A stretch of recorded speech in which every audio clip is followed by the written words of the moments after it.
Yo, what up, everybody? Pen, congratulations, you are first.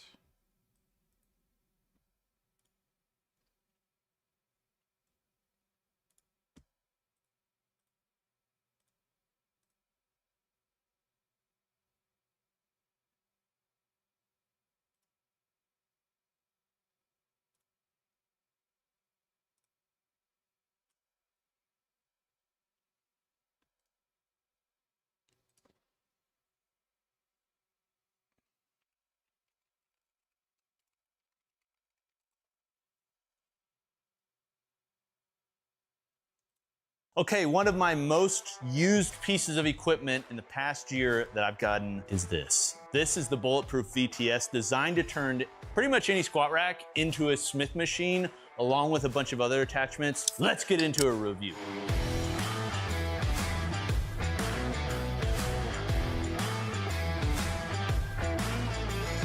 How was your anabolic sleep? Pretty good. Had some good sleep last night. Gummy decided to try and wake me up at 3 in the morning because he just decided to be hungry and thought he deserved snack even though it was way too early. But I managed to get back to sleep and get some good rest. Isn't that right, Gum Gum? You're my little jackass. You have no manners, no consideration. You just bite me and try to wake me up whenever you feel hungry. It's because I've thought about just doing a full series telling you about every little thing I've decided, because I'm kind of GC in the project myself, because I'm really detailed and there's a lot of details. But if you'd like to see that, let me know in the comments and subscribe. Also, if you would like to see this rack apparatus that I've built, it's pretty unique and it has a lot of unique components. If you'd like to see that, let me know in the comments as well. But today we are reviewing the Bulletproof VTS. This is a review probably I've been asked about more than just about any other piece of equipment. Reason being, I've posted a lot of content using it. I just haven't gotten around to a review yet, except for today. Now, the premise behind the VTS is that it turns any standard squat rack upright into a Smith machine. Now, if you're not into Smith machines, you're like, I have no interest in Smith machines, there are other things that these can do, but I will say, if you're not into Smith machine, technically, I can't really recommend these at all, because they're primarily for those of you that want a Smith machine. Now, one of the things... Hello, Gum Gum. You want to come cuddle? Oh, look at this. Got a kitty here. You want to cuddle? Oh my goodness. Oh. Oh, that's a good baby. Oh, wow. This is a good cat. Jesus Christ. How's my little baby? Hmm? That's a good baby. With a home gym is you lack both the space and the cost to put in a bunch of machines. So doing bodybuilding type training in a home gym can sometimes be very difficult. One example of that I do in my gym, because I've got a really compact setup, is I use this. This is the Prime Smart Arm. Bulletproof has kind of the original idea behind this, which is the isolator. And then this allows you to now be able to push and pull on a fixed plane. That's why I think a Smith machine, for those of you that are into bodybuilding or want more stability during training for pump type movements, honestly, a Smith machine is probably the easiest and cheapest ways that you can add it to your gym. Now, let me show you kind of how this works. First off, I have this on my uprights. I don't have any weight attached. You can have weight horns. I'll talk more about that. Generally, the way I use it is with digital resistance and a volt. You wanna see weapons? Or any upcoming movies? I do want to see Weapons. I don't want to go to the theater to see it, but I do want to see Weapons.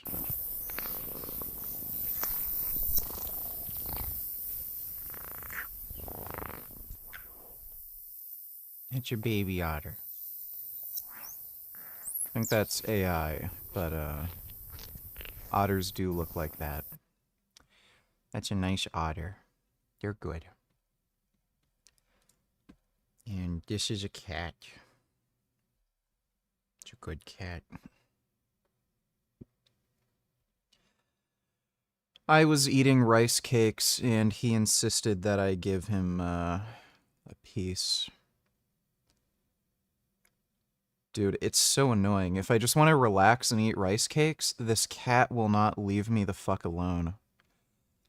I'm seriously considering getting, like, a small tent for my bed, so that if I, like, want to eat rice cakes, I can just set the tent up and still watch, like, TV or something while looking through, like, a tent screen, and then the cat can't fucking attack me. Ultra, but you don't have to use that. You can use whatever you'd want. Thanks for the donation, to power there, it. You can technically attach bands to it too, if you'd like. The way that this works is it's on the upright, and these are two separate handles. There's a way, and I'll show you how you can use this single bar too. You lift up and push the hooks forward, and then just like any other Smith machine, press. And then when you're ready to lock them, opposite motion, pull back, and they lock in. Okay, now just like pretty much every bulletproof item that I've used, they are over-engineered. You can tell this just by looking at them. It's like, what the freak is going on? Why are all these cutouts here? Why is there a shell? There's just a lot going on. And that has both its positives and its negatives. I'll talk more about that later in the video of what I don't like, because there's certainly things about this that I could see. Grey Knight donating $2. Have you seen this episode before? I don't remember ever watching this part.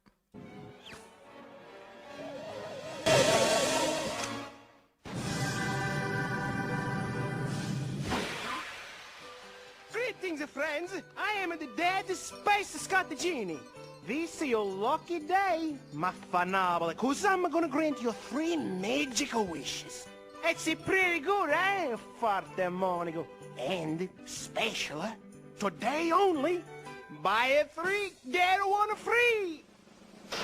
I want beautiful women to bring me all the money in the world. Good choice. I can't believe it. Can I have a wish? No, don't be stupid.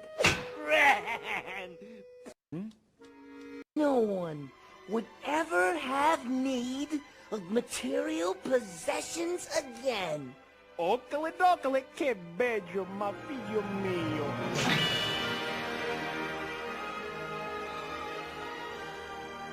And that there be equality for everyone, regardless of race or creed. And I wanna be where it's always sunny and no one ever grows old. And lo, on the 3rd day he did wear of a goat, and it was good. Wear not the hat of unleavened. I remember that episode. He basically killed everybody. Yeah, it was pretty funny. Thanks for the donation, Grey Knight. All doctors are bastards, no chillers. You familiar at all with this dude's channel? This is pretty old, but I love how he shits on Mike, one of my favorite Mike haters. What's up, y'all? If you're watching my channel...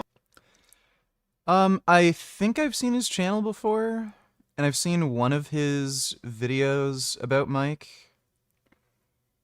Mike is a fucking jackass.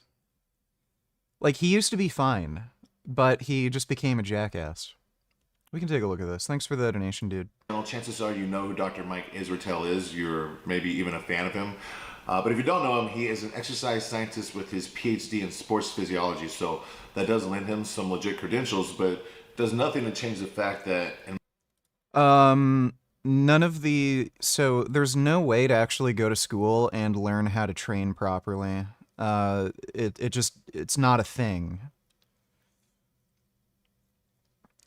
Even, like, it sounds sort of paradoxical. When you go to medical school, you don't really learn how to be a doctor. I've known a few doctors who've told me you don't really learn anything in medical school. It's going through residency where you actually learn how to be a doctor.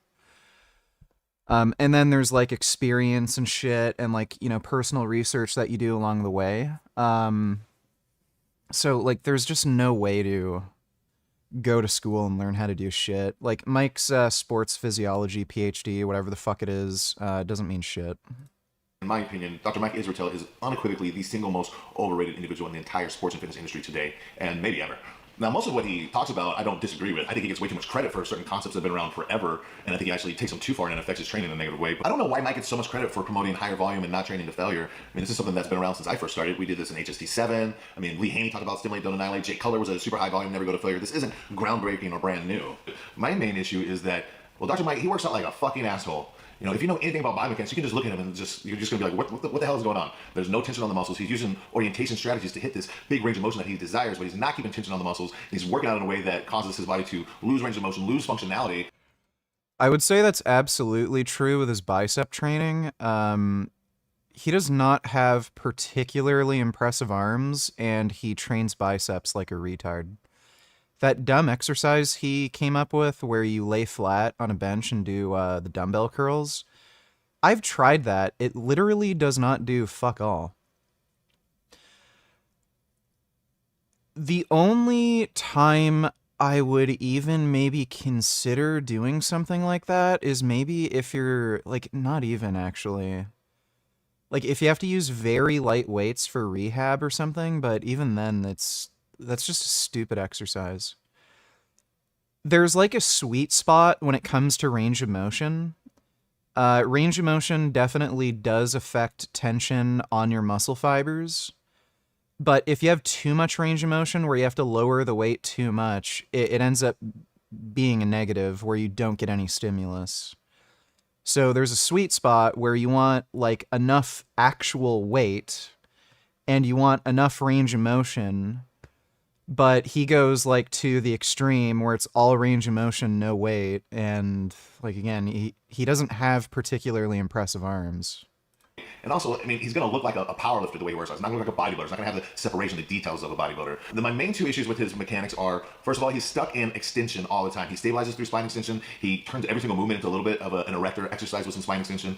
And then my other big issue is that he uses these orientation strategies to hit ranges of motion that he feels like he has to hit, that he really doesn't have real range of motion to hit. And he's actually losing time under tension on the muscle. It's like, just getting a big range of motion doesn't equal muscle. We need mechanical tension, and that's what you're sacrificing for that. And also, a lot of times he doesn't get the in-range contraction, and he's orienting to try to get through there instead of keeping it on the muscle tissue. So I'll show you guys a few examples of what I'm talking about. Take a look at Dr. Mike.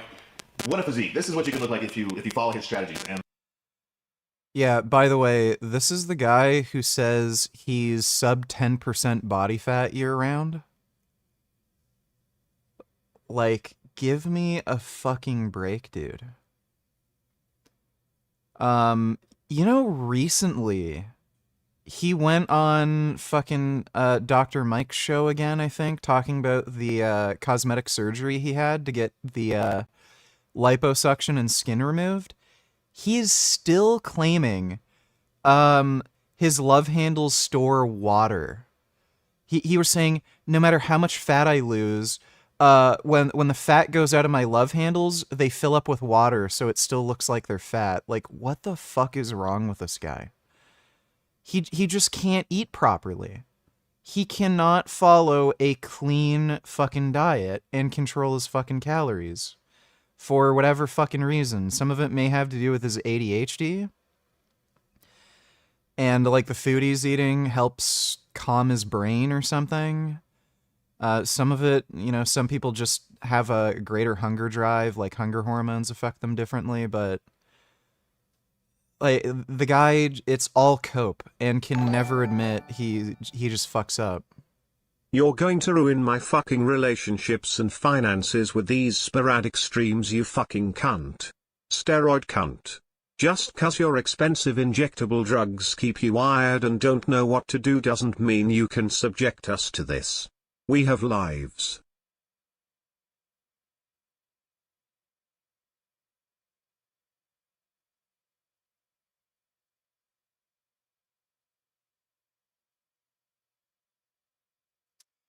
The only expensive drug I'm taking right now is growth hormone, and it's not that expensive.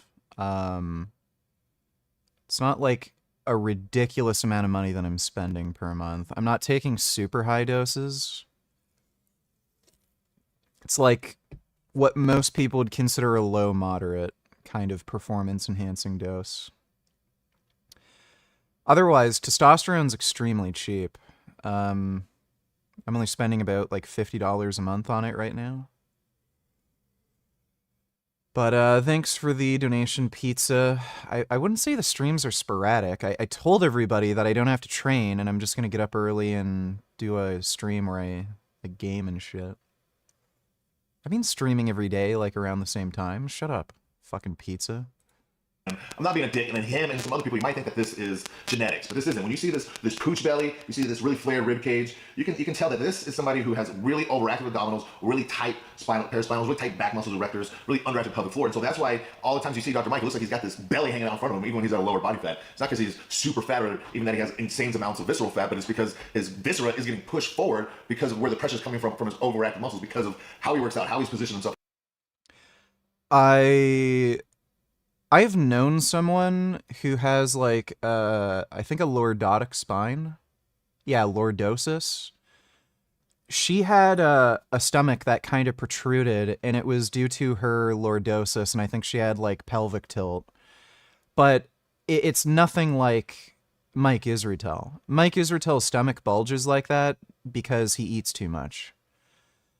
Guaranteed. Everyone who eats too much ends up having a bulging stomach. So he just fucking eats too much. Yeah, it's the vid making that sound. Whatever, that guy was having audio issues. It's not on my end. How his body feels like it has to be in order to operate.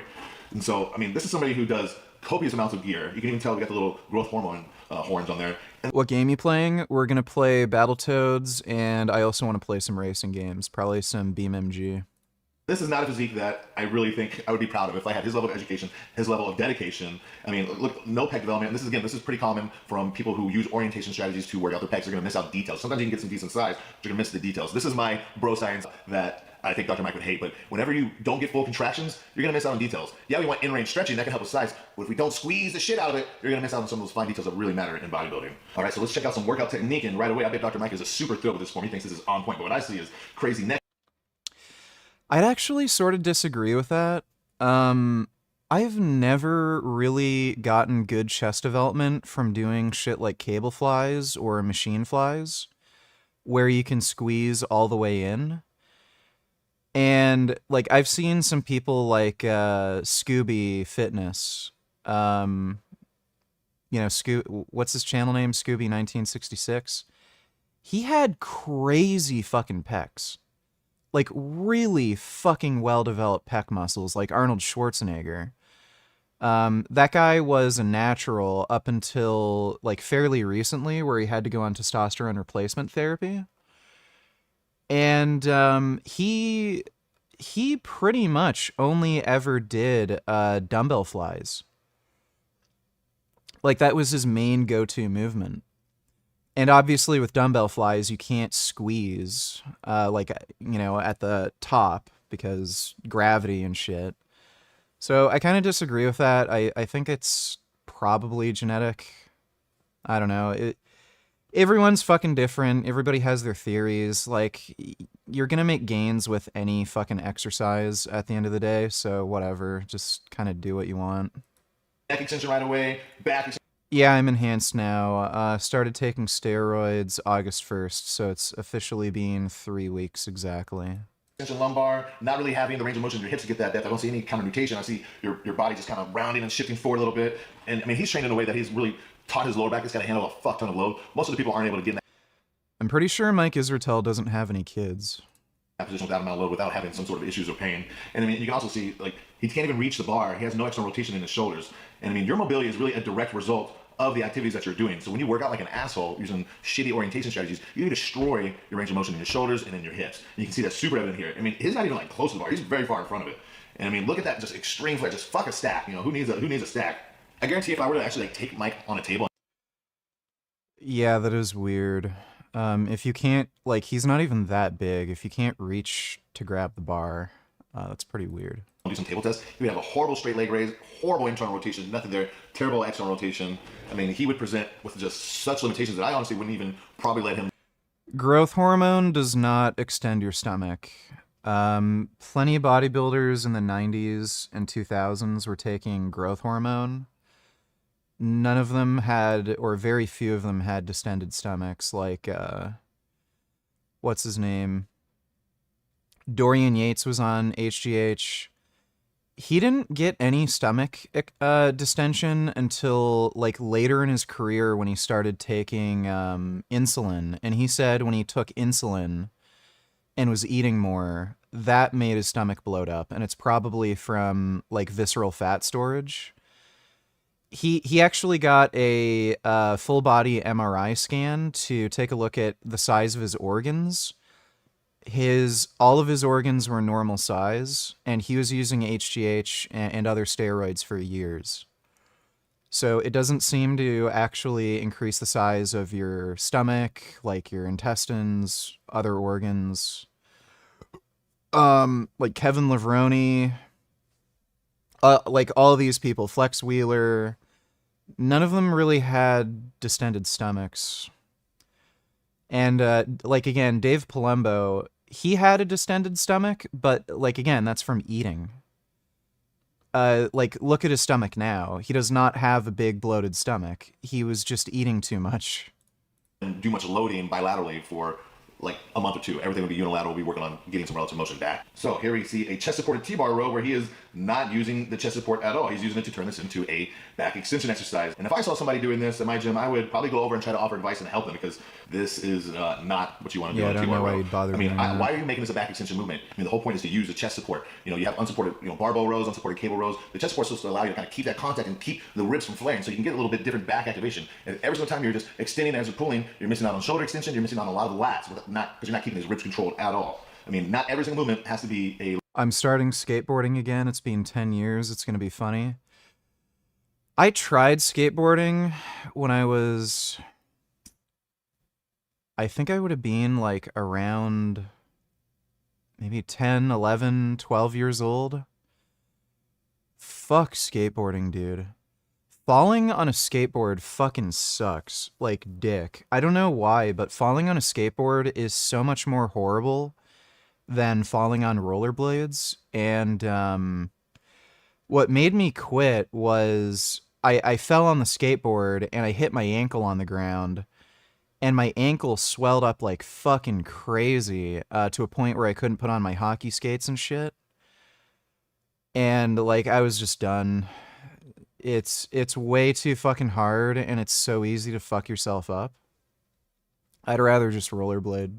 A low back movement. I mean, I think most people who just started working out would look at this and be like, what the fuck? We're gonna look at some pull-ups now. I think that's what we're looking at. Let's see what kind of great advice we have from Dr. Mike. Critical things to look for in assisted pull-up machine are one, good range of motion, especially bottom stretch. Really important to look for a good range of motion, especially the bottom stretch in an assisted pull-up machine. What the fuck does that mean? Every single time you're at the bottom of a assisted pull-up machine, you're in the same stretch position. What, are you fucking bodying it out with your little fucking legs and body? I don't think so. So, I mean, this is another example of him just talking to talk. I don't know why people think he has anything to fucking say, to be honest. So we watch him do the pull-ups. To be something like Just tons of extension right away. Again, no lats involved whatsoever. Again, something, if I saw in isolation in itself just one time, I wouldn't think anything of it. But now I see a pattern where every single thing this guy does is through huge global extension. Oh, like this. Like stabilizing your tricep push down through neck extension, through back extension. Like every single thing is getting that over involved. So let's look at this chest press. We have an incline press. What I see is immediate rib flare. Again, ribs are going to move as we press, as we drop, but we want them to move under tension. We got to think about where do our pecs actually attach. He's so like stressed and so hyper focused on getting the stretch from this position. He always recommends going real wide and real low. Well, that might get a little bigger stretch in the clavicular fibers, but when we have that huge flare, we're opened up and we're squeezing our shoulders back. We're not thinking about the sternal fibers where they attach to the coastal cartilage. So it's like if my ribs are in a more depressed position as I lower the weight, I'm going to get more of a stretch than if I'm opened up right here. That is not tension. You want to keep those ribs down, actually keep tension. You also don't want to completely retract your shoulder blades. You want to get like more depression and posterior tipping on there. And so there's no real contraction at the end range on this as far as the actual pecs working. I see a little bit of upper abs working. Arching your back is okay. I disagree with the guy when it comes to like chest activation. I don't think any of that shit really makes a big difference at the end of the day, and you do want to make sure that you retract your scapula. It's just safer for your shoulders. Hey, not really. On a chest press, when you want your chest, don't arch your back. You'll feel way more pecs if you're just a little bit, tiny bit past neutral and extension. Oh my gosh, and here what do we got here? We have some flies. Again, I just see crazy orientation strategies through these ribs. That's not helping you. Keep these down. If you control that stack, you'll feel way more tension on your muscles. We have some cable flies now. We get a decent stretch. I don't have anything really wrong with that, but whenever we close, it's not terrible. Again, we're kind of orienting to get there. I don't see a real good contraction on there. I don't see that full press. I don't see any kind of full kind of depression of the ribs at the end. And same thing over here. We're still in that flared position. Now we're up high. When you over squeeze your shoulder blades, you take a lot of tension off your pecs. You don't want to completely retract your shoulders when you press. Again, this is a powerlifting strategy. We don't want to look like powerlifters. And what do we have here? We have more. Yeah, I disagree with that. I find when I don't retract my scapula, I feel it way more in my shoulders. Could just, like, you know, everybody's body's built differently, but when I don't retract my scapula fully, it feels more like a shoulder movement, and I am more prone to getting shoulder injuries. More of this just beautiful stabilizing from the erect. Bootycom donated $2. This guy like you, except you more light skin you thought.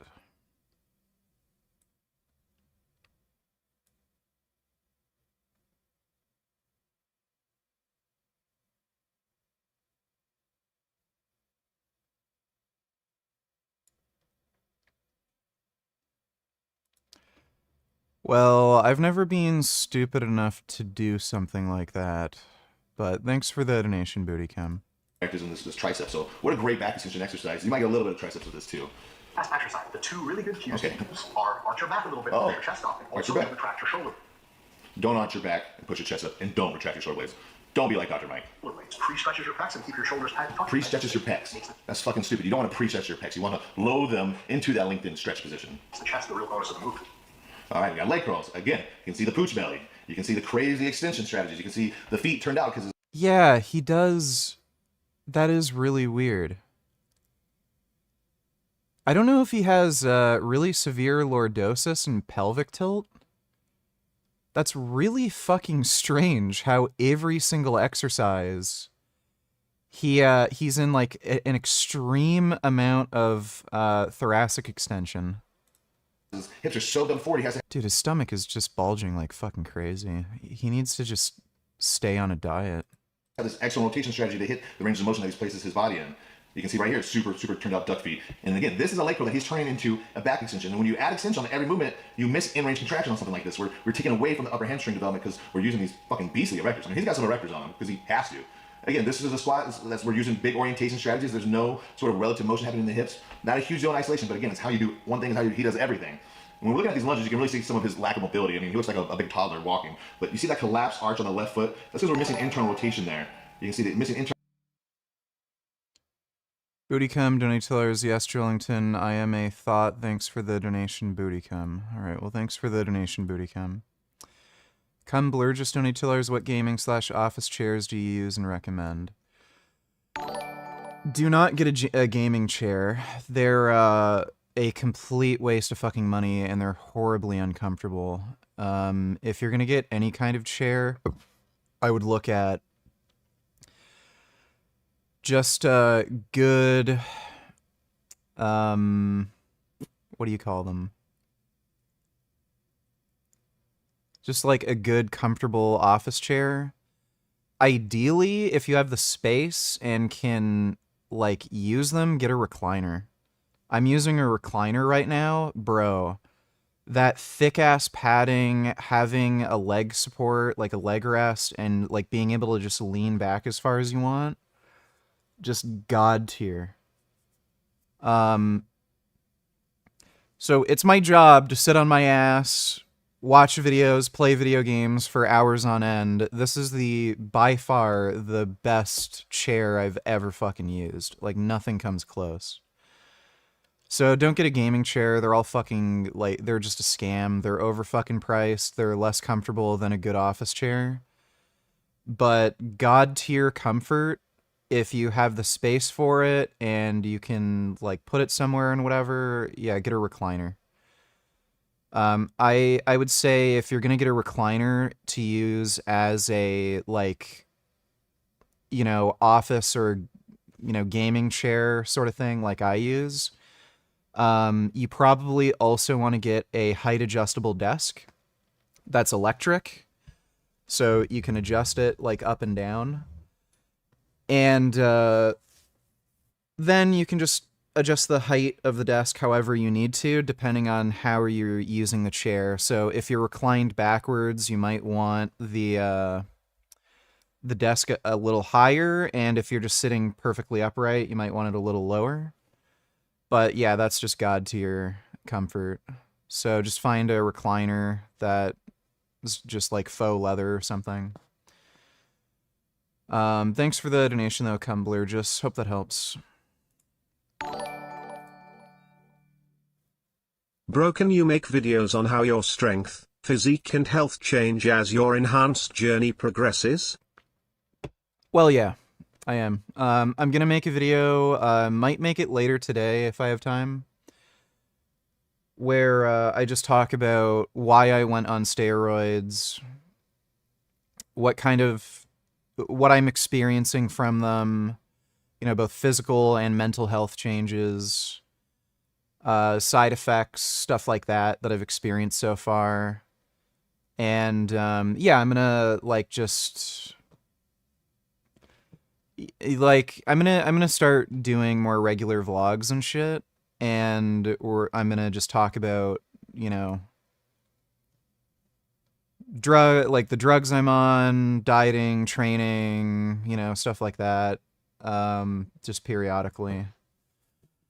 So right now I'm just on like really small baby doses. It's 210 milligrams of testosterone per week, and it's 30 milligram injections per day. And I'm on 5 IUs of growth hormone per day. And with that alone, it feels like I've already made like at least a year's worth of progress that I would expect to see naturally in only 3 weeks.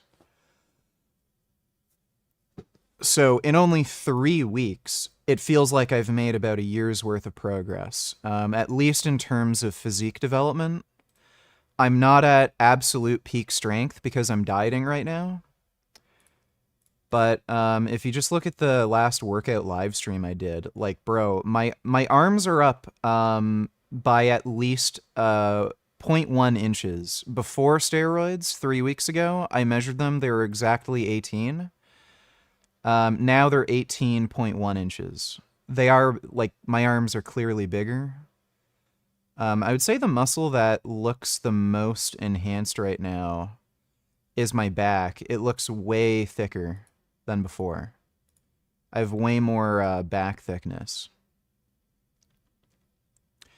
Well, 0.1 inches in only 3 fucking weeks, and that being like solid muscle, that is a huge improvement. That is a lot in 3 weeks. Like, especially for an advanced lifter, like, I've been lifting for a very long fucking time. That is a huge improvement. And it's not like I'm bloated and storing like a ton of fucking water or anything. I'm leaner. I look visually leaner, and like my back especially just looks way thicker. And that's only after 3 fucking weeks. And that's on small fucking doses.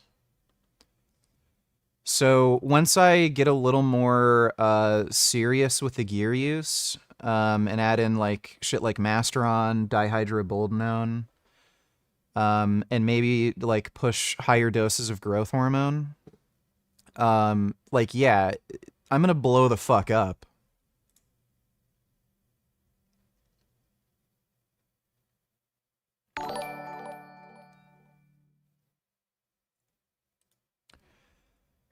Booty come Donny Tellers, I'm just joking, saying 0.1 VG, you know that. Keeping you on your feet. Alright. Well, no problem, Booty come. Thanks for the donation, dude. I can no longer grow an afro. My hair has become pretty straight as I've gotten older. I used to have like, you know, the crinkly black people hair. And I used to be able to grow an afro, but it's actually gotten pretty straight. It basically just grows straight now.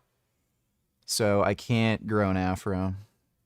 My hair just gets longer, basically. Rotation, so we're missing pronation of the foot. It all starts at the hips, and again, it's because of the way he works out. It's not a genetics thing, it's because he doesn't know what he's doing. He doesn't know how to do proper mobility work for that. So here's an example of how Dr. Mike really likes to use orientation strategies to get to end-range contractions. So instead of doing a lap.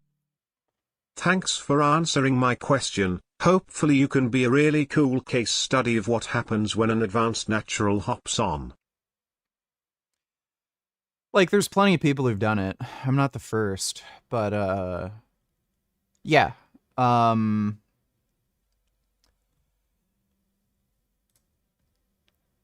could have kept growing as a natural. So this is me totally natural, like no drugs. This was June 24th. So I hopped on August 1st. This is the like biggest physique I've ever had. And I think I weighed 200 pounds here.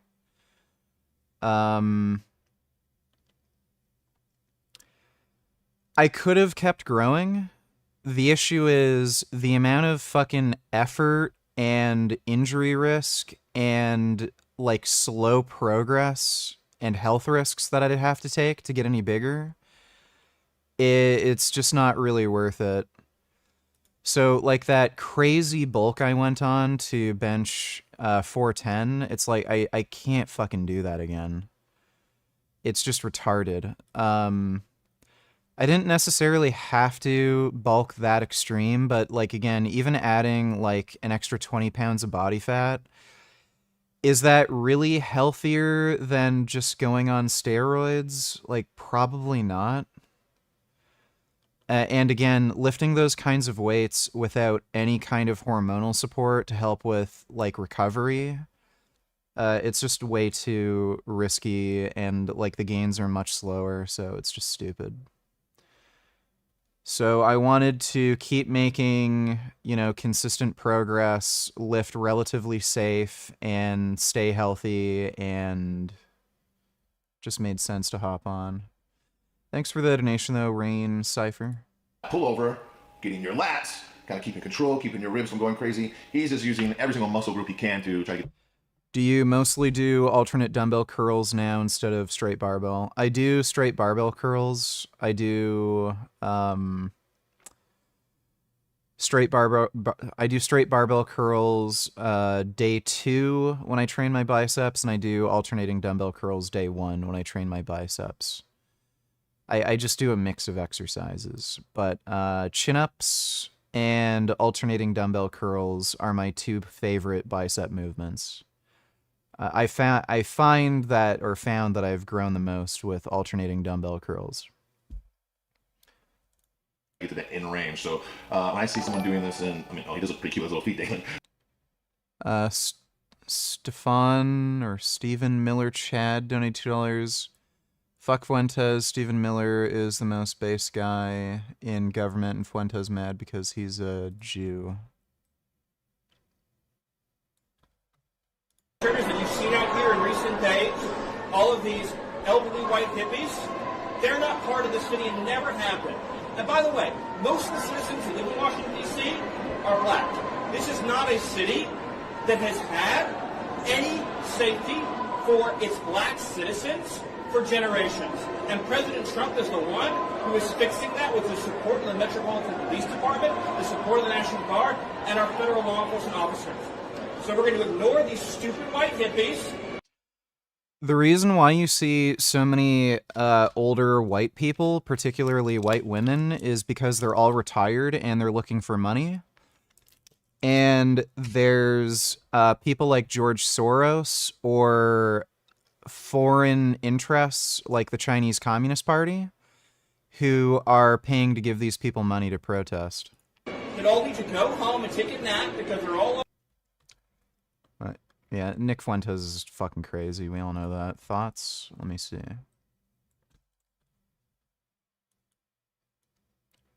Worst song ever made. This is not the worst song ever made. If you've been on Twitter in the last week or so, you've seen this video of Edward Sharpe and the Magnetic Zeros performing Home on NPR's Tiny Desk. It is being framed as the worst song ever made, and I gotta put an end to this madness. Yeah, I'm gonna say it. You just had to be there. Okay, so listen up, kids. In the mid-2000s, there were groups of white people, some with man buns on acoustic guitars, others had bandanas with mustaches on electric keyboards, and they were all making bangers. The rhetoric around this song is flawed revisionist history. It's erasure of a very specific moment in time and a specific sound in time. I belong. Take me to your best friend's house.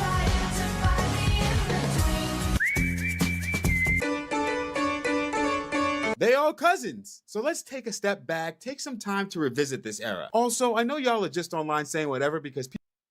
I mean, that song did not sound too bad. Thanks for the donation, Stephen Miller Chad. Yeah, VG, want to comment on steroids atherosclerosis risk, please? The two primary mechanisms that people claim steroids increase atherosclerosis risk is through lowering HDL, which HDL is non-protective against heart disease. We know that through genetic studies, and we also know that through drug trials. They have actually tried making drugs that raise HDL, and they're non-protective. So it's not causally related to heart disease risk. And the other mechanism is through direct arterial damage.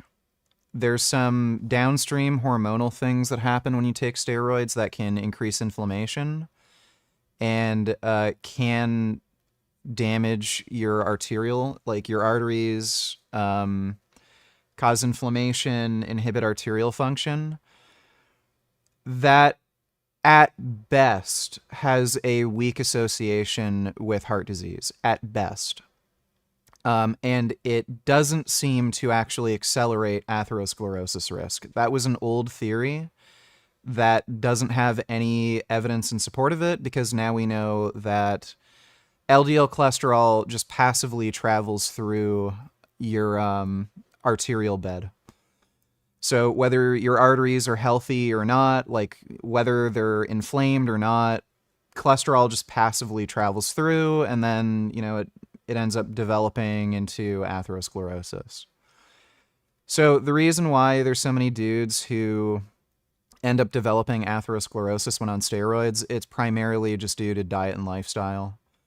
So a lot of bodybuilders just eat a lot of meat, a lot of cholesterol, more saturated fat, not many vegetables, lower fiber, you know, crap like that. They're also extremely stressed out all the time, you know, because bodybuilding shows and whatnot. And a lot of bodybuilders also take, like, recreational drugs. Look at Antoine Vaillant. He was a big partier. And he ended up becoming addicted to crystal meth. That's why he, you know, dropped off the face of the earth for a while, and he had to go into rehab. So that's the primary reason. As long as you can keep your LDL cholesterol low enough, or ApoB if you want to be more specific, you're going to have roughly the same risk of atherosclerosis as a normal person. Like, look at Rich Piana. Rich was an older guy. He was, what, like at like mid to late 40s when he died? He had no apparent atherosclerosis. And that's not even a guy who ate particularly well, and he was on high doses of steroids. So if I had to guess, he probably was on a low-dose statin for a while, and that just kept his arteries clean. I would say the bigger risk if you're on steroids is maladaptive cardiomyopathy or left ventricular hypertrophy. And that's why you'd want to take a drug like telmisartan. Those sorts of blood pressure meds, they prevent left ventricular hypertrophy. And again, if you get if you get something like that, left ventricular hypertrophy, it's largely genetic. Dorian Yates, he got his heart checked. He did not have left ventricular hypertrophy or maladaptive cardiomyopathy. His heart was a normal size. It's what you'd expect for an athlete. And again, that's a massive, gigantic, Mr. Olympia winner for several years in a row. And he was on high doses of fucking steroids, including human growth hormone. So it's largely genetic if it's going to affect you, but you can lower the risk by taking blood pressure meds like telmisartan. And if you get it, it's mostly due to genetics.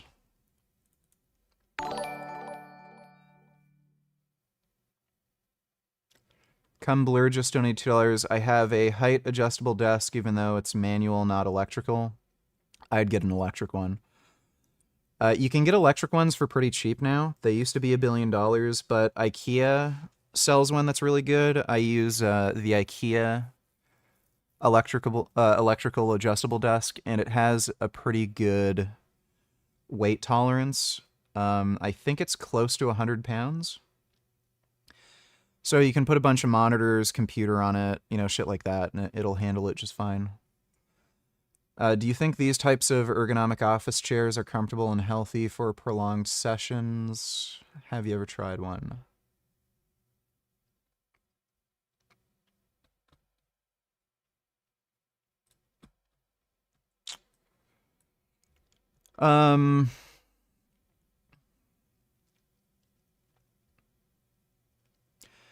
They're not going to be nearly as comfortable as a recliner. Again, recliners are god tier.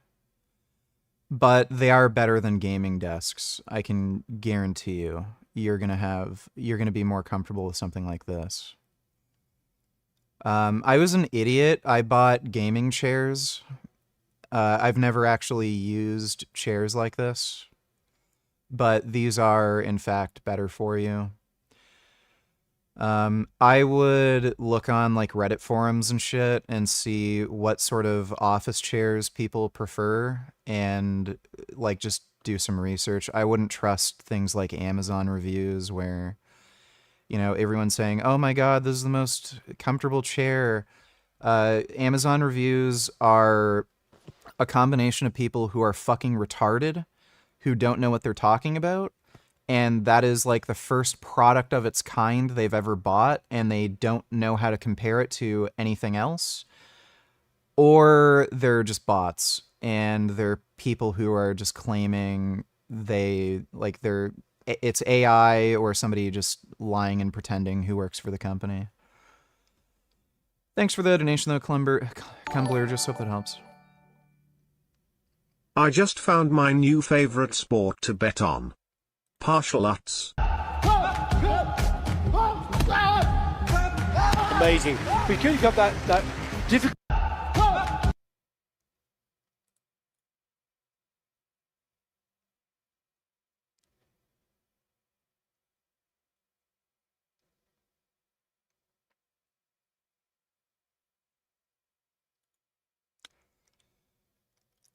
I can appreciate if you're disabled, still wanting to do normal people things. I get it. But, I mean, if you're in a fucking wheelchair, you're not gonna be able to do martial arts. So, just get a gun. Go to a shooting range. Learn how to shoot. And, if you can move your upper body, do strength training and shit, get strong. You may be in a situation where you do have to fend somebody off with just your bare hands. And if you're strong, you might be able to, grab their throat or something, or at least protect yourself until somebody can help. But get a gun. Why are you doing this? It's just so silly. All right, well, thanks for the donation, SV. When I see someone do this, I don't know what they're feeling, what they're getting. I see some pecs going, I see some abs, I see very little lats going on. I mean, this is just horrible technique. You can see anyone doing this in the gym, you would just be like, This guy doesn't know what he's doing at all. And it's funny because someone like him gets so much respect for their titles as having a PhD in exercise science, but then you have somebody like Branch Warren who gets completely shit on for having poor technique, when in reality, I think he's got way better technique than Mike. I mean, look at this. Yeah, he's using some momentum, but he's not using orientation strategies. He's keeping his spine neutral. He's putting tension on the actual muscle. I would take that over the way Mike lifts any fucking day. Okay, again, we have a pull with no lats. Back extension, crazy rib flare. Okay, we get it. That is your go-to move. Rib flare, back extension on every single move. Okay, what about here? Okay. All right, immediate back extension and rib flare. I don't see any shoulder extension. When I see someone use this technique, I can tell they're not going to have really good rear delts. They're not going to have very developed lats either. And again, just so much on that low back. Here we have them on the Smith machine doing more chest work. And again, there's just no tension on the muscle. Immediate rib flare, over retract it, pressing. We're actually getting a little rib depression, but it looks like it's come from the abs this time. I guarantee you he's not feeling much on his actual pecs. So let's get Dr. Mike's opinion on posture. Posture is the single biggest cesspool of bullshit ever. Posture is mostly genetic. There's a small genetic component. I mean, your infrasternal angle, your infrapubic angle, but posture is really dictated by the forces that you put your body under. And there's no perfect posture. It's not like there's a certain way to be or move that's perfect, but you can definitely move like an asshole like Dr. Mike does, and doing so will fuck up your posture. One thing people get wrong is that, like, sitting in a chair, like, hunched over, that doesn't actually change the shape of your spine. Muscular development absolutely can affect posture. You can get shit like anterior pelvic tilt because of, like, a lot of people sit down and they end up getting like very shortened tendons, and that can actually tilt their hips, and that can, like, stuff like that can happen. And then, like, if you have weak hamstring shit, that can affect your posture. If you have, like, a weak back and shit, weak muscles, those things affect your posture. But, yeah, the way you, like, move around and sit and stuff like that, it doesn't actually do anything. Which basically means you no longer have like good hunching mobility of your over, joints and you're going to have issues. The idea that hunching over something does anything, it doesn't. Almost nothing to do with muscle strength. It's just how you usually sit. Nobody has bad posture because their pecs are too strong and their back is too weak. You'll notice something about your muscles. They're not just on all Yeah, that's not true. the time. Well, you do have concentric activation through your entire erector group, Mike. They are on all the time on you. Some muscles are concentrically activated to some degree, and that does create issues. If your pecs are really big and strong, my pecs are rather big and strong, if I say so myself. Not very detailed. No, not diddly dick. I'm not sitting with my pecs activated. Where the do these people come from? Oh, and this is a great example of what can happen when you lift using orientation strategies and overextending everything. You can end up hurting your neck while you sleep. I mean, so when I just started looking at Dr. Mike's clips, like, I didn't know who he was at all. I've always turned off anything that he came on right away just because I'm just so... Yeah, so he's totally wrong. You can end up getting shortened tendons. And some of that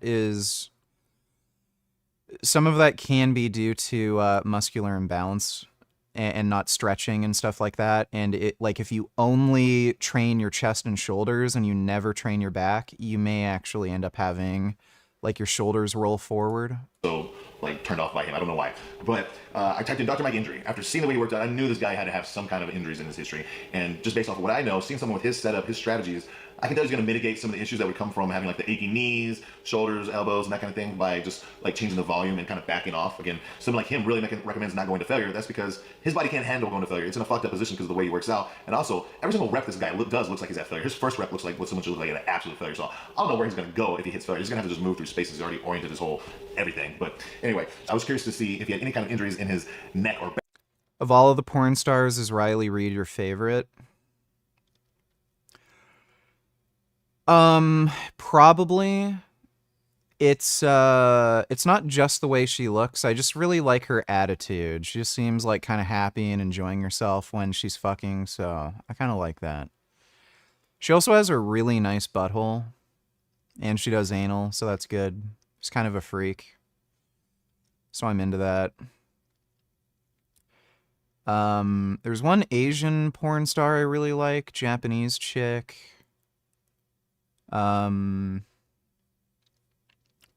What's her name? Sorashina. She's really cute too. Back, because that's typically what I see with this kind of pattern. This is what we call in PRI, we call it a pec pattern. And you get a lot of minor aches and pains. Nah, I haven't tried the Battlefield 6 beta. I'm just gonna wait for the game to come out. In your neck and back, occasionally a pretty bad spasm. So here we have Dr. Mike tending to his wounded neck that happened from sleeping. But I guarantee it happened is he probably had some sort of a injury during the workout, felt it, and then he woke up the next day and it was like way worse. And then when you look at these comments, you can see like this guy saying, I'm assuming this was from Brazilian Jiu-Jitsu and not lifting, which these people respect him so much that they can't comprehend that when you work out like an asshole, things like these happen. And Mike works like an asshole even though he's a doctor. And here he goes, he talks about, I just slept on it wrong. About 95% of my shit is like that. Okay, do you know why that is? That's because when you're in a gym in a controlled environment and you're loading your body, you can kind of tell like, okay, I feel a little funky, this is it, I'm gonna back off a little bit. It's when you're in an uncontrolled environment, when you're not thinking about it, when you're in certain positions for too long or you do a sudden movement or something, that's when it's gonna happen. It's gonna be all funky outside the gym, but it's because of what you're doing in the gym. This is kind of funny because you don't see a lot of people actually talk shit on Dr. Mike on his Instagram, and especially without getting a lot of crap from some of his followers, but black belt trader, so probably a jiu-jitsu guy. You train like a moron in all your videos, no wonder you get hurt. So it's like, it's true, like Dr. Mike, how do you even do jiu-jitsu? With your mobility, with your shitty, like tight pec pattern, you have no rotation ability, you've got no joint range of motion, and that's what, I did have to double check on this because I thought he might have got hurt in actual jiu-jitsu, and he clarified that he didn't. Being stuck in extension the way Dr. Mike is all the time is really negative for a lot of reasons. I mean, one, it is really unaesthetic and contributes to that belly pooch that you see on him, but it also creates these flared ribs and his down forward pelvis, which just kills your shoulder and hip mobility. It just takes away all your internal and external rotation, but it also can create a sympathetic response because that's where your sympathetic nerve system lies, and it can be compressed through there. So when you're in the state of inhalation because your ribs won't go down and you're compressing the sympathetic nerve, you can be in a real fight or flight mode, and it can really affect a lot of things in your life. So let's see Dr. Mike at his last show. And again, this is somebody who has all the access to the best drugs, the best trainers, the best gyms, and this is what we come up with. And his physique is exactly what I would expect. It looks kind of like a powerlifter trying to be a bodybuilder. Again, you can see the belly pooch, which is from his descended pelvis, his overactive erectors, his overactive abs, creates that unaesthetic appeal, that unaesthetic appearance. Dr. Mike actually has decent pecs genetically, I think, but you can see zero separation through anything, no fibers, shoulders are terrible, no delts. Yeah, he can't diet. No lats. I mean, somebody like him, what they're going to have erectors, and that's usually about it. I mean, no details at all. Terrible lats, but these erectors, man, they are some meaty erectors. You got to give them that. I mean, when every single exercise you do is an erector exercise, you're going to have them developed. So what is this? Most important muscle to look jacked. If you get a wide back with big ass lats, what it does is it exaggerates that V taper even more than you would. If you get a wide back with big ass lats. I've noticed, like, when I do a front double bicep pose or a front lat spread, my lats are way more apparent since going on gear. I think my back has gotten the most progress from the steroids. Is this like wishful thinking? What is this? You wear suits, you wear fitted shirts, you look fucking ridiculous. Oh, maybe he's talking about Master and Ronnie because he's not talking about himself with white lats. Ridiculous. Like, you get a guy turn around and you see his last through his fucking trash. Thanks for the membership, the Beat Geed, something like that. You're at a wedding, you're like, do I want to marry that guy? I mean, I'm married, but certainly I could go to the bathroom and please him orally. It's the least I could do. I mean, what are weddings for anyway? So big back is a big deal. And but you don't have it at all. Like, no lats at all. Without clothes, it establishes that fucking presence. Big back plus big shoulders is like. So the two things you like the absolute most as a bodybuilder. Super Mario Kart with the shit rose at bonus points. That is really a fucking move. Is that what he's trying to get on his own? Is that what he thinks he has? Because that's not where you're at all, Dr. Mike. Some goon lighting. Again, we see this fucking disgusting, grotesque little belly popping out. Again, this is what you can get. You do the amount of drugs and you work out like Dr. Mike. So we can see here these crazy overdeveloped erectors. And he's like, oh, what the fuck is that shit on my back? That is what you have created inadvertently. And I think he's actually really proud of these. But again, you can see no width in the lats at all. Yeah, I'll take lats over these thick-ass erectors. People are telling me my spine erectors are weird and it's making me self-conscious. Yeah, they're weird. Most people don't lift every single pound of weight that they do through their back. Here's more Dr. Mike advice. I noticed that your feet aren't in a perfectly symmetrical setting. Dr. Mike, I honestly think overthinking that stuff borders on mental illness. So it's like, what? So your foot position, if you have one foot turned out real weird and the other's not, that's a sign of your mobility really being off, and that's going to lead to uneven development. I mean, you're a bodybuilder, Mike. You know that symmetry is very big, and if your foot placement is weird, you can end up with a situation where you might have an abductor that's way bigger, which is really common with a lot of bodybuilders. You look at somebody like Nick Walker, his asymmetrical legs are one of his biggest attractions from his physique. Here's another question. This is one that was answered by one of his disciples, and it's just kind of crazy to me that he spawns this kind of thinking because it's not healthy. Just a question: is she hyperextending the back? And would it be better if she wasn't looking straight to the front instead of keeping her neck a little bit more neutral? So this person's saying, hey, wouldn't it be better if they did their workout with a little more neutral spine? Common sense. Look, you're not going to fuck yourself up if you're going into extension, but ideally we want to be in a neutral spine when we're doing most of our work. You're going to get way more tension on the muscles. You're going to stop yourself from getting injuries. You're going to stop yourself from looking all fucked up.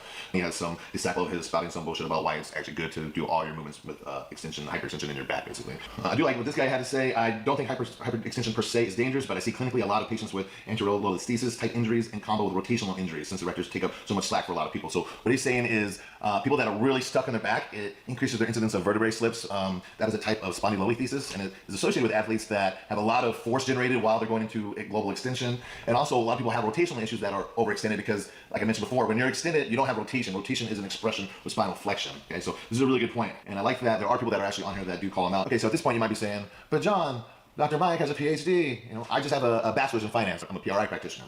So what right do I have to critique someone with a PhD in exercise science? Well, one thing you gotta understand is that having a PhD really gets you very specific in what your area of focus is, okay? And as an undergrad, when you do exercise science, you get a little bit of kinesiology, but then whenever you go into your graduate work, you kind of decide, It doesn't teach you how to be a bodybuilder. am I gonna go the kinesiology route, or am I gonna go the exercise science route? And if you go the exercise science route like Dr. Mike did, you're really not getting much biomechanics, much kinesiology, not much at all past what you did as an undergraduate. You're really more studying the acute effects of exercise, hormonally, the nutrition that goes into it, and how to manipulate variables to get the effects that you want. When you go on the kinesiology biomechanics side, that's when you really break down human movement and get a good understanding. So Dr. Mike is not a movement expert at all. If you couldn't tell just by looking at him, his education was not based on movement. Listen to him to his advice on nutrition, on anything that has to do with like training volume, training style that doesn't have to do with technique. When it comes to technique and biomechanics, he's fucking clueless, okay? And this is a good example of how you... Well, he, like, in literally every regard, he's become more retarded. I remember his older videos were far more sensible, but he's been saying stupid shit like, natural lifters should train with more volume than, pro bodybuilders on steroids. Like, it's just so fucking weird. You can't always trust people because of the credentials, because here he is going up against an argument with Dr. Joel Seedman, who also has a PhD, but his is in kinesiology. And they've had a few run-ins over the years where Dr. Mike... Joel Seedman's a complete retard. Really shits on Dr. Joel Seedman, which, you know, some of it's warranted, but a lot of it's not. And we'll go over just a little bit, so I'll share my thoughts. Great miles today, fellas. I've had enough charlatan nonsense. Ain't no more nuance left in this mouth. I'm Joel Seedman, and if you see me in the street, you know what I'm saying? I'm joking. Oh, this guy. Hey, folks. I'm Dr. Mike Israetel, professor of sport and exercise science, co-founder of Renaissance Periodization, bodybuilder, grappler, etc. But mostly, I'm known for talking smack on the internet in video form, specifically about folks that have some modicum of fame and are exercising. Some combination of, well... So condescending. Today, we are going to be setting our laser beam of sights on Doctor of Exercise Science, I believe. Kinesiology. Joel Seedman. Can I build and keep the Patrick Bateman physique well into my old age like 80s while being natty? Is that possible, or do I need TRT eventually? You are not going to look like that at 80 years old without being on testosterone. I can guarantee you. I have seen 80-year-olds who look like that, who are on TRT, or, like, again, just on performance-enhancing doses. I have never seen an 80-year-old man be able to maintain that kind of muscle mass and conditioning who is not on performance-enhancing drugs.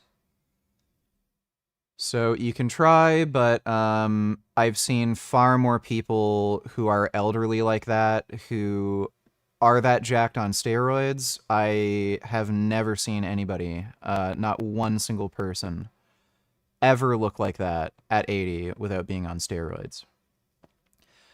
Thanks for the donation, though, Bryce. Appreciate it.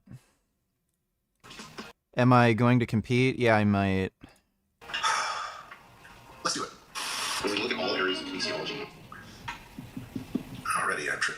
Honestly, this isn't a horrible depth. What they fight about all the time is squat depth and 90-degree ranges of motion, which we'll get into later. So just the background of who Joel Seedman is. Joel Seedman has, I think, a PhD in exercise science. He's Kinesiology. Similarly qualified to myself. Way more qualified than you when it comes to biomechanics. He got a PhD in kinesiology from the University of Georgia. You have a PhD in sports physiology from East Tennessee, and I think that's like the only school that offers that I could find. So he understands how the body works a lot better than you. Except he...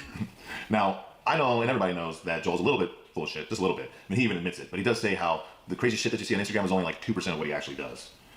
Likes to create really fancy exercises that have a lot of complexity to them. So Joel's whole thing is that he really promotes 90-degree angles. He doesn't think you should squat deeper than 90 degrees, doesn't think you should bench press or row deeper than 90. And I mean, the reason he promotes this is because that it is a good like range of motion to ensure that you're keeping relative motion and not dipping into orientation strategies. And he trains a ton of athletes. And if these athletes trained under Mike the way he does, they would lose all athleticism right away. And honestly, even as a bodybuilder, I would probably rather train Joel's style of 90 degrees versus Mike's overreaching and using extension and orientation strategies to get there. And I mean, there is evidence that this might be optimal, and Joel talks about that there are conflicting studies, whereas you see someone like Mike who says, this is it, 1,000%, this is the only option. So I do think that's worth noting is that Joel You know, I think he overdoes it with the knife.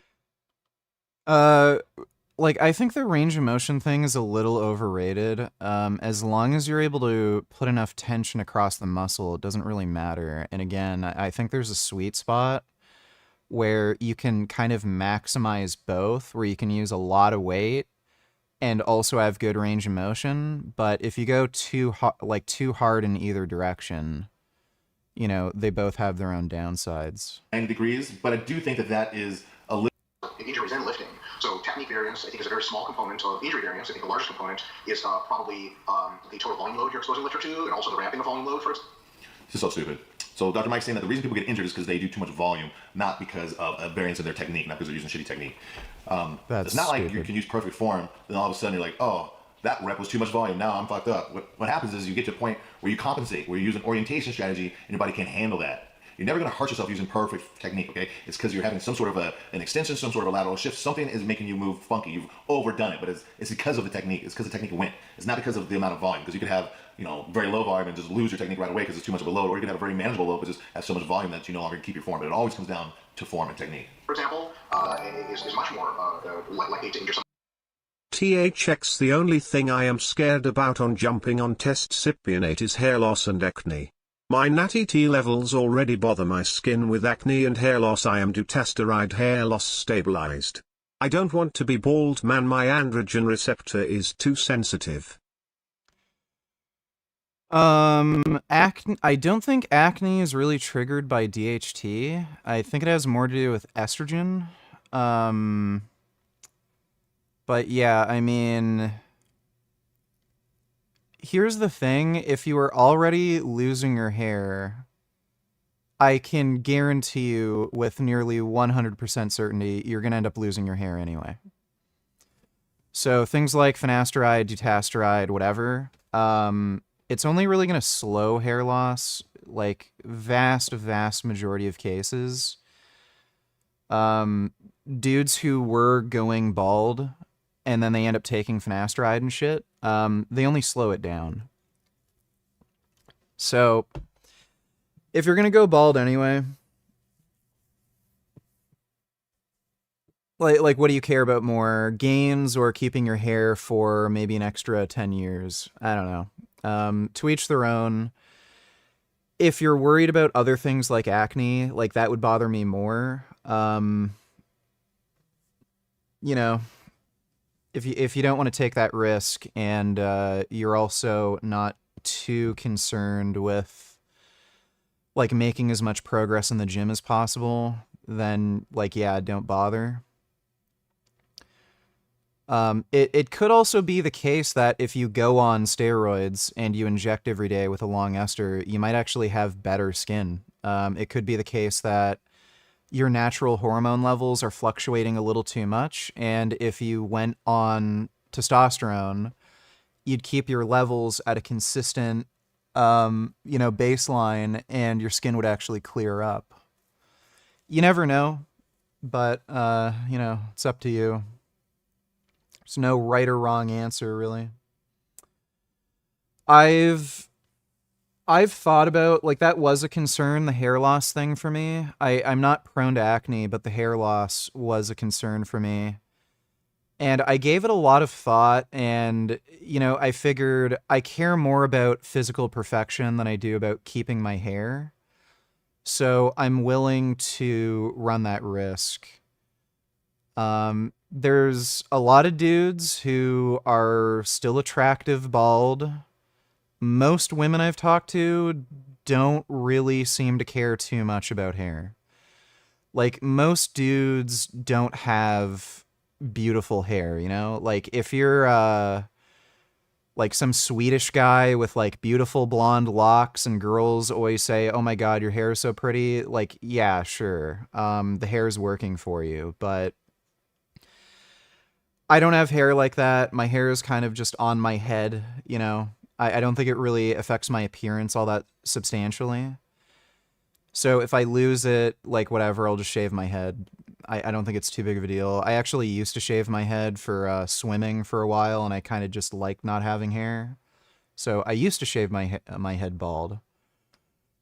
And again, like, I it's not like I got more attention from girls when I grew my hair out, so I don't think it really matters. And a lot of dudes just look kind of harder and more masculine when they're bald. So, and women are attracted to masculinity. So, like, if anything, there's a good chance you'd be more attractive. So, I'm not too worried about it. I also don't think I'm particularly prone to hair loss. My dad didn't start losing hair until he was in his 60s.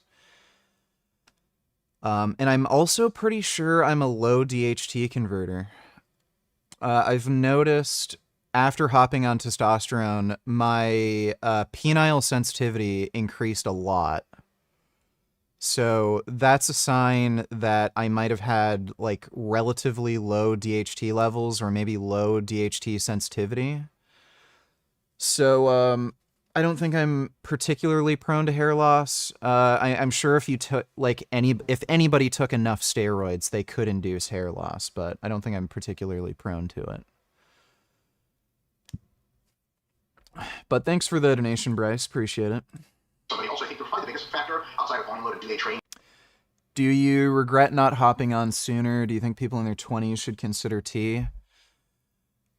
I wouldn't say I regret hopping on sooner. I don't think it would necessarily have been a bad decision. I did want to bench 405 naturally.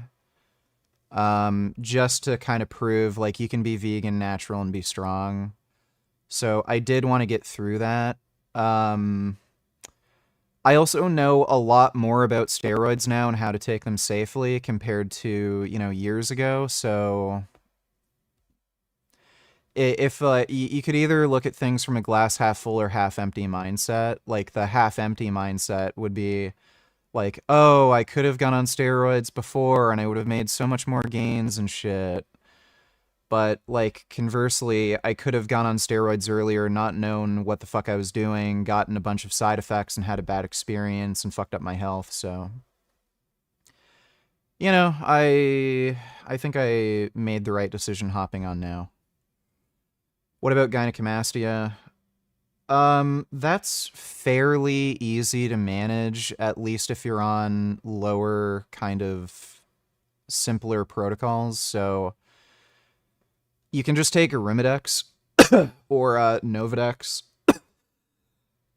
If you notice yourself developing gyno and lower your dose of testosterone. When I first hopped on, I was getting inflammation in the gland, and I just took a dose of Arimidex, and that got rid of the inflammation and the gland swelling. And I lowered my testosterone dose temporarily, and now I'm back up to the dose I was on before, and I'm not getting any gynecomastia or gland swelling. So a lot of people end up developing gyno from hopping on testosterone, but it's like a temporary thing. Your hormones kind of have to adjust to the like higher level of test that you're going on. But right now I'm not taking an AI, which is an aromatase inhibitor. And I'm on the same dose of testosterone I was before, and my nipples aren't developing gyno. There's no gland swelling. So again, it's easy enough to manage if you just slowly ramp up your dose, take an aromatase inhibitor if you notice that you're getting gland swelling. When you're on very high doses, like some pro bodybuilders, that becomes more complicated because you're talking about multiple compounds that can trigger gynecomastia development through different mechanisms, like different hormonal pathways. But if you're just on testosterone, it's not there's not too much to worry about, and it's easy to manage. I might end up getting gyno, like eventually, if I start running higher doses and multiple compounds. But if that's the case, you can just get surgery to remove it. It's genetics. I think genetics is the biggest I think Mike knows he looks like shit, and I think he blames a lot of things on genetics because of that. influence on injury risk of all things. And I also think he gets injured a lot, and he has a lot of like nagging pain that he doesn't understand why someone like him would have that if he's so knowledgeable. So he blames genetics. But I would say that technique, in my view, has at least 3, possibly 4 ways it could influence injury risk. God, he just over-explains so much shit, right? So I think it's fairly well understood, or at least we have reason to believe, that changes in movement pattern from repetition to repetition, essentially moving in ways you're not accustomed to with high loads, can increase the chance of injury. So if you're used to doing the same movement, even as Jordan, and like we point out, I definitely heard Jordan point this out, like, even if your deadlift looks like shit, if it looks like the same piece of shit every single time, we're not so as worried about you getting hurt. Fucking ridiculous. You know, because as soon as you use shitty form, it's not like something bad happens right then. It's a buildup. It's repeated stress to the same structures that are kind of taking too much of the load. If you do the surgery properly, it permanently removes the gland. There's some bad surgeons that don't remove the gland completely, and you can still end up developing gynecomastia again, and then you need another surgery. But yeah, if the surgery is done properly, it permanently removes the gland, and then you don't have to worry about gyno ever again. So if you have a shitty deadlift and it looks like shit, it's a problem no matter if you haven't gotten yourself hurt yet. It doesn't matter of time. Because you're used to those movement patterns, you've had some adaptive buildup in them, so you're fine. I think there is slight reason to think injuries could be magnified if every repetition looks very, very different, right? So if you see someone do like an underhand bent over. I can tell you, I'd rather have someone who has like a shitty deadlift have, 3 shitty deadlifts and 3 good deadlifts than just 6 shitty ones. So I don't really agree with that either. See, Mike just places way too much emphasis on programming and not enough on biomechanics. Honestly, in my opinion, give me somebody who's got really great, really perfect biomechanics and just very average programming. I'll take that any day of the week over somebody who's got really great, really perfect programming and just average biomechanics, okay? Assuming the intensity is the same, the person with the... Never get on gear for women, get on gear for men. That is just fucking stupid. There are plenty of dudes that women find attractive because they're on steroids. Look at Chris Hemsworth. So, yeah, the guy who played Thor, Chris Hemsworth, he's on, or at least was when he was doing Thor, he was on high doses of steroids. Chicks love the fucking way he looks. There's also dudes like Henry Cavill. You have to keep in mind, everyone's genetics are different, right? So if Henry Cavill is like the ideal male physique right now, you may not be able to look like Henry Cavill without taking steroids. Henry Cavill can look like Henry Cavill without taking steroids because he's Henry Cavill. But you may need to take steroids to get Henry Cavill's physique. So that's just bullshit. If you're more muscular, leaner, look better, have better body composition, women are going to find you more attractive. Superb biomechanics is going to get way more. And if out of every steroids single help you rep do they that, get way more time and retention. They get way better muscle recruitment. All right, so I've kind of shown you that you can't really use Mike's education as a justification for his shitty advice. Like a bodybuilder, you watch Mike work out, he works out like a powerlifter. So let's break down some of this. I'll show you what I'm talking about. When Jared goes, you can see he's got a little bit of a forward elbow position. His arms are kind of in front of him. He's getting some lats. Yeah, he's getting a little too much extension. It's fine for my liking, but it's not a big deal at all. And he just looks like he's getting a lot more control, a lot more time under tension under actual muscles. Now let's compare that to how Mike looks, and I'll show you the biggest differences. Dieting does not get rid of gynecomastia. You don't know what gynecomastia is. All right, we see Mike go. Doesn't that look a little different? First of all, we're using some orientation, some movement to try to jerk our way up there. We look at the elbows, they're really flared out instead of being turned in. That means we're not getting any lats. I mean, really, he doesn't have that range of motion for that degree of shoulder flexion at this moment. He's orienting to get there. So he actually shouldn't even be doing these pull-ups. He's getting 0 lats. I mean, that's a big difference. The guy, like, cannot do a single legit pull-up. Actual like, muscles. Now let's compare that to yeah, Jared can actually do pull-ups. Mike literally cannot get one single legit pull-up. And I'll show you the biggest differences. All right, we see Mike go.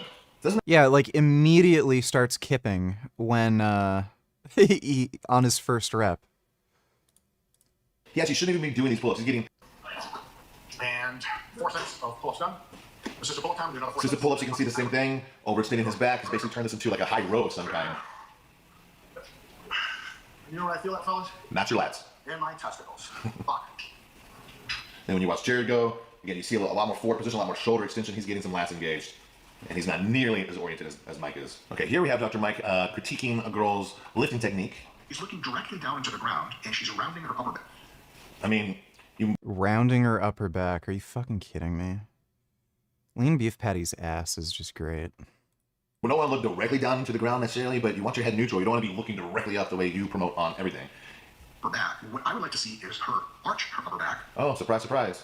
that helps you arch the lower. So we can see here we have Jared Feather on Dr. Mike's IG, and you can tell he's being coached through this. He's got crazy neck extension, really big hyperextensions through the back. Really, this is Dr. Mike technique. Forward, it helps you do that. It helps you push your hips back more naturally. It's an auto. There's no reason to keep your your head upright like this. That big arch. Also can help you detect if your knees are too far forward and help you push your knees back. That upright posture is not the way to lift the most weight, but the mind muscle connection you can generate with your hamstrings. And the specific technique I would never listen to Mike about anything about mind muscle connection. to make sure that hamstrings limiting factor will occur better for most people if they arch their entire back and lift their chest up. I see a lot of people doing this look down stuff. They don't really know where they got it. Because they know that there's value to keeping a stack. They're going to feel more activation in their glutes whenever they keep their ribs in a neutral position. Got it from, but this is not the ideal technique for this exercise. I just can't stand the condescending look on his face. You know, ugh. Oh yeah, that's another thing, Wandering Mason. Like, all these people who are like, don't do steroids, they're gonna make you look ugly. All the fucking dudes that they say look amazing and are natural, they're on fucking steroids. Like, it's hilarious. So yeah, like, just get fucked.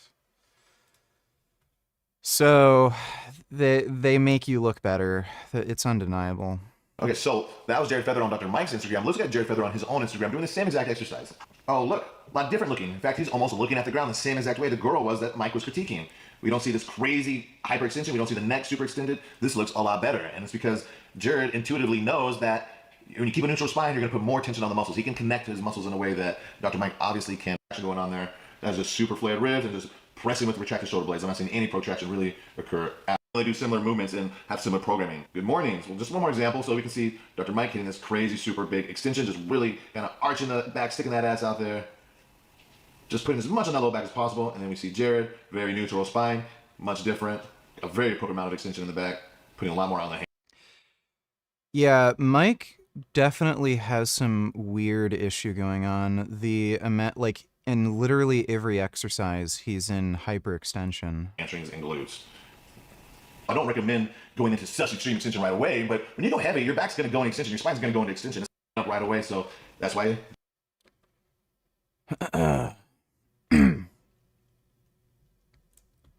Improved, but it is pretty wild that this is able to work on anything from a 2x2, 2x3 to 3x3 upright, which is the 3x3 upright, as well as pretty much any hole configuration. This is really made to have universal compatibility with just about any upright you could find, from the Amazon basic squat racks all the way up to really expensive stainless Rogue uprights. And with ways to do like a counterbalance system, that is a possibility. It just adds more complication to the system. For a lot of people, I think you can get by just fine with a standard VTS Lite, and I'll talk about more of the differences a little bit later on. Now, the way this functions versus a standard Smith machine is instead of being on guide rods, it's using your upright, which means it has to use rollers. The VTS has rollers on all sides of the upright. That allows it to basically remain in contact no matter where you're pressing from. The VTS Lite only has them on the front and back. So in my experience, the real difference other than the weight between them is the fact that this one can use these ISO handles and has the hex port attachments, where the VTS Lite, you can't use the ISO handles. Now, I will say, my favorite way to use this is in this orientation. One reason that this is actually superior to most Smith machines is most Smith machines, the only thing you can use is a standard straight bar. Well, this allows you to use isometric handles. There are Smith machines out there. I just used one a couple months ago from Max Pump called the Iso Smith, but although it's a very cool unit, it still cannot interchange handles and use other things. Whereas this one, you come off, you then lift this over, lift it.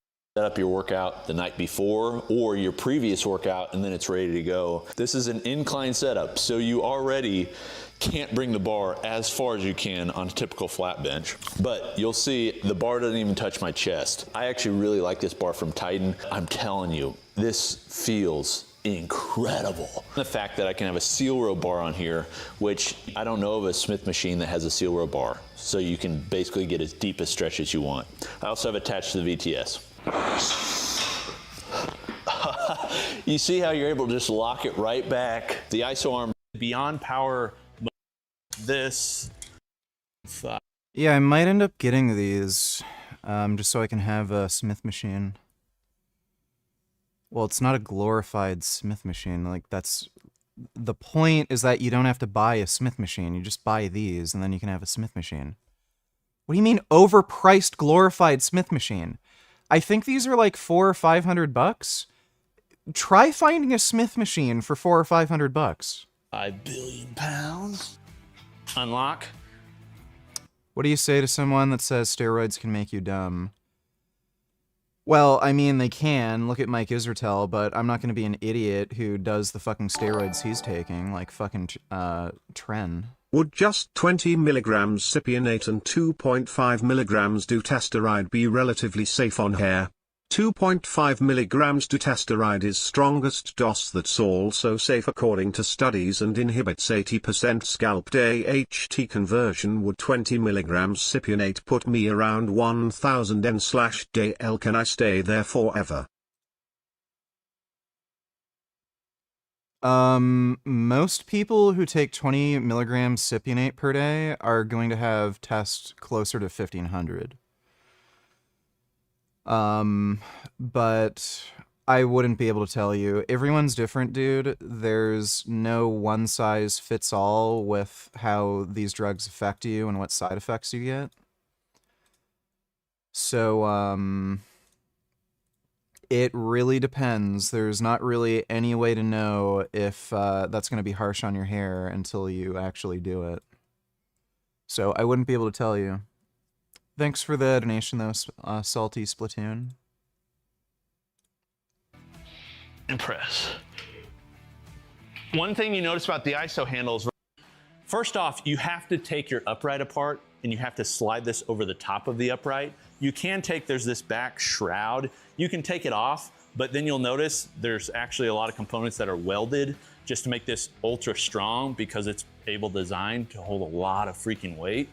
Because of that, you have to take your upright apart and then slide it over the top. That's really not the big deal. The big deal is dialing in these rollers. The way that these are tensioning are with these screws, and you can see because there's so many rollers, you've got to get them so they all fit up against the upright, and then you have to lock them down. Well, over time I've noticed if you don't tighten them tight enough, what can happen is you can end up introducing slop in the movement, and it's really annoying. So you don't want to have to fix it during your workout. Just fix it from the beginning, get it absolutely dialed how you want.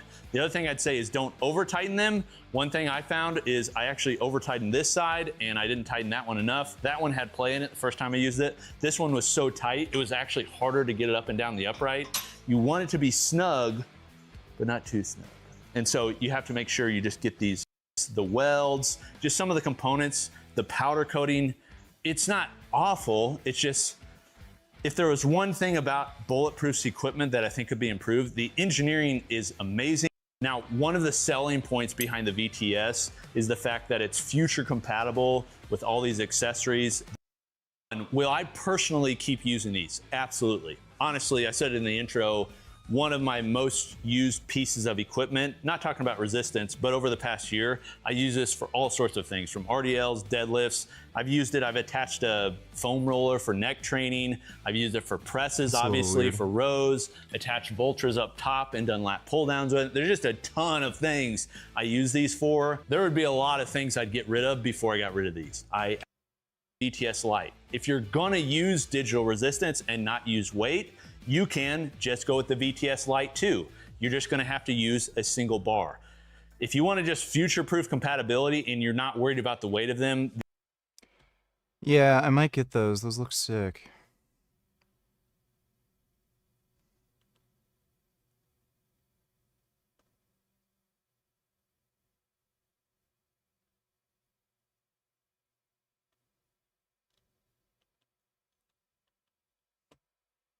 I recently sold my Coop Squat. Yes, the Rhino belt squat rack I built maybe 6 years ago and I've used pretty much every morning to train with, and that's because I'm building a new belt squat. Today I'm gonna show you a DIY belt squat that I plan. I don't know why I would ever want to talk to More Plates, More Dates, Connor Murphy, or Blaha. They're all fucking retarded liars, so no, I don't have any interest in talking about anything with any of those idiots. To replace the Coop Squat, I think it's gonna be better. I've got some ways that you can do it for cheaper. Yeah, I'm sure Connor Murphy and Blaha are gonna be able to give me any fucking steroid advice. They're all, like, they're both fucking retarded lying dickheads, and More Plates, More Dates is a fucking lying idiot selling that turkesterone bullcrap. Using the equipment you've already got. I'm pretty excited about this one. Let's get into it. Hey guys, this is Coop from Garage Gym Reviews. Welcome. If this is your first time here, sometimes we build stuff, sometimes we review other stuff. Today, it's kind of a combo of that because it's technically DIY at the same time. It's not like I'm building it with wood or anything like that. These are parts that you can buy off the shelf. Penguin Zero made another video calling out a guy abusing his dog. Are you going to react? No. What's the point? Also, if you'd like to see a cheaper version, let me know in the comments. So having a built-in angle is nice. Another thing, if you want to angle it more, not very hard. You literally just put some things. I'm actually thinking about getting some UHMW pieces that fit in these. Your mom. But a lot of the belt squats, they just take up a lot of space. Really expensive. They're really expensive. He says you need a Beyond Power, $2,200. We got a Rogue T-bar stand. How much does that get? Say $500. This is the bougie version. It's less than a Rhino. I think the budget version is pretty sick in that I'm gonna show you how you can use your weight stack on your lat pull down, your low row, whether it's plate loaded or a stack, and do it where you can start at the top of a movement. That's what I think is pretty cool. I'm just gonna show this one because I wanna try it. I'm eager beaver. All right, so one of the things that's nice about this is you can start the load at the top. So basically I'm gonna hold this and now it's waiting for me to stabilize. Load is on, it's not all the way on. I'm just gonna try and squat. Oh, yes. It's working. I'm at 40 pounds total, 40 pounds at top of the rep, 80 pounds at the bottom of the rep, and it basically graduates. So a little bit light. I'm just gonna see, let's just see what 200 pounds on this feels like. That's nice. That's kind of neat. Okay, as you can see. Yeah, those fucking electric, you know, pulley things, like, those are cool. They're just way too fucking expensive. If they could bring them down in price to like under 1,000, that would be perfect. But like $2,000 is crazy. Like, you may as well just buy a fucking functional trainer at that point. Like, you can find good functional trainers for that much. I should get back into streaming too. Hope you're having a good day. Yep, I'm having a good day. Just woke up, did some cardio, and now I'm streaming. Streaming's good, you know.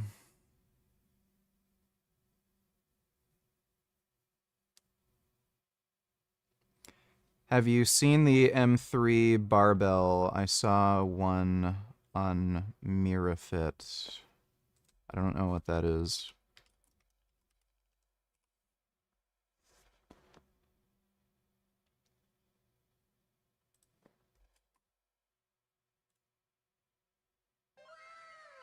Oh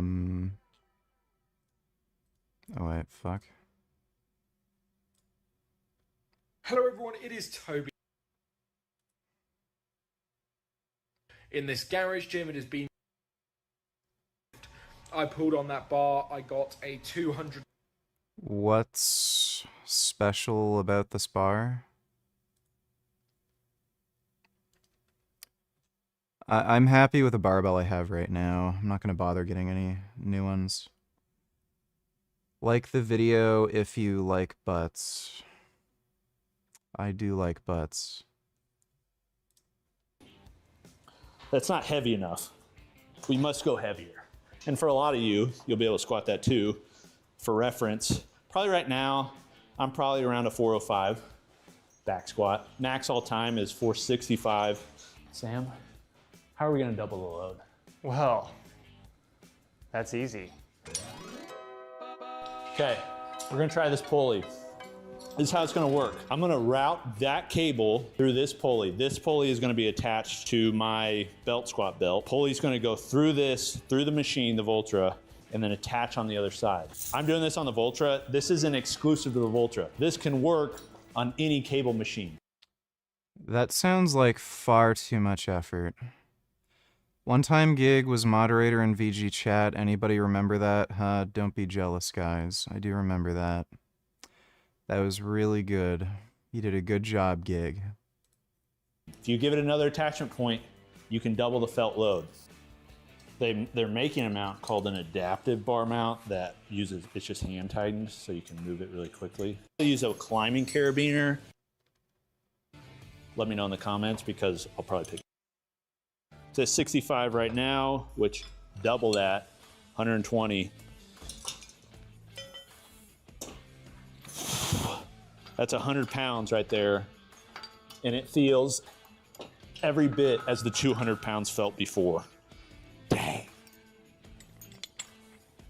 That's hot. Oh, yeah. That's nice. All right. The way this would work is you're going to go in here. You've got a stack. This could work on your Adonis. This could work on these pulleys if you pull them all the way to the bottom. You're going to deal with some height issues. So then you may have to build your platform up a little bit, something like that. Although I have workaround for that here in a moment too. But this is a way that you could do belt squats on your cable tower. Now, the first thing that comes to my mind is I would not use that.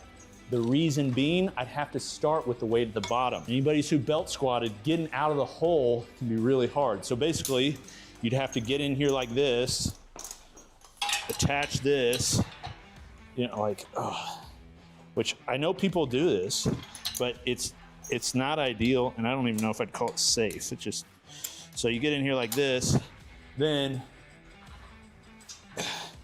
stand up, which doesn't really work very well with a heavy stack. I mean, this is only 60 pounds. So then you do your squats, which I just want to say the smoothness of a cable stack like this on a belt squat, it feels incredible. Feels so good. Okay, so there's your belt squat, but we're gonna do you one better, Bubba. We're gonna start at the top. Sam, bring out the secret weapon. So this is your just basic, I want to say $45 or so chain hoist that you can buy off of Amazon. They're greasy, they're ugly, they're archaic, some would say, but they work. All right, so we're going to attach this to the top. Up here? Nope, this one. This one? Let's just try this one. One thing I'm thinking, if you've got a shorter rack, I mean, this isn't a short rack, this is standard height, this is 90 inches. So they make a 100 inch and 108 inch. But a lot of you are gonna have a 90 inch or so rack, whether you're using this on this or the Adonis or something like that. So you got all this chain. The way this is gonna work, we'll attach this down here. Now, you're like, wow, I don't really wanna do that.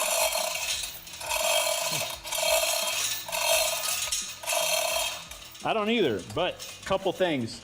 One, they do make them so they can give more pull on each one, so you don't have to go through this whole chain, basically. The other thing is you really only have to use this for the first set of your working weight. You know, like maybe you're starting off on your warm-ups or whatever, this could work. This is a way that basically you're gonna be able to lift it up and offload it. If you wanna lift it up in a different way, depending on how heavy you're going, you don't have to use something like this. You could like take a handle and pull it up and then hook it in to a chain. The reason that this is more convenient is, yeah, you have to deal with that noise and black hands and stuff.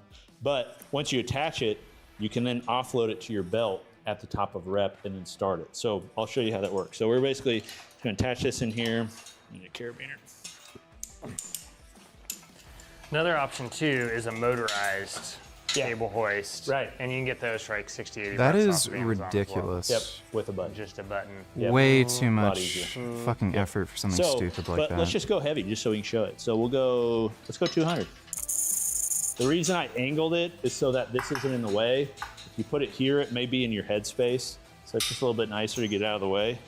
You can then get in here, hook into it. Dude, setting this whole fucking thing up every time you want to train legs. And then you're basically gonna lift. That's a little silly. Feels very nice. It's heavy. I like the idea of this. Stack, 200 like, pounds. That's a clever idea. I don't know if there's like a weight stack that's More than any other. I don't know if there's a weight stack that would be easier to use to do something like that.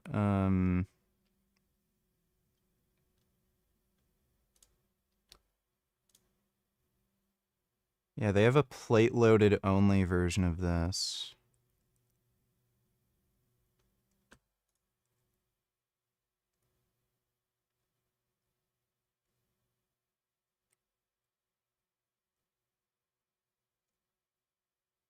I don't know if I could think of some way to lock the weight upright for doing a belt squat using something like this.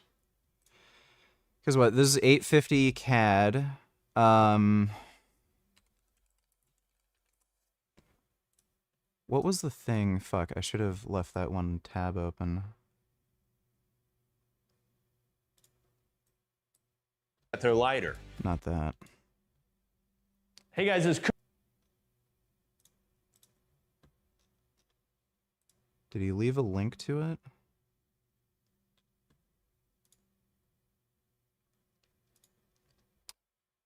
Indie T-bar row.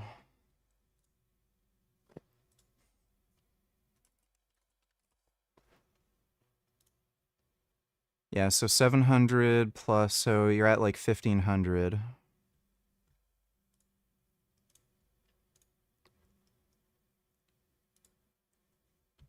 Versus the Rogue Rhino, I think if I wanted to order that fully shipped, that would be, I think about 3,500, maybe more.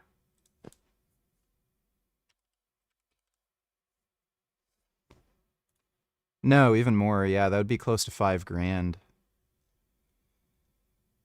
So 1,500 versus 5 grand. That would actually be a pretty good value proposition, assuming you could find some way to lock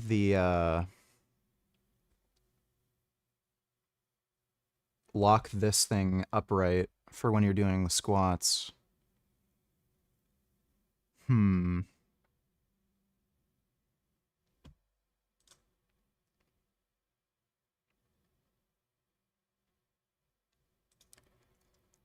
I think somebody did make a homemade belt squat using this. I gotta look into that. That might actually be worth doing.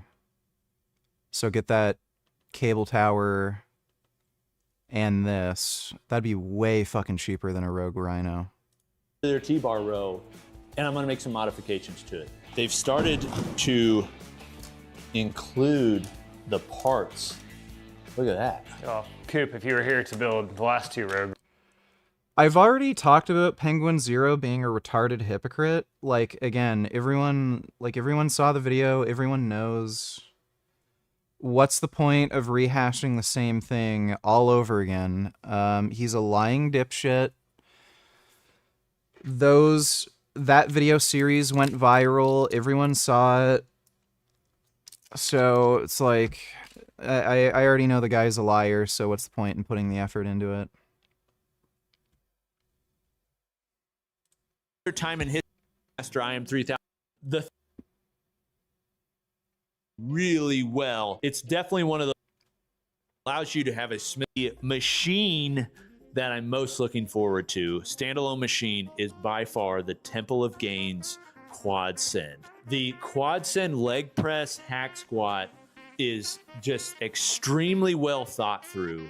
Most leg press hack squat combos, you automatically have a piece where you're like, the leg press is great, but the hack squat, or the hack squat's great, leg press is, The depth is usually on those not very great. The quad send, the depth, you'll never reach the bottom of that thing. The integrations of things like digital resistance for the Beyond Power Voltra and things like that, it's just like, man. Plus, you can use plates. Just very well done. That piece, if you're in the market for those, that's one I would absolutely wait for and will definitely be living in my personal home gym. Now, Force USA has absolutely leveled.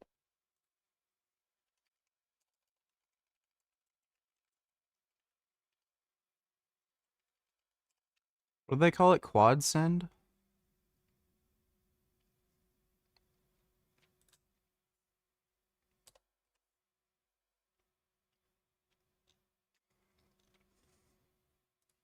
What's going on, guys? So much anticipated. Cycle through the pictures here. We can see the safety arms on the side. Fucking faggot didn't even use it.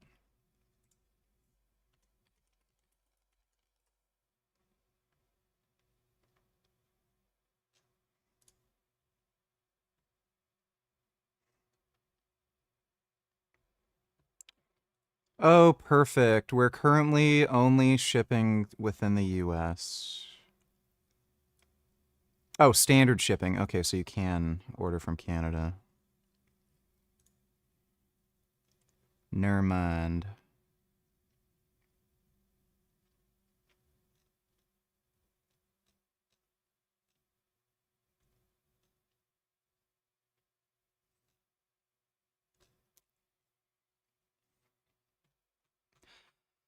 I actually found a place nearby-ish, like near Toronto, that's selling what looks to be pretty good leg presses and hack squats. I don't know where the fuck they're getting them from. I'm assuming they're just white label products from China, but they look like they can handle a lot of weight and they look pretty high quality. Their leg press and their hack squat are both like about 2,500 or $3,000. I might get one of those. I'll probably go to their warehouse and ask to take a look at them and shit, but Canada is not great, like not nearly as good for just machines as the US. Yeah, quad send. They don't have a price estimate yet.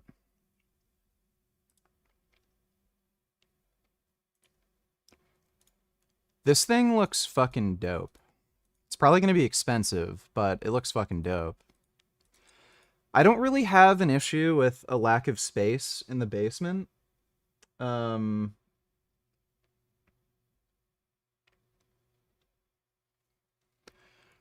All I'd really need is like a leg press, hack squat, and maybe some sort of cable tower, cable machine.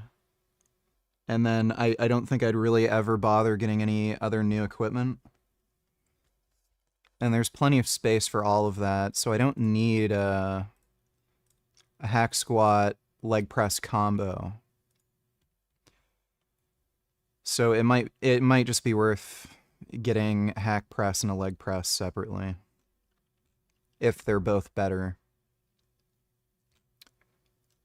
I don't know when they're gonna come out with that. I'm sure shipping would be a billion fucking...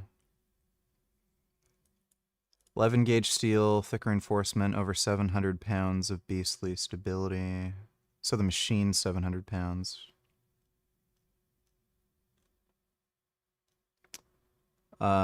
This can hold up to 1,800 pounds. That's actually fucking dope. I wish they'd give you a fucking price estimate. That's definitely the most epic leg press hack squat combo. The most heavy duty ones I've seen so far can only hold like 1,000. No, I haven't played Battletoads yet. We're gonna start soon. Let's play some Battletoads now. I just gotta go take a piss. Gum gum. Oh, my gum gum. Look, guys, I have a little kitty cuddling with me. Oh, look at him. He's like a noodle. Oh, gum gum. I love you, gum gum. You're such a good baby. He's been cuddling with me this whole time. You're my little cuddle buddy. You were being very rude this morning, biting me, forcing me to wake up. 'Cause you were hungry? Yeah, you have no manners. You don't give two shits. Alright, I'll be right back.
How much is your rent? It's $2,200 a month.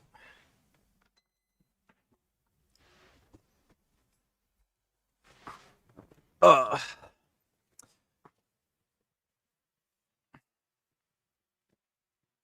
And considering I'm renting out a house, that's not too bad.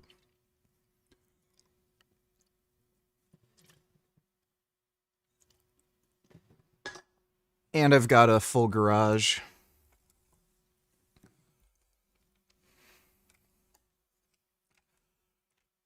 Having the garage is so fucking awesome, dude. Like, holy shit.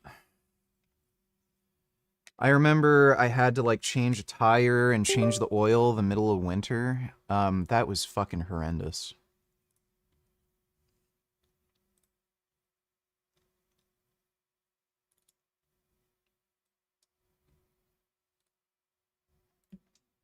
Oh. You want to come cuddle again? Yeah, you can come cuddle. Come cuddle. Yeah, that's a good baby. Oh, there's my gum-gum. Do you guys see this? This is my cuddly baby gum-gum. What a nice little sweetie.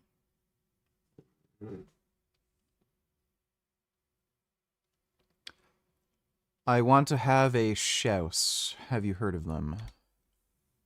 I have never heard of a shouse.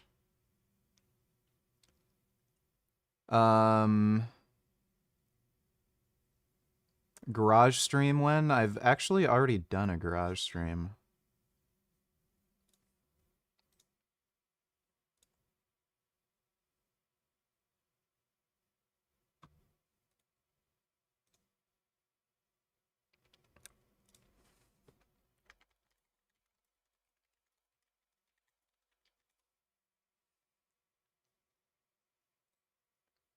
Yeah, iguanas are like vegan friendly lizards. I like iguanas. I really like lizards. I was kind of thinking of getting one, but I don't know, like they may be high maintenance.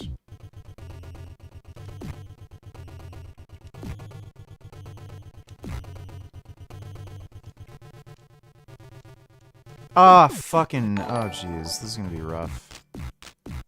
When are you going to start posting more on your OnlyFans? Can you start banging some petite blonde women on there, because that is my goon addiction. Sort of like an indie black scene. Well, I actually have been posting more on my OnlyFans. I have a bunch of new pics and one new vid up. So I have been posting more. I cannot watch this video because it's making me log in, but thanks for the donation, Wally.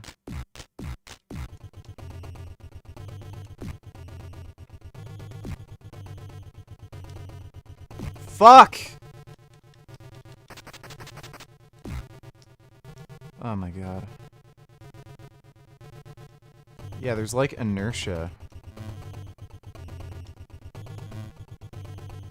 Oh jeez, oh my god, that was... That's bad.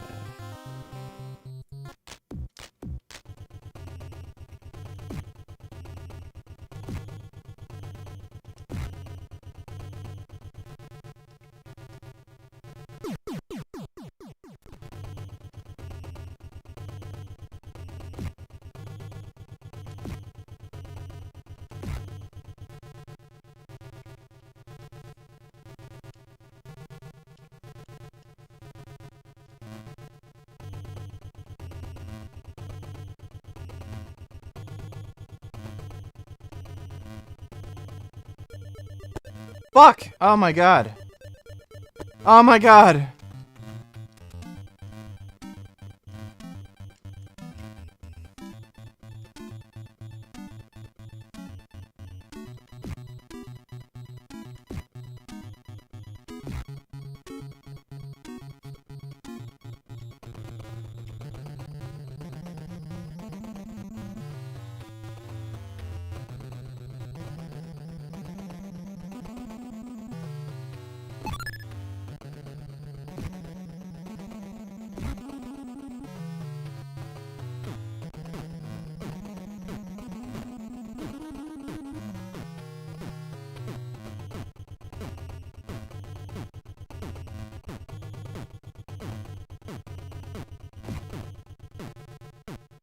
Oh, shit. Motherfuckhole. Oh.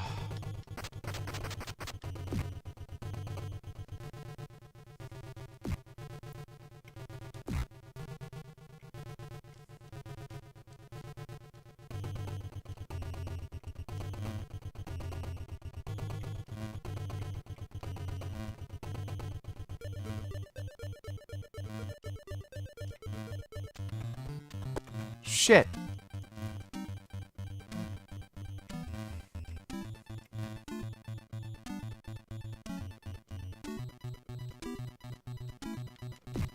Oh my god, I'm stupid.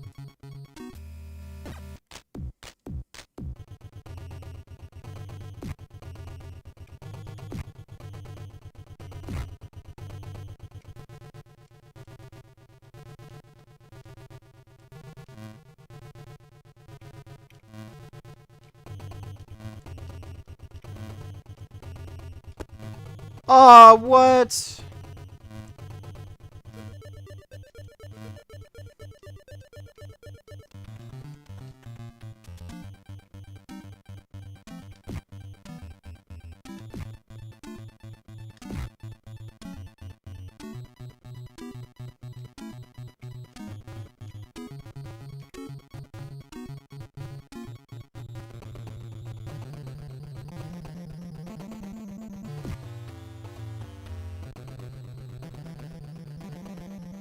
Oh shit, it's harder to do it on the other side.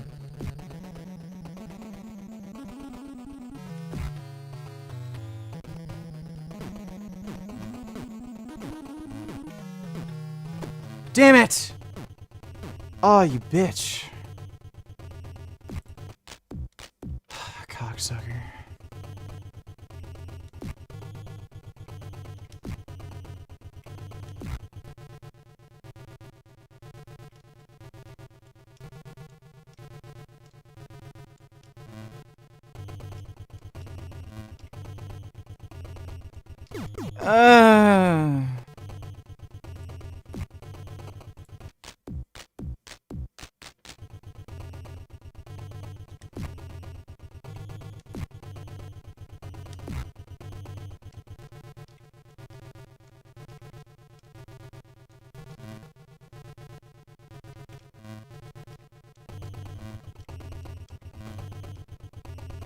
Fuck! Oh my god, it's weird. My brain, like, thinks it's gonna take longer for the thing to get there.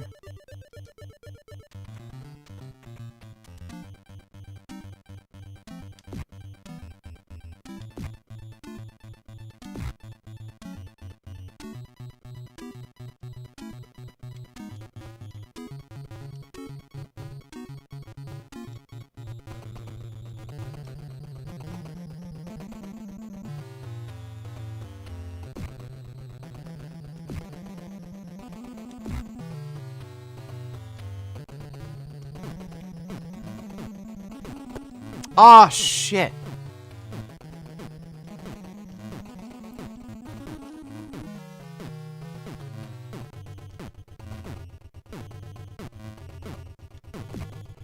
Motherfuck.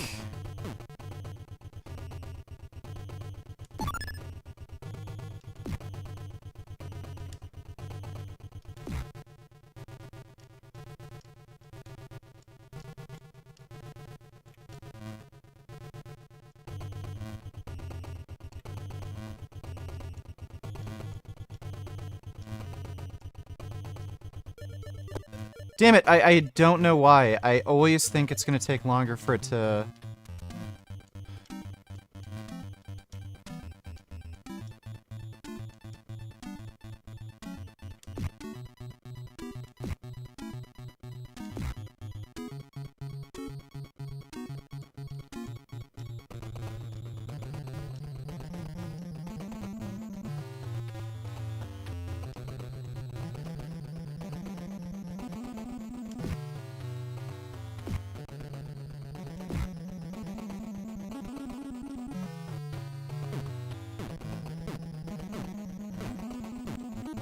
Ah!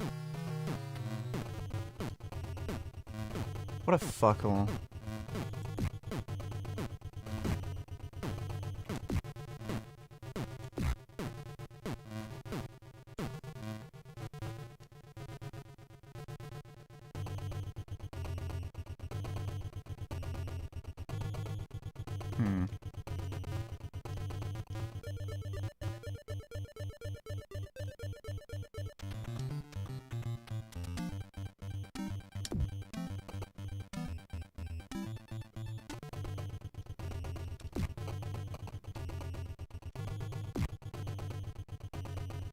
How in the fuck do you even... I don't know how the hell you even kill that green dude.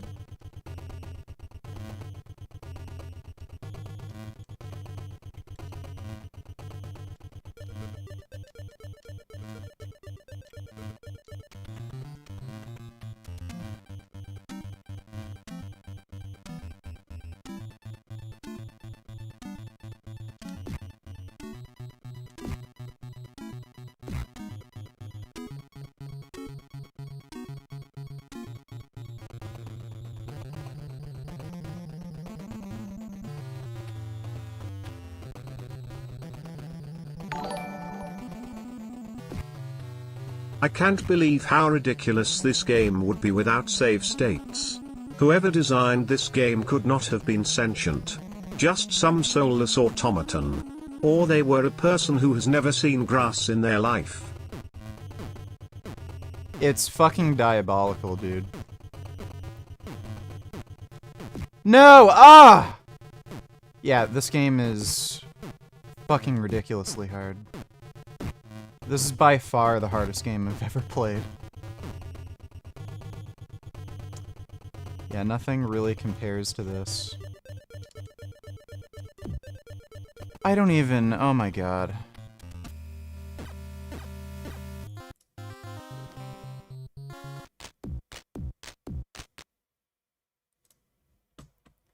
On the upper part and get up for the others. Get up on the third arrow on the right as it may escape difficult if you lose a life or two to do it. Left as you begin the stage to the final stage, the revolution. If you hold down the jump button and left as you begin the stage, you'll float up at the beginning and you can grab this flagpole weapon, which is very useful for fighting this hornhead enemy. Once you get up here, you need to make sure to jump over this ball and you want to be jumping towards the left. Wait until this green platform just appears and then quickly jump across. The very last one fades out before the others, so you need to move quickly on those. These yellow platforms will fall out from under you when you jump on them. And up here we have another hornhead to fight. I like to wait until he does his little charge attack and then hit him with the pole. If you don't have the pole anymore, you can also use a charge attack, and if you drop your pole while you're fighting him, don't try to pick it up again until the hornhead is defeated. He will definitely capitalize on that and deal you a bunch of damage. Here's another one. Alright, we have some more springs to climb up here, and at the top is a bouncing ball that we need to avoid. Make your way over to the right, take out this hornhead, and once he's gone, there will be a spring platform that we need to use to get up to the next level. So jump onto that and bounce up here.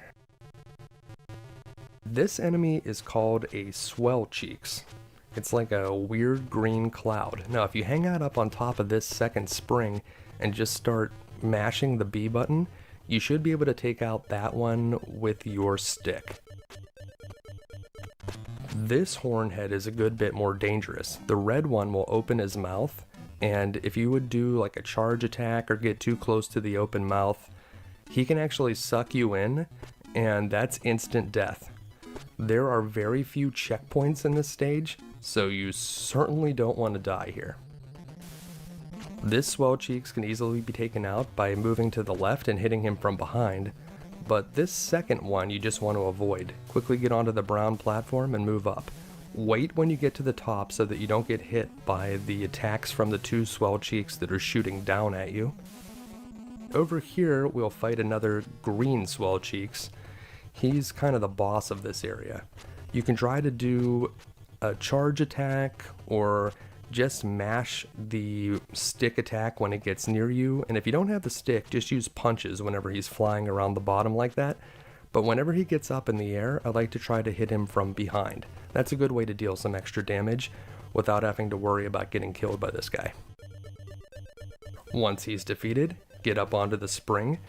Carefully watch out for the ball above here as you navigate that falling platform. Here we'll have to experience our first moving platform on the Revolution. When you're jumping to a platform that is moving itself, you want to jump a good bit early. When you are on a moving platform and jumping to a still platform, you want to jump when they're right about on top of each other. So this one's moving, jump early. Now we're on a moving platform, jump right when they're almost on top of each other. Same thing up here, right now. And then we'll wait until this one gets close to us and jump.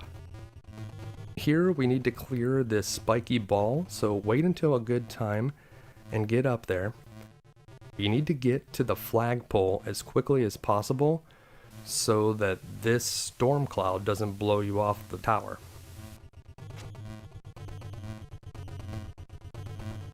Start jumping up these green platforms and wait here. This is a checkpoint, but wait for this one to reappear and then very quickly jump up. That last one will disappear out from under you if you don't jump very quickly there. Now, we need to finish the rest of the stage to the boss without dying, or we're going to go back to the bottom here. So get onto this flagpole, wait for this cloud to blow his air, and whenever he's done, it moves up a little bit and a yellow platform will appear below you. You need to press down to let go of the flagpole a little bit early so that you can fall onto that yellow platform. Take out this horn head with the flagpole you just pulled off the wall. And remember, when you're on a moving platform, that you want to jump whenever the one above you is almost right on top of you. This swell cheeks can be dangerous. Try to hit it from behind when possible. Once it's gone, you'll be able to move up again, and there's going to be another one of those flagpoles for you to grab. If you're not grabbing the flagpole, it is instant death when that cloud comes up and starts blowing on you. This time you have to drop down to a spring platform below, and then bounce up to another flagpole to survive the cloud attack.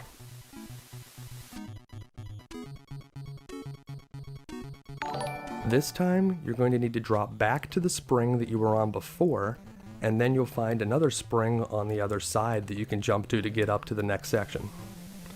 And this is the end. You want to go very fast up and to the left here. So all the platforms are going to be to the left until you make it to the next level.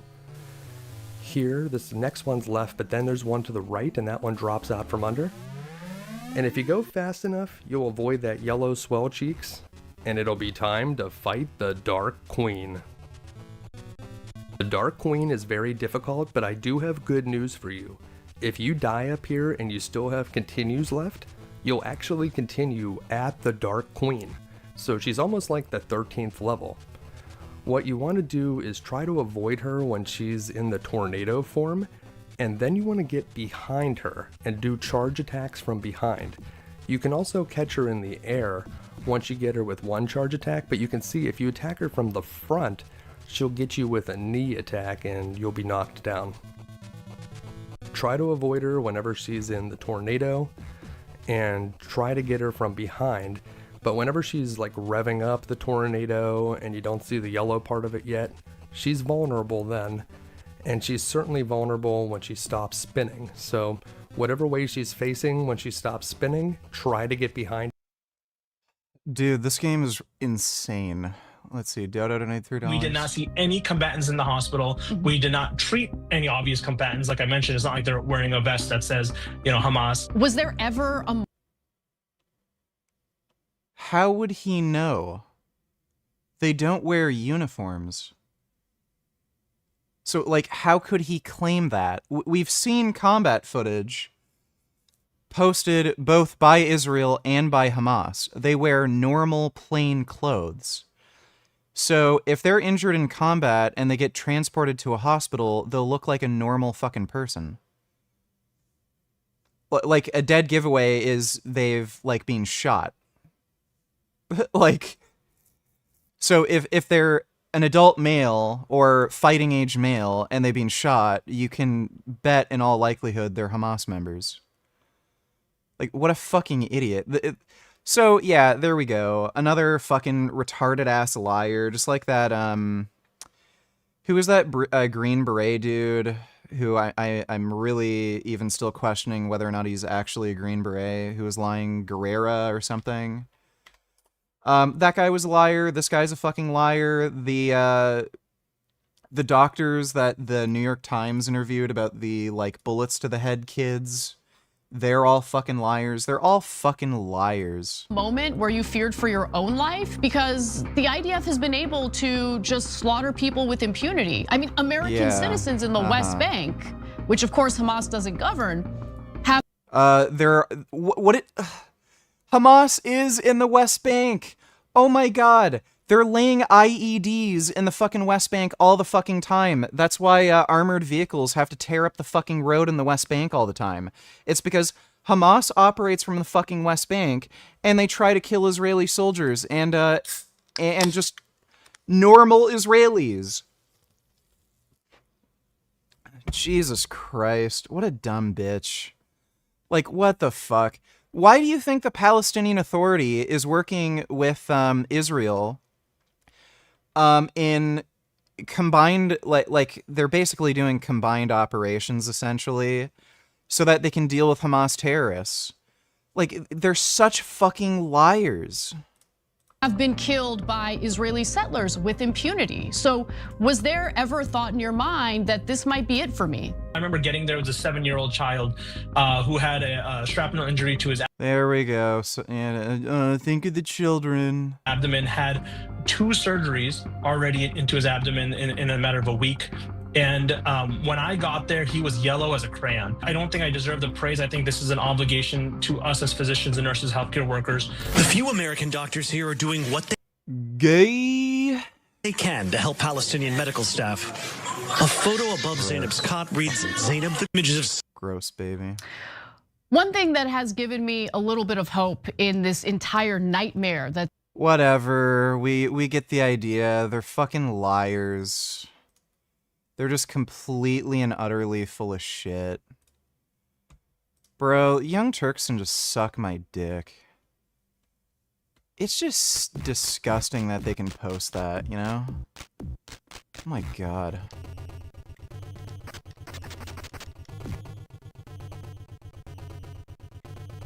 Fuck!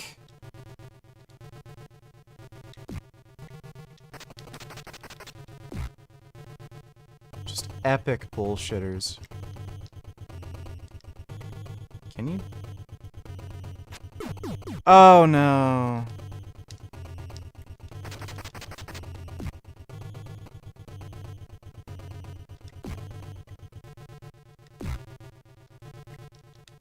I see. Yes.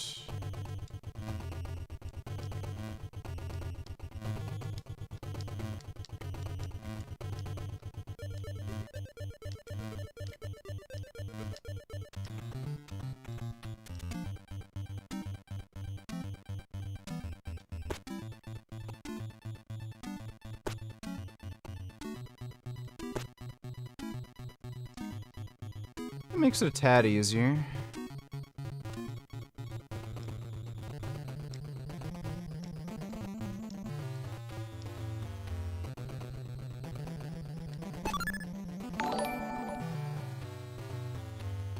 Hopefully sometime in the very near future the young turds end up going bankrupt. I seriously doubt they ever will because I have to imagine they have really low overhead costs. They clearly don't have any research team whatsoever. It's just Anna and Jank coming up with whatever horseshit they fucking feel like. And what? It's just employee pay. They can set up a studio wherever the fuck they want. So I doubt it. They're just grifting fucktards, you know. Thanks for the donation though, Dodo.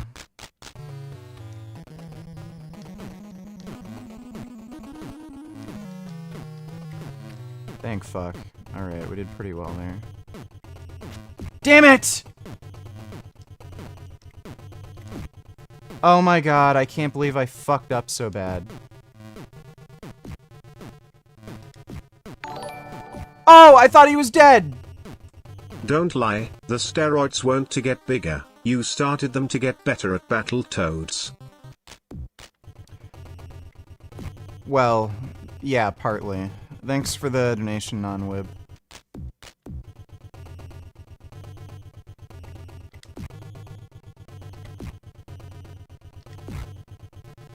Little bitch.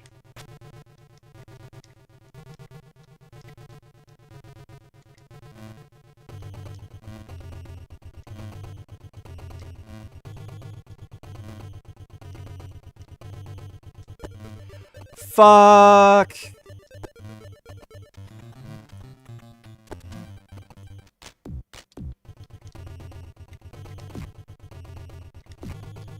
Oh my god. Dude, I'm about to go nuts.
Tofu.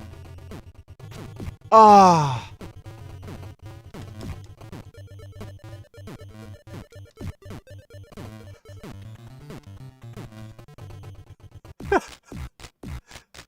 Wow. Fuck you. Oh my god, this fucking game. Alright, well thanks for the donation, Chris. Appreciate that. I did have tofu for breakfast this morning. I can't fucking believe that, dude.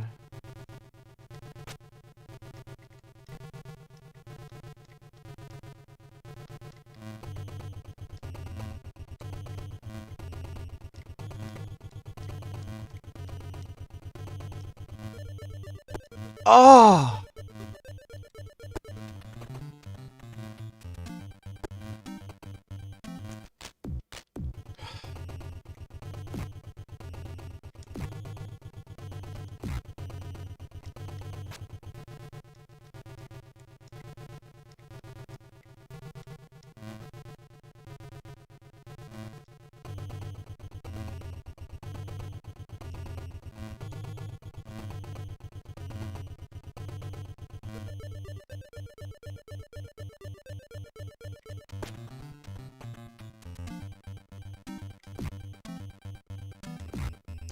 I think dealing with them that charge attack is just better. I'm gonna just do that from now on. Just seems more predictable.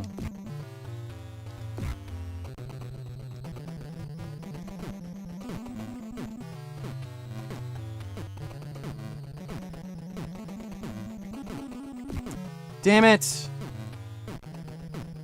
Came from like the wrong direction.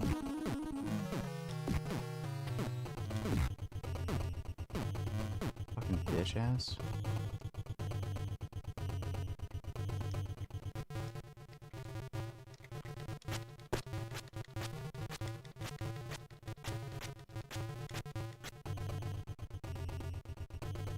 Where did he go?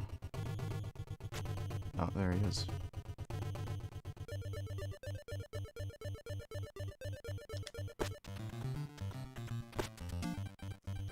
Fucking pussy.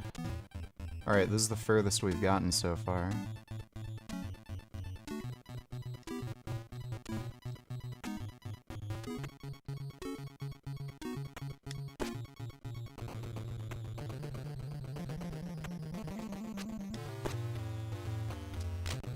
No!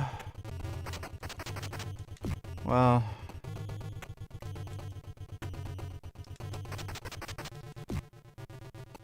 At least that's a checkpoint.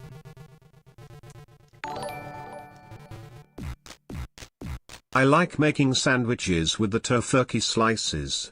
They are really tasty, but they come in such a small pack and they are expensive. Is there anything as yum and convenient? Frying tofu to make a sandwich is kinda a pain. The only other option would be to just make your own seitan. So you could make your own seitan and make deli slices out of that. Otherwise, yeah, deli slices just tend to be expensive. They are nice, though. Thanks for the donation, non-wib.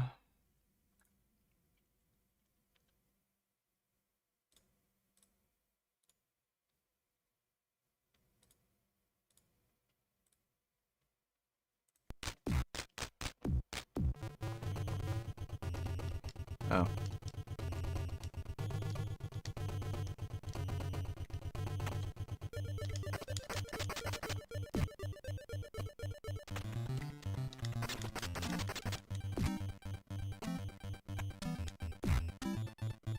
Fucking bitch.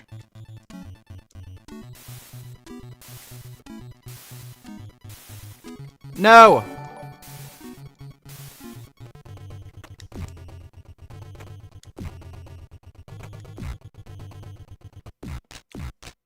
Bootycom donate $2. Did you time me out? Thought. No, I did not. I did not time anybody out.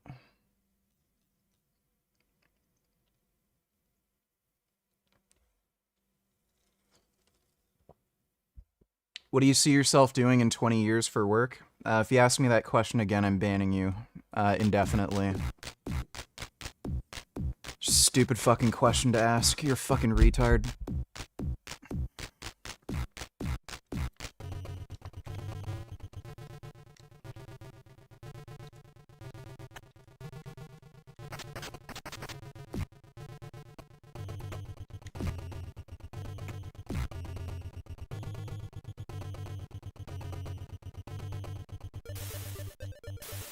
Ah, fuck!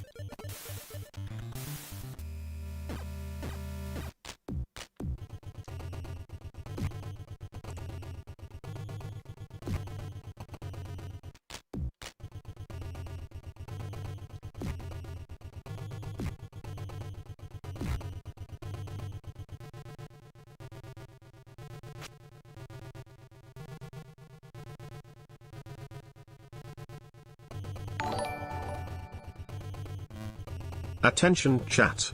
There is an outage. Your chat is broken right now. I was lucky. Don't think there's an outage. Thanks for the donation though, non-wib.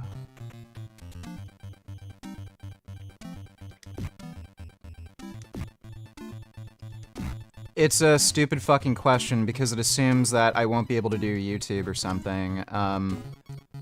Okay, well, AI is gonna take over a lot of jobs. What do you plan on doing in 20 years? You know, whatever fucking stupid shit job you have, well, AI's gonna be able to fucking do it. So what are you gonna do, fuckface?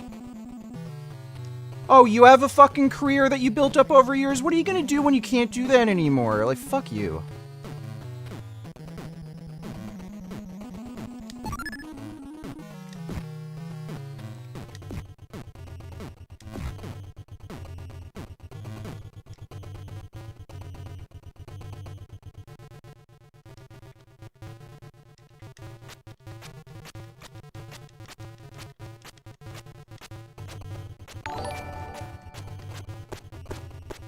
Now it's working. I thought I must got you in your feelings, YouTube autistic. Anyways, I'm going to do 90 minutes cardio and pull session and abs with no food. Feel fucked but must go on. Ah! What a bitch. Alright, well, good luck with that, dude. Have a good workout. Thanks for the donation. Who needs jobs anyway? They're a pain. Yeah. Might as well just, collect EBT benefits and, sell weed or something. For some extra cash. Thanks for the donation, Dodo.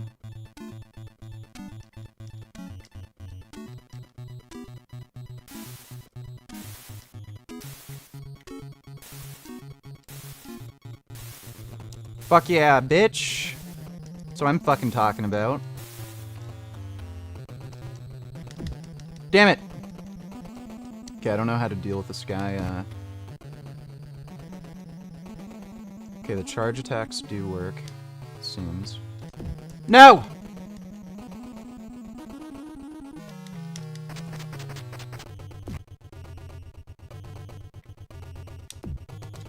Fuck you!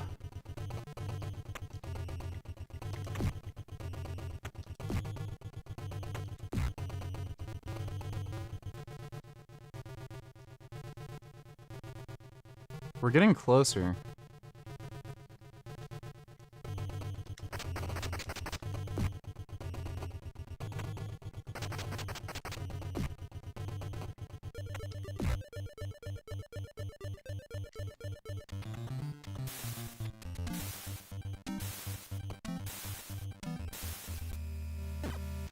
Son of a bitch.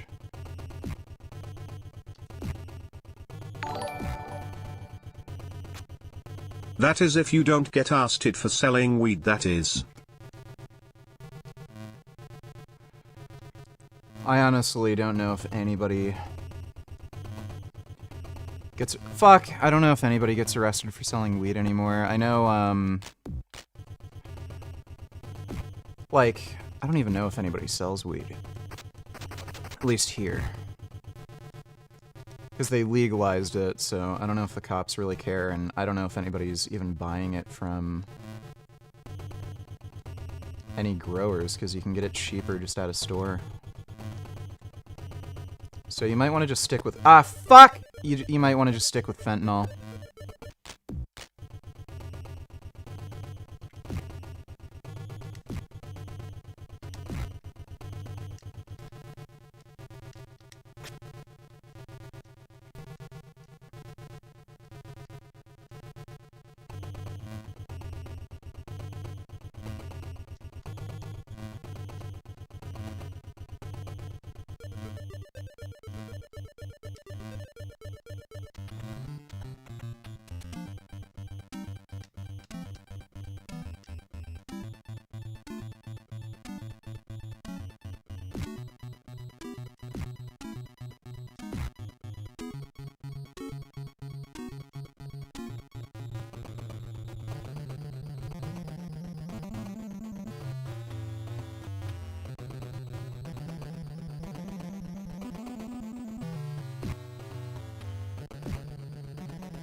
Oh.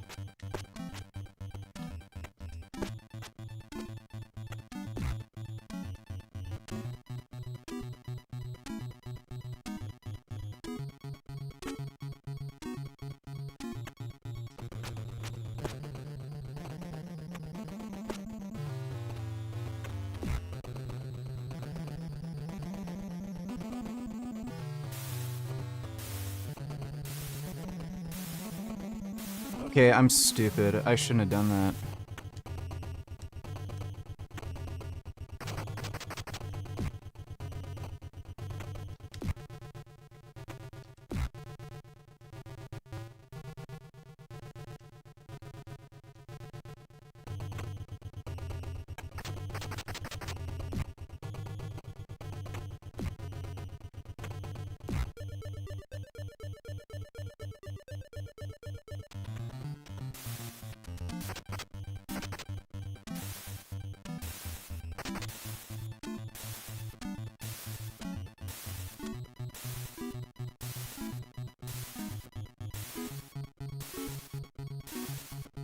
Oh, son of a fuck. Oh.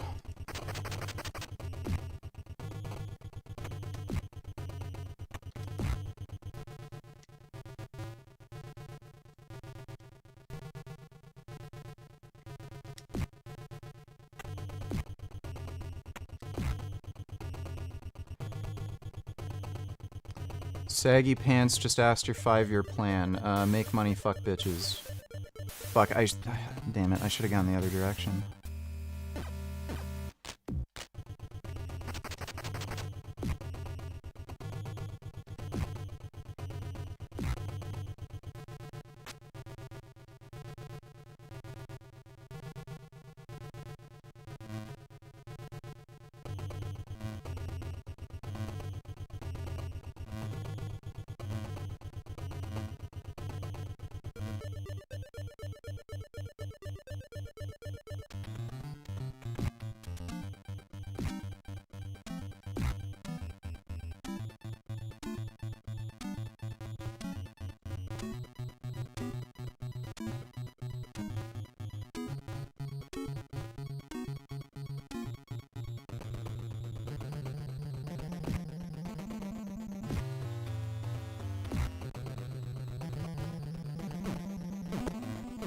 Oh, bullshit. What a load of fuck. Damn it, oh my god!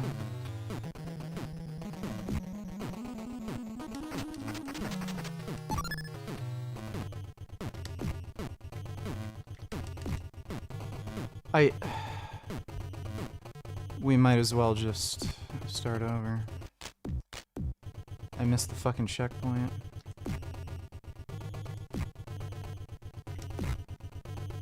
Dude, what a dick.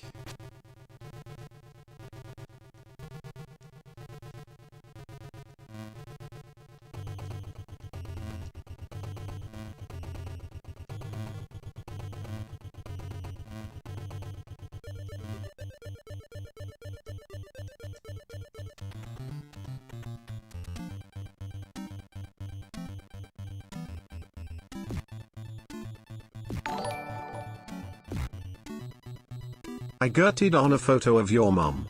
Or way.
Fucking pussy.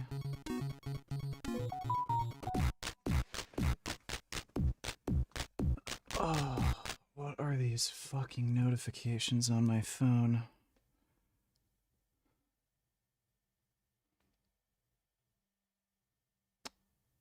Literally nothing. My phone just makes noises.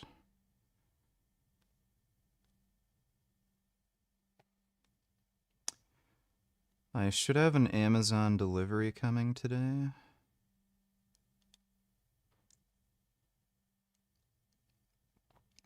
Yeah, you know what's funny? I ordered protein powder and an automatic cat feeder, and then it said it was coming Friday, and I needed protein. So then I ordered protein yesterday, and now the protein I ordered that was supposed to be coming Friday is just coming today. It's Thursday, right? I'm not crazy? Yeah, it's Thursday. So I got some extra protein. No big deal. Don't have to, like, order again. You aren't very good at this game. You're not very good at life. So, fuck yourself.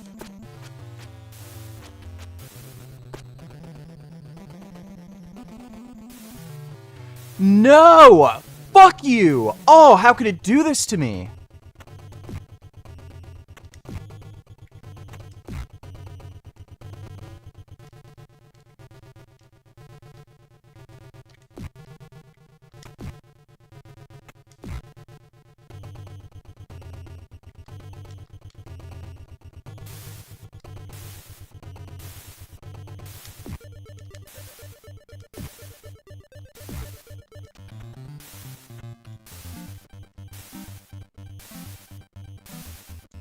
Damn it! Ah, fuck shit!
Oh my god, I hit him off screen.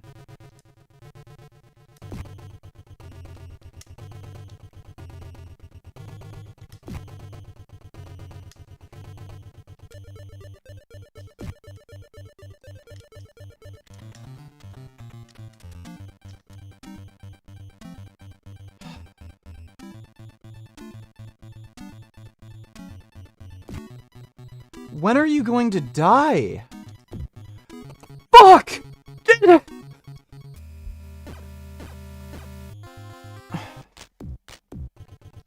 Eat shit. Like, actually eat shit. He did not fucking die. Oh my god, that was so many fucking hits. Oh my god, fuck me. What a load of fuck.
Fucking turd.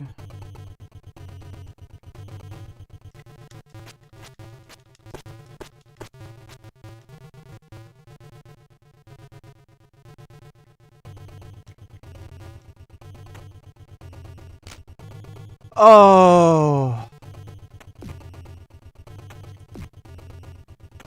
What a shithead. Like, you're an actual dick. This game's a fucking dick.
Dude.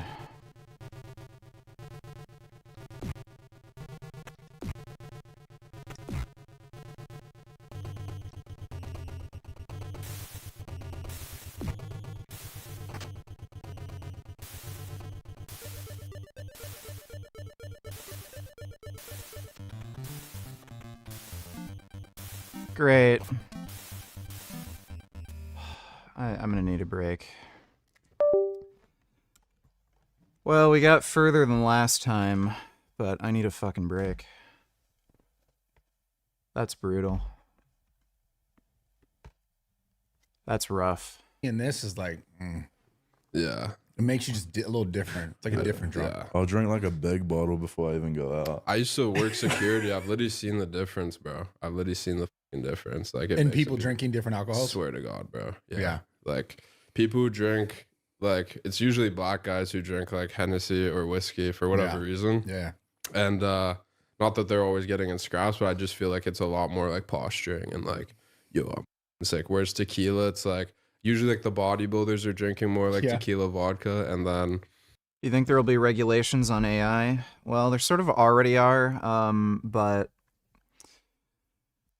I don't know how they're going to handle it taking over the job market. You're probably just going to see unions push back against it, and non-union workers are probably going to get fucked over.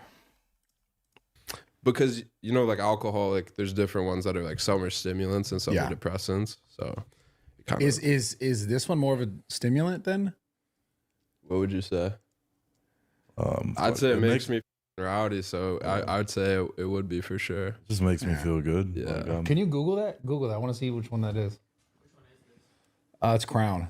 Crown is so fire. Yeah. It actually wasn't as bad as maybe it's because I have this in my mouth though. Yeah, makes it taste a little different. Nicotine makes everything feel better for sure. 100%. But you don't like nicotine. I'm trying not to be addicted to it. You know what I mean? You should not. I smoke. Do you like any GameCube games? I had a GameCube. There weren't really too many exclusive games that I liked. I didn't play any of the Zelda games because they looked like shit.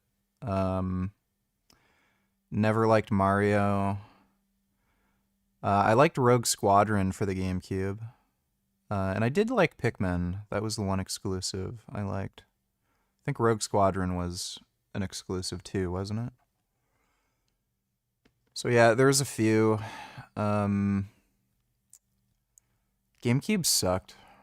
It was not a good game. I actually didn't play RE4 when it first came out. I didn't play it until way, way later on PC. smoke a lot of cigarettes when I'm drunk because they don't count when you're drunk. You know what I'm saying? So funny. Yeah, I'm gonna make Trust more me, I merch. know. I've been there. I'm terrible with nicotine.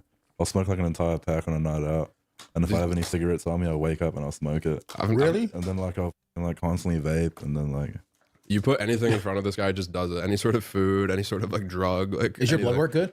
I'm not really. Don't ask him about his blood work. Well, man. I He don't know. I doesn't haven't know. even tried. No way. But like I just haven't been on roids. Wait, so- have you not? Did you never do blood work before? Like you hopped on, or Well, you did? well, I right? never really did much shit. So. True. Yeah. So That's so funny. this is like the smallest he's ever been since he was like a kid, because he took like he's like a crazy hyper responder. Makes sense. Yeah. When I met this dude, he was like actually like twice the size, and he's already fucking big as he's like 6'4", whatever. Like you're what 295? Yeah. Yeah, something like that. So in You like win the the street 300 fights. range. You win Yeah. the 290 for sure. Yeah, so if like you too far, right? If you're 260, he's 290. Yeah, though. it's That's the done. thing. It's toast. You know Once what I'm it- saying? 261 even. It's like it's a wrap. You know. But it's like Have you ever climbed Mount Fuji? No, haven't climbed Mount Fuji yet. I don't really have an interest in climbing any mountains. Just seems kind of lame and gay. Thanks for the donation, though, Joe.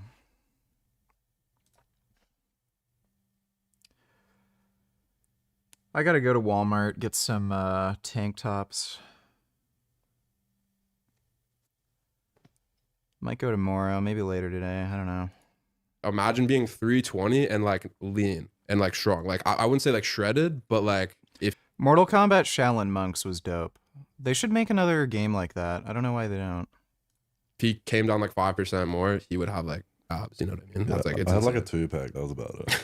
But you had gargantuan traps, huge arms, and a beer belly. That's like a Yeah. peak male physique though. I was still drinking a lot of beer though. That's like the reverse sleeper build. That's like the awake build, because you know the sleeper build, like they look small and then they're shredded. It's like you like look sick in a tank and you take it off. It's like, oh, what is that? I like wanted to keep a tank top on if I was I've always kept the tank top on, unless I was like so like ready. I was like, fuck it. Nah, but you have a really good physique. You had like pretty small waist, good abs. Like I used to rate physiques for my content. So I remember kinda, that. Yeah. That You was the remember first, that yeah, that video? was the first thing you did, right? Yeah, First yeah, thing- yeah. Because well, what I was doing was, well, I wasn't doing much. I was in my room rating shirtless men, but not sick. I was trying to blow up, and I was like, obviously trying to leverage like the Yeah. authority figures in the space and whatnot. Is this recording, by the way? Yeah, I think so. Yeah. Oh, okay. Yeah, well, yeah. I guess we just got right into it. Yeah. Okay. That's That's how I always do nice it. flow conversation. It's good. Yeah. Well, leveraging the authority figures in the space, and obviously like it was getting traction. It definitely wasn't the content I was like super proud of, and I'd say to this day like I'm not like 100% proud of all like the content I make, because I just want to do like everything at a super high level. But I remember I rated Adam 22's physique. He got pissed. He got who gets mad about that? He got mad because I was just roasting him about how he got his girl out by a giant black girl. Yeah, So, that sucks. you know. Well, low-key, I was like, yo, like Adam, like let me have a turn type shit. Yeah, you know what I mean? I had him on when that was all happening. I was And like, were you why? like, yo, are you down if I have her or no? Yeah, no, I think You I did? said that to him after. No, but it was Like jokingly. off camera? Yeah, like jokingly. Okay. And what did he say? He said he said only professionals. I see. And I was like, what makes someone a professional? And I I'd guess say I'm a professional. Maybe, This maybe he one. just wanted to like measure about size or something. It's like maybe if you're huge, you can have it, but like, yeah, I'd be in there. Not worried about it. So how did you guys first meet? We actually met in LA. So I own a clothing brand, Retaliation Project, and he was my first ever athlete. Okay. So he hit me up. He was like, yo, I like the clothes, whatever. The brand does super well to start. And I was like, okay, got to capitalize on this. So we bring all the athletes we had. We only had a handful to Yeah. LA to make content, all sorts of, you know how it goes. Like over course. here, when everyone's collaborating, it's like good vibes. It's like very good content, very good for the views, right? So I meet this guy and like, bro, hit it off. Like, I'd say this guy's my best friend. And like, he's the like, bro, like actually like one of my like top, like I'm in debt to you, bro. Like that ass. I'm in debt to you, bro. Because This is so sweet. I love seeing it. nah, because it's like I'm not good Started at off rating dudes physiques. Just, yeah, I'm not good at communicating my feelings, so I don't even talk to him about it like that. You know when you have a friend and it's like it's kind of unspoken. those are the As- best friends though. You know what I'm saying? It's Yeah. like but like I would kill for this dude and he'd do the same. You know what I mean? So we just had that chemistry off the bat, and then from there started making videos, all that good. So people love like we do eating challenges, we do a lot of drinking videos as well, lifting challenges, all that stuff. It's not all the content we do. Did you ever start a vegan lifting podcast with fucking who? Like, what, there's 3 people I could like interview, and most people also don't like me. So I don't see that really taking off. He like has like a lot of like meme content, funny. So But yeah, it's pretty much what we get up to. Yeah. And so you guys are both in Canada? And you're So from New he's Zealand, from right? New Zealand. Yeah. I still live there. He sleeps on my couch in Canada. No, but what's crazy is I have a guest room, okay? And she sleeps in the guest room. He's like, I don't like the guest room. I like the couch. Couch is comfy. I'm like, what? He's like, yeah, well, I have my TV here and the comfy couch. And then I could go to the kitchen if I want an ice cream sandwich. It's like a Yeah. studio. Yeah. And then it's like, well, if I want the whiskey, I have the whiskey here. And it's like, okay, well, I guess you can sleep on the couch then. So then I moved the camera guy in. And so it's the three of us. Nice. Yeah. Hey, when did you start making content? Well, I think it was around COVID. Yeah. I was like, I think during COVID, I was like lifting bricks and like I was kind of bored as well. And I was like, I'll just post it, see what these cunts online reckon about it. And yeah, Lifting bricks. Let's see what the cunts online reckon about it. But yeah, people were like with it a little bit, and because people fuck, I just kept posting and posting, and then like I didn't really mean to blow up or anything like that. I'll just post. People videos just of me. saw his physique and were like, what the? I thought you were photoshopped at first. Like podcast, whoever, like pop up a picture. This guy literally looked insane, bro. Like especially for his age, 19. Like he had guys like top of the industry being like, yo, you take synthol, like this and that, you Photoshop, and it's like he really like was just like that. But yeah, you were lifting bricks like because you didn't have a gym membership. Yeah, so, right? so I just made weights with bricks, like legit bricks, with putting wires through it. Yeah, so he didn't even go to the gym yet. Did you have like people that you looked that were making content like you wanted to make content like? Because nowadays, like I noticed a lot of people get into fitness just because of content. Yeah, 100%. Like a lot of people don't like you said, you just kind of fell into it. Yeah. Like how I did it, there wasn't like, oh, you're gonna be on Instagram and be on you. I mean, YouTube was more of a thing, but not as much of like Instagram and this whole influencer thing. It wasn't it wasn't a thing. And so I did it because I actually loved it. I think a lot of people today get into it because maybe not that they don't love it. Not that I just think straight up they don't love it. I think they just want followers on the internet and they see it as an easy way in. I lucky only started posting though because supplements were expensive. Vegan Gains and Teller is just sending SK or Sky's stream because you two are rarely streaming at the same time. I think last time you was when you debated him. Comment something in his chat. Question mark. Fuck yourself. It was ridiculous. I love that sign behind him. It said "Ill Dems." Yeah, Ill Dems. His speech had nothing in it, and then Dick Durbin got up and he spoke and he said, "We are Catholics. We are union members. We ate fried chicken after church on Sunday. We drove Ford automobiles. We are Democrats." It's like politicians used to state what policies they were for, and then their handlers would have cliches and they would show. It's true, they used to, but since when is Donald Trump what policy? What policy is Donald Trump? What policy? Them doing all the cliches in the ads. Now I have concepts of plans. Politicians, the Dems, they're just yelling the cliches as they're speaking. Yes. They're like, I want factory floors in slow motion and point at blueprints. It's so funny that they say this stuff because like, sure, okay, but then they go back and they love Donald Trump. It's like compare and contrast. I go to the playground and I push minority children on swings. Yeah, I was just thinking it's like fighting fire with fire. It'd be like telling the survivors of the Titanic, we're going to drown you with help. Anyway, Harley, congratulations on your new upcoming film, Wingman. Thank you. You played. So, a thought This guy used to be funny. I forget what movie I know this guy, this face. Who is this guy? experiment. What if you were the Democrat Party's wingman? Oh, wow. Could you help them or is it too late? I don't know if they could get laid because they're already Harland Williams. So.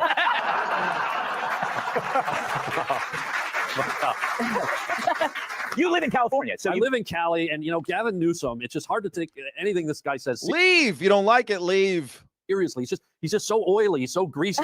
Like He doesn't seem to be watching his chat. hair on the weekend and use it as a water slide park.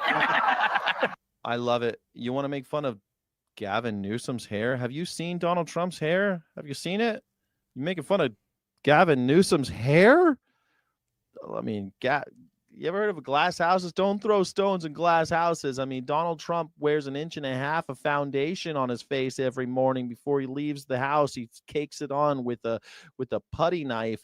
He just spackles it on. It's pretty unbelievable how much makeup. Then he sweats through the makeup and it just like cracks, and it's like all the beading of sweat on his nose. It's so gross. It always looks like he's hot.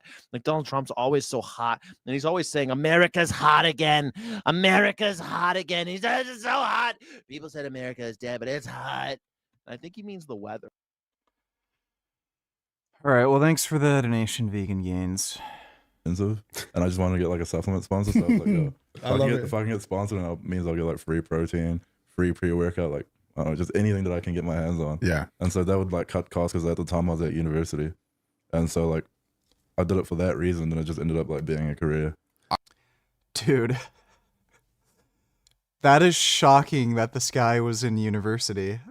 Like, he does not look like a type of person who could read a book.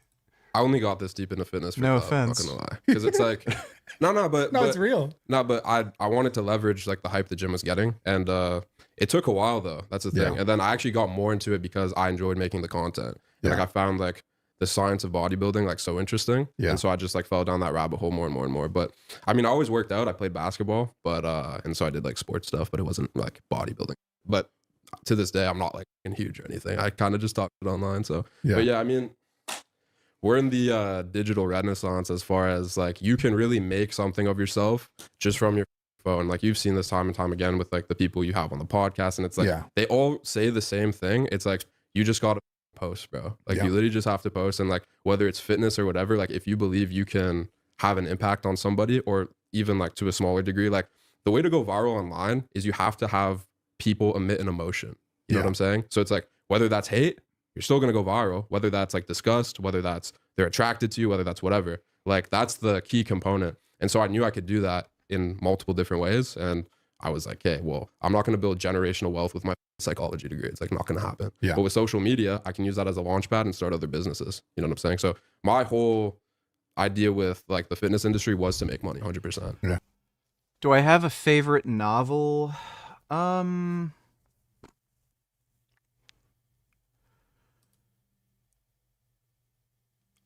Probably To Kill a Mockingbird. Probably. I think I enjoyed that book most out of any other I've read. Favorite manga though is definitely Berserk. But I still love it though. Yeah, at least you're honest about it. I just think a lot of people get into it and they like that fake like, oh, I want to help people and motivate people, and they're not like straightforward about their actual intentions. Well, you have to like the fitness industry is super vain as a whole. I mean, you're literally posting yourself shirtless, oiled up. It's like, look at me, look at how hot I am. Like, yeah, you're a douchebag. But there's some that are open about it, and some that aren't. Like, there's a lot of people who, you know, they're so like they have such a god complex that they'll literally lie about like everything as far as like the supplements they're taking, the steroids they're using, like even photoshopping their photos, bro, to make like a 2% difference. It's like, honestly, like it's insane. And the amount of, I guarantee the amount of sociopaths in this industry is probably like the highest, relatively speaking. But you know what's up? Those people win because they're savage. Like when you don't have like a moral compass, it's hard to compete against that. You know what I'm saying? Yeah. Like Yeah, it's interesting. All right, guys, quick interruption for the podcast. Transcend and your stuff. It's talk to get fit. Do not. Let's get back into this podcast.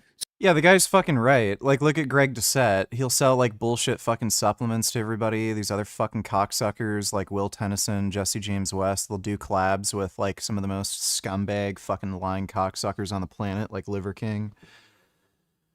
The people with no moral virtue whatsoever get ahead.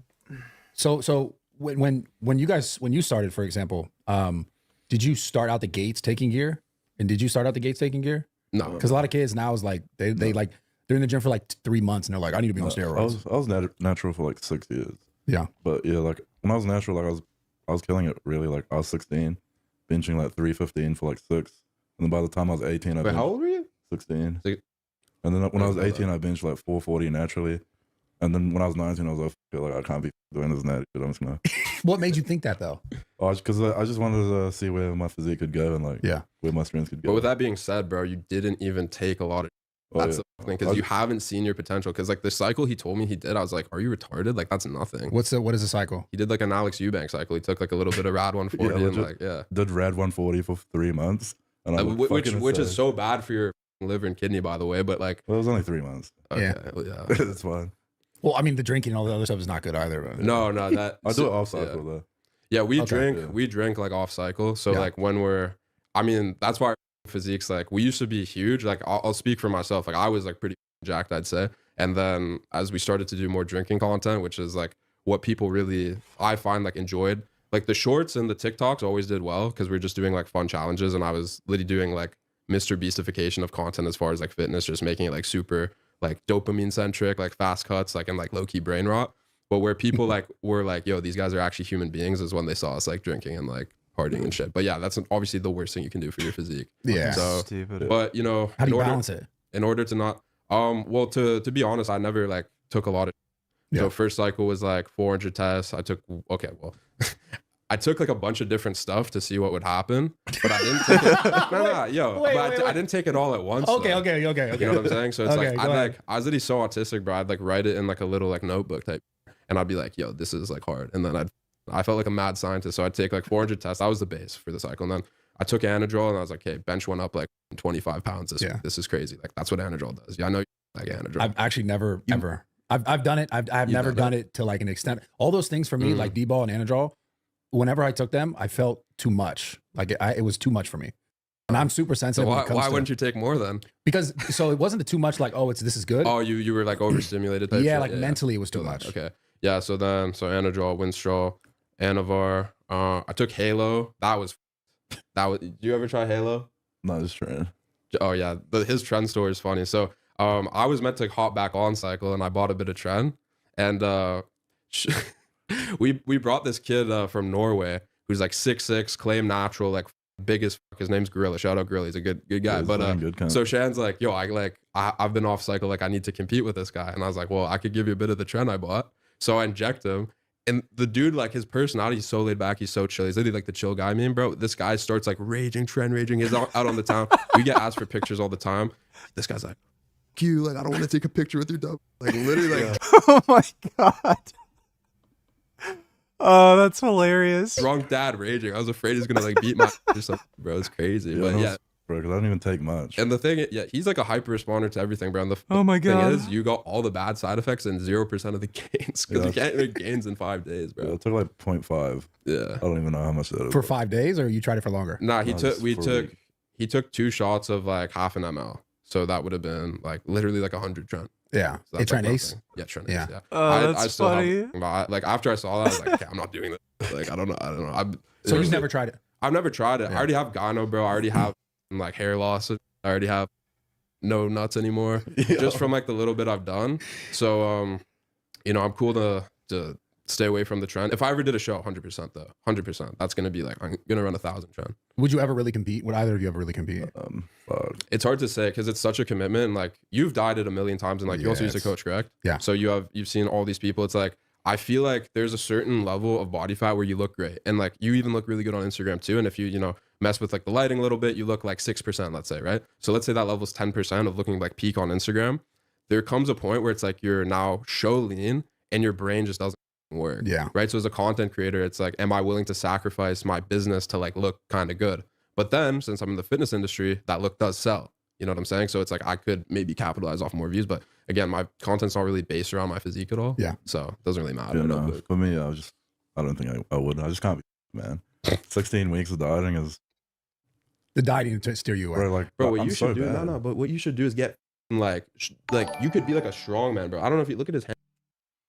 Start at 12:50 at 1.75 speed. Pen, I will expect my free $5 membership by the end of the day if VG doesn't pass the Battletoads level by end of day. Don't make me come looking for you. I know people. 12:50. Oh, is this gonna be stupid? All right. Thanks for the donation. Less is more. More. What is more dangerous, trend or test? Take a fucking guess, dude.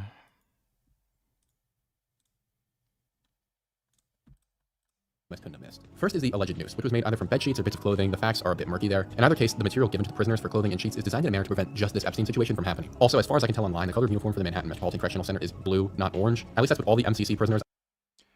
Booty cum donating $2. I'm using autistic videos like this to get through cardio.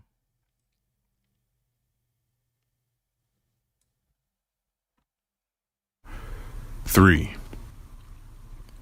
When the gunslinger awoke again, the sea was dark, but there was faint light in the sky to the east.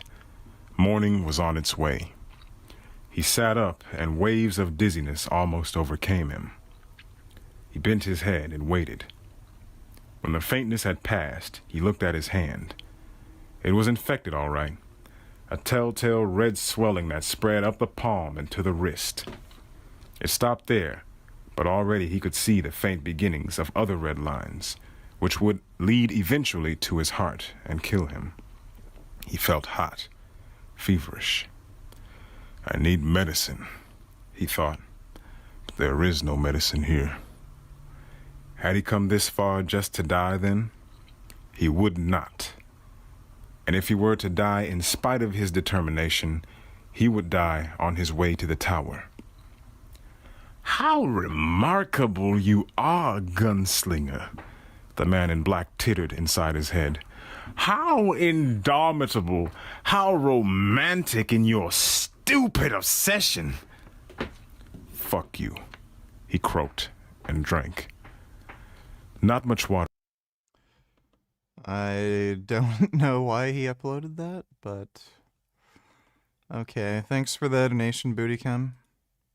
I could find online were depicted as wearing, but hey, I mean, that's just a bit odd to me. But it could be that they changed uniform colors by the time Epstein got there. I think that's doubtful, but I'll grant the skeptic the benefit of the doubt there. What, however, is even stranger is that if we refer to Michael Thomas's own testimony, then he states that he had noticed Epstein dangling from the top of his bed. And so he runs in, pulls out a blade, and cuts Epstein down. But wait a minute there, buddy. There's not a single sign of this fabric having been cut with a knife. Moreover, the end of the material is hemmed, meaning that most certainly it was never cut. So therefore, ladies and gentlemen, it is certainly not the noose that Epstein used on himself, most obviously because Epstein did not kill himself. Reason number 8, Epstein did not kill himself. I'm going to advocate for the other side here. If I were to lobotomize myself right this second and believe that Epstein, the man who, as we discussed in the Zorro Ranch video, was obsessed with living forever to the point of having laboratories and female egg farms under his home, actually killed himself, then there are even more questions that we must answer. For instance, why, oh why, would he choose the most impossible method for taking his own life? A method that would only cause him pain, not death, and would likely get him thrown in the nude I'd watch chamber. And once again, this is the guy who made a point of telling everyone around him that he was a coward who hated pain. The answer is simply that he wouldn't. He would never take the slowest, most painful, and most unlikely way of taking his life. Instead, he would choose a much more guaranteed method for ending his life. Something sturdy and reliable and built for tough, my bad. Not an ad read right now. You know, like a large swath of thick plastic tubing, or you know, if I had my pick of the litter, I might choose a strong, black, unbreakable power cord. Now, obviously, Epstein didn't have his pick of the litter and couldn't have chosen either of these, so why are you telling me this, Cooper? Well, because Epstein actually could have chosen either of these things instead of the bed sheets. And that's because Epstein had sleep apnea. What a weird diversion, Cooper. I know. Why do I care? Just trust me here. I have a thing. My father also has sleep apnea, and with it comes a very large, loud machine with this strap that goes over your face and like sucks into your nose. It's really weird looking. And that attaches to a length of thick plastic tubing that then goes into a machine, typically a big black box, that forces you to breathe and is powered by typically a long black cable which plugs into any wall within several feet. Sleep apnea is really crucial for some people because at certain points you can stop breathing for seconds or minutes on end, which obvious problems when you stop breathing, you can die. And in spite of that, I still make fun of my dad, but that's a side point. But taking my dad out of the story, Epstein is sitting in a room with his sleep apnea machine. This sleep apnea machine was not regulated for prisons at all. You can see in the picture. It has several feet of this thick plastic tubing and then several feet of black cable plugging into the wall. So you'd actually have to be an idiot not to use that instead. And for one thing Epstein is not, he's most certainly not an idiot. Makes you wonder then why the media never told you that little bit of information, did it? Because all you had to do was look at a photo. Reason number 9. Now at this juncture, I am sure that in no way you believe Epstein took his own life. If you do, I would like to sell you some knives, and if you get 3 of your friends to join, I'll make you rich. So what else we can agree on is that I haven't quite proven that Epstein isn't dead. Fair, so let's move our attention to the photos of his body after it's taken away from the prison. The first thing you may notice is that none of these autopsy photos look like Epstein. And it's convenient that there are no photos that are direct on angles of his face, which means we can't run any facial recognition software or clearly discern if it's him or not. That being said, we can disprove this being Epstein's body well before the autopsy photos. There is a photo that reveals more to us than any direct on shot of his face could. That seems a little... And it's this skeezy little angle we get of Epstein's ear, or very clearly not Epstein's ear because they don't even remotely match one another. So unless Epstein...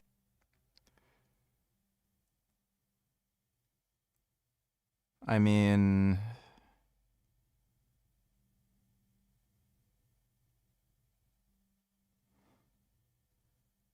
That actually looks like his ear. It's just the shading. That's clearly his ear.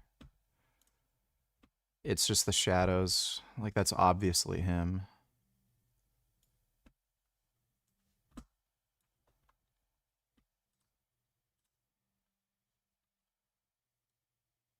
Fuck.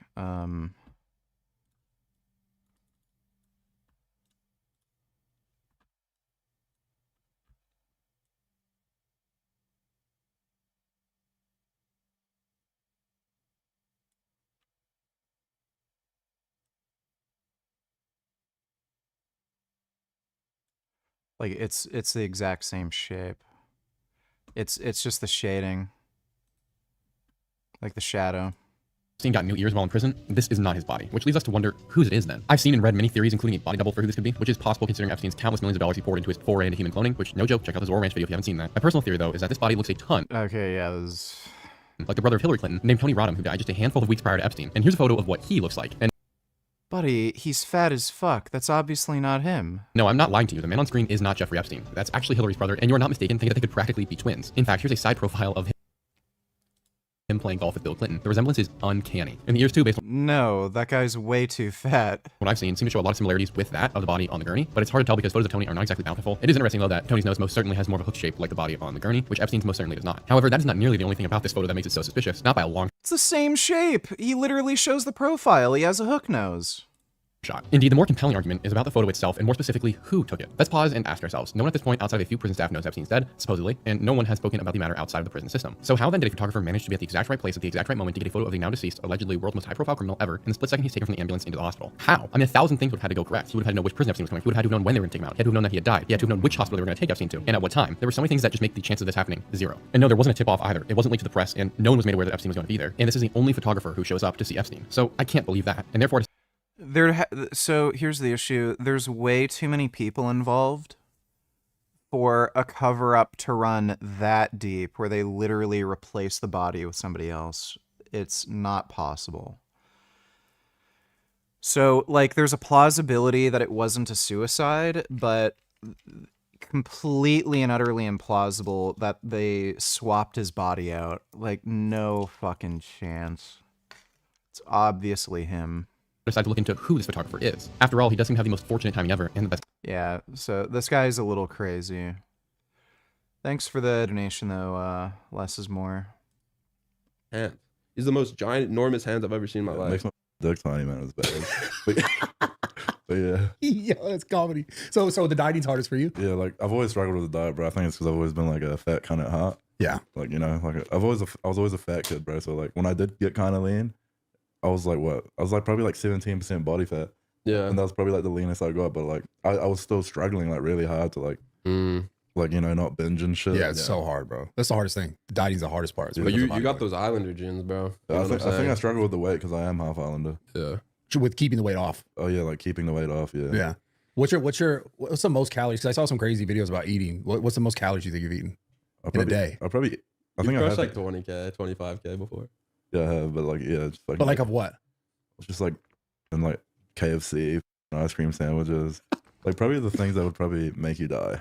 I'm being honest. Yeah. Just the most processed shit in the world, alcohol as well. Because like Spam. Spam. Spam in a That's can. just not good. You don't fuck with I it? don't like it, man. Bro, like straight out of the can on, and you just put it on rice. Dude, so we're filming a That's full day of eating, right? I'm like, yo, like I want this to be like pretty like realistic, accurate to what you eat. Like, let's not embellish it. Like, here's a bit of money, like go buy something and then come back and then we'll film it, right? So I go to the gym, whatever, do my thing, come back. He has like 5 packages of like instant ramen noodles and like 2 giant things of like tuna, like canned tuna, and he's like putting it on like he's putting it in a pan with his hand and like mixing it around. And I was like, what the fuck are you doing? He's like, oh, it's for the full day of eating, Connor. I'm gonna eat this. I'm like, it literally smelled like I've never smelled anything quite so bad before. Yo, like you might think it might be yucky, bro, but that's honestly like one of my favorite meals. Oh my tuna god. and the ramen. Yeah, but then like after you cook the tuna and ramen together, you like put it on top of rice. Rice does make everything better. Yeah, That's like, true. But yeah, like but that's like gas, bro. Like I would eat that stoned. You know what I mean? Like, Would you eat it sober though? yeah, I would eat it for breakfast, lunch, and dinner, man. Like, Is that what you eat most? like not right now, but like it was something I would eat like growing up and shit. Yeah. What do you eat the most? You think? What is the food you think you eat the most? Uber Eats. But what? Probably Me too. like, it's the worst. Spend so much money. I like eating Indian food, bro. Like Chinese food. Yeah. It's so good. What do you think your I just had some monthly last Uber night. Eats bill is? That's ridiculous. Yeah, I calculated mine one month. You want to know what it was? Yeah. $10,000. Yeah, I've done that many To times. be fair though, I was How do you spend 10K on Uber Eats and not get fat? Is this guy ordering like 1,000 salads per day? What the fuck? That's insane. buying for like all the boys. So you're around that? by Not all the yourself? time. No, I've done that. I've done that probably 2 or 3 months. That's crazy. But I'm like, it's a problem if you're ordering all Yeah. your meals like that. But don't you like have a meal prep company and stuff? Or? Yeah, but like sometimes I just like random. Yeah. you know? No, I feel that. Did And you it's ever like doom scroll on Uber Eats? A what? Doom scroll. Like you're just like trying to find out. Yeah.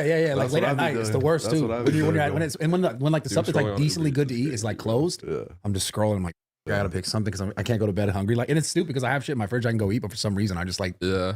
It's or a it's bad like you habit. need like a Monster, for example. You don't have an energy drink, and you're like 7-Eleven ordered And like the Uber. you know what? You get the service fee too, right? Yeah, you know what it means when they, you know how they recently, I don't know how recent it is, but you can order something and then you could add other along the way. Oh yeah. Bro, I swear that's the worst thing. Bro, I did that recently. I bought like some. I think it was like, what was it? Syrian food, I think.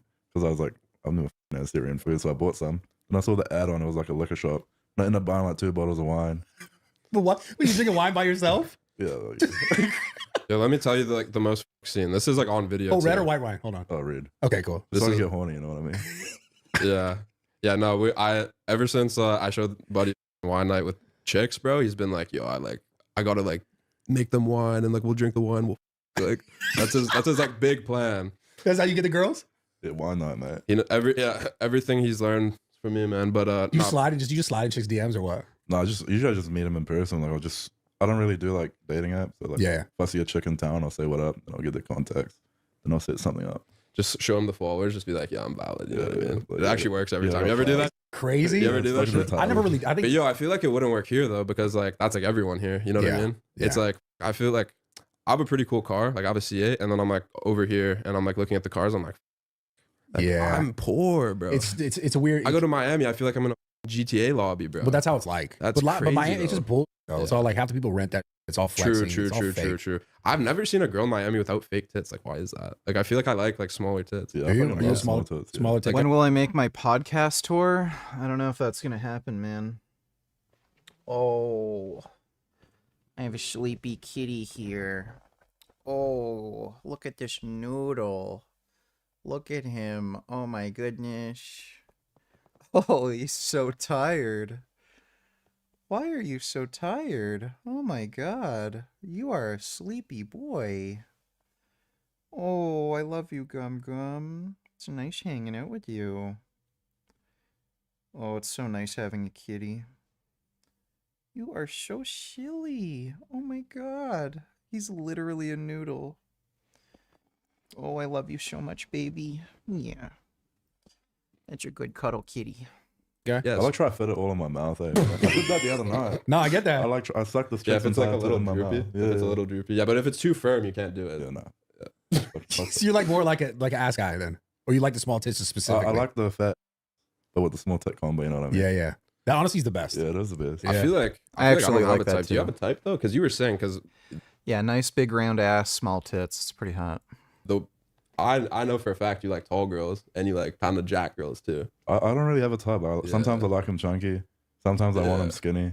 Honestly, it just depends on like their personality. Yo, are you ever in a mood for just like kind of like, you know, you could have like a hot girl, but you're kind of like, I want a kind of ugly girl. Yeah, like, you want a cheeseburger type shit. Yeah. Because you've been having the Wagyu, and then it's like, I kind of want a greasy cheeseburger tonight. You know what I mean? Cheesy. And like those girls are the best, bro. Brad's like, yeah, I relate. No, I've done that before. I've been there before. Yeah. But like that, at this point in my life, nah. It's like a 3 a.m. thing. Nah, yo, for sure. We're retarded. Yeah, no. At this point, I'm just like, nah. I just can't even focus on that kind of shit. Nah, but what I'm saying about the wine, this is captured on video. So the night before, we took shrooms from this girl on the street.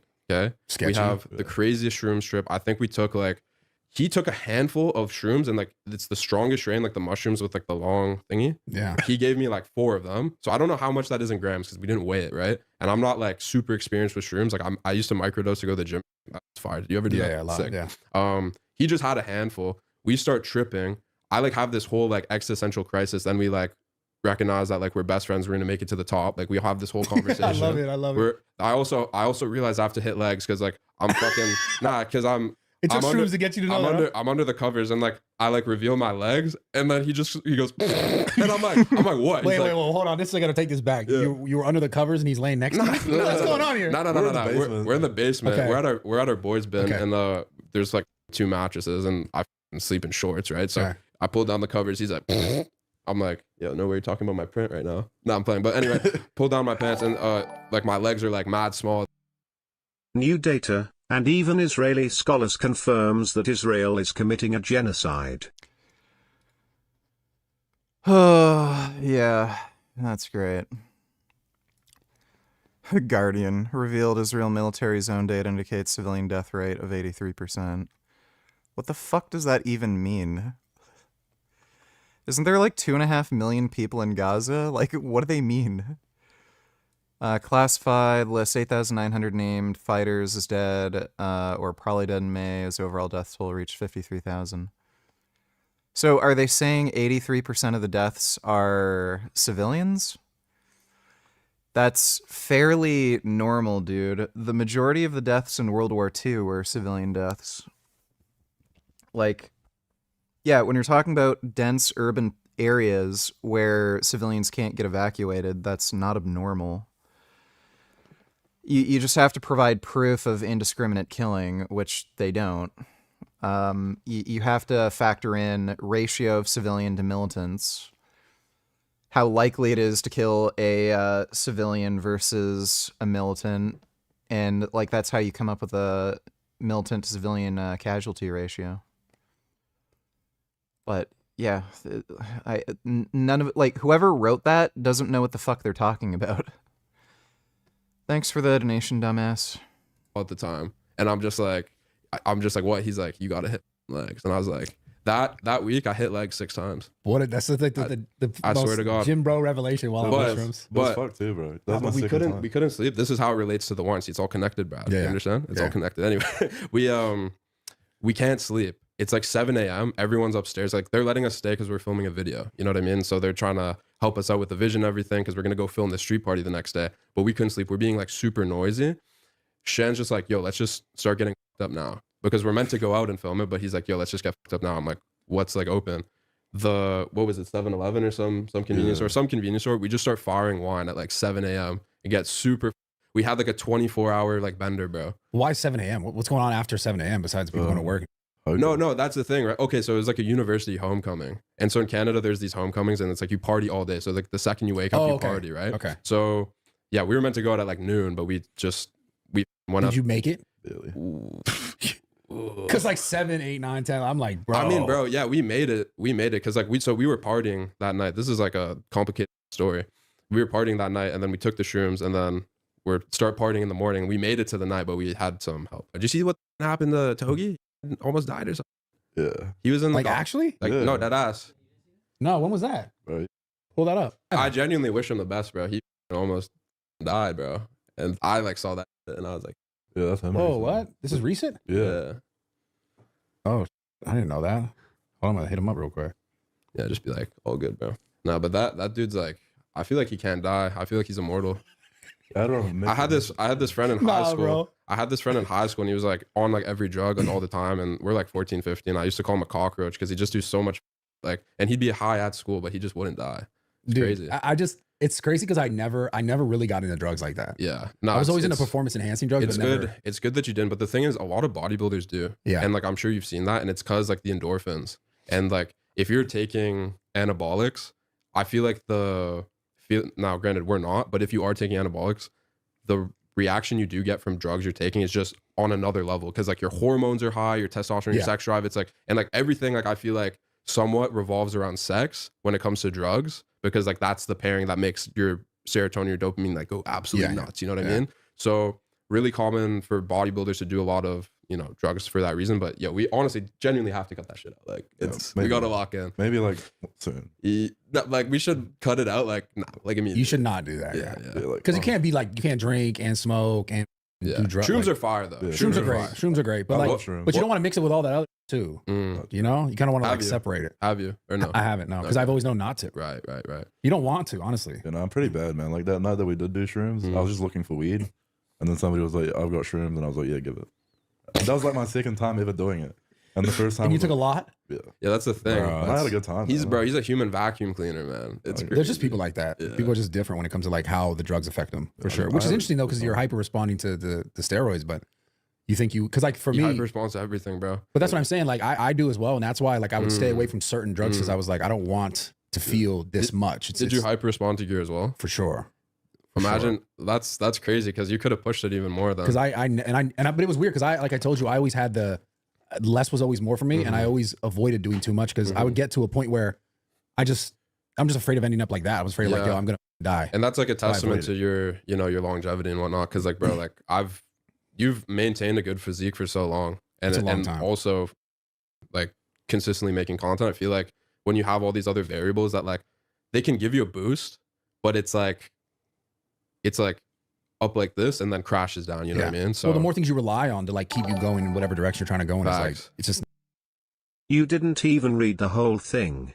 The bottom of that page shows a scale of how many people indiscriminately murdered in the last year. Very few are combatants. It's just mostly women and children.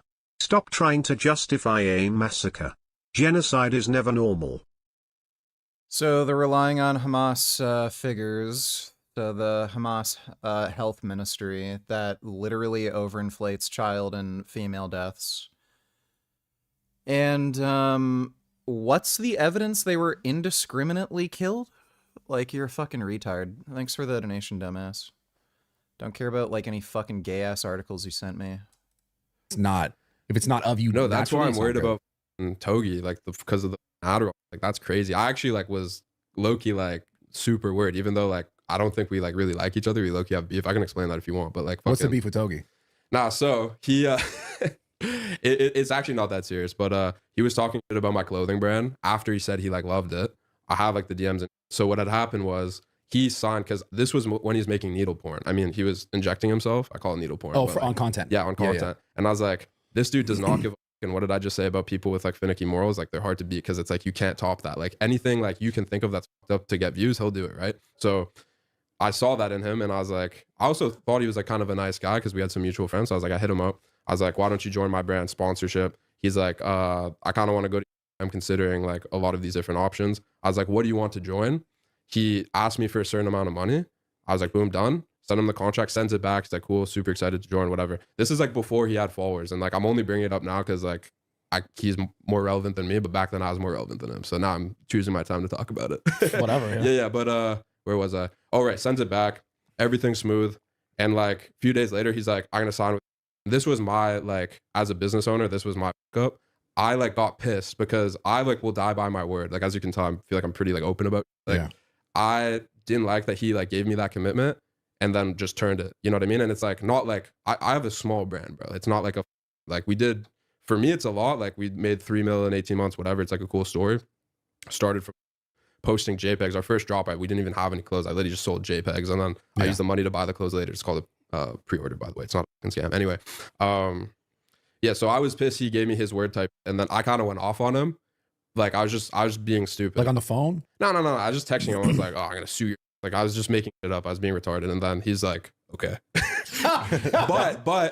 but then he went and talked about the clothes, because that was behind closed doors. So that's one thing. And then he talked saying like, oh, if you wear this, you're like Liddy's, you're da-da-da. I'm like, that's the shirt you said was fire. So why are you? He's like, oh, it doesn't fit. I'm like, dog, it's like it doesn't fit you because you ordered a XXL and you're a large, bro. You know what I mean? But I mean, don't get me started on clothing brands in this industry, bro. I don't want to even start on that shit. You don't want to, or we could. No, we could, because I'm actually quite educated on what happened to you. Yeah. You got fucked up. Yeah. All right, guys, quick advice for the podcast. First grip, check this out. If you guys have been looking for wrap around the bar about your grip, if you front it so it's hard, hold and curl for chest. A shot, check. Over. That's the craziest. That's true. For example, me. A shot, check it out. Some of the best grips on the market. Let's get back into this podcast. That's why you need people you can trust. Like, for example, me, everyone who works for me, I take a video of them and they have to say the N-word with the hard R. So if they fuck me over, That's the craziest. Yeah. That's true. That's hilarious. I wonder if that's illegal, but that's fucking hilarious. That's hilarious. Nah, That's I'm just- the dumbest. There's no way that's so real. stupid. Nah. God, that's funny though. Nah, That's funny. But I actually had that idea with like girls, because I was like, yo, if I fuck a girl, because like, bro, like we're getting all this clout, like it's like, especially bro in my town, like you might like look at my account and you're like, oh, 500K on YouTube, you're gay or whatever. Like this guy's 20 million, like whatever. Okay, but where I live, I don't live in Toronto. I live in a small like university town. Yeah. Like I went to university up until this year, so I was still living there, and like I noticed like girls started acting super weird towards me, different, like crazy. Like there was I have a girl now, she holds it down, but like before that, when I was starting to gain traction, I remember like there was literally a girl who was trying to have a kid with me, bro, because she saw how well my brand was doing, and she's like, oh, this guy's gonna be rich and whatever. And it's like, he knows, he saw that. That's what was. Dude, women are fucking crazy. Just absolutely fucking insane. That is just so fucking nuts. Having a kid with them to like sink your claws and shit, like that's just fucking crazy. It's insane too. Like, why in the fuck do women get child support? Like, they just exploit it. They all do. It's so fucking messed up. And then when they get the child support money, it never goes to the kid. They just buy whatever the fuck they want with it. Wow, tried to baby trap me. I'm making like no money at the time. Like in her head though, it's like, oh, look at this brand. Oh, he has 100K. It's sick. You know what I mean? But yeah, girls are crazy. I'm sure that's gonna happen to you as well. Not really. I've made my own mistakes with girls like that. Never so much like that. Like Nah, because I was more of a shithead. Yeah. Like, I was a shithead for sure. Yeah. I was more like, you know, you explained earlier about like this industry Congratulations, you're banned. Don't appreciate you spreading lies about me. being like vain, and like I was there and I was like, oh, I'm the man, and I have all this shit. And Mm-hmm. it was weird because I just learned the hard way in so many situations with my relationships 100%. where I was so focused on this stuff that I wasn't giving that Do you believe you had a big ego at that time? to a degree. Yeah. To a degree. Which is good because like you need an Yeah. ego to push yourself to a high level. You know what I Yeah. mean? Like you can't be content. Like an ego is a feature, not a bug. If you have no ego, you're gonna be dancing on the beach in Thailand, not worried about anything, right? So it's like it's good to have. Cookie cutting programs, $20. Forgive me, Gains. I know this is kind of old, but thought you have to look at this lol. Good genetics. I'm just gonna put it out there. Asians have good genetics. Vegan gains, biggest troll on YouTube. Of course, you know, he already like criticized everybody that is on steroids, everybody that eats meat. So I highly doubt that this dude uses steroids. His physique does look attainable because this dude eats clean, he's vegan. Alright, so look at this picture. This is a picture of him when he cut down for a bodybuilding competition. But then look at this picture. He looks small, honestly. And that could be the lighting, that could be his physical state, but he looks Yeah, I was mostly doing cardio then. Wasn't really lifting as much.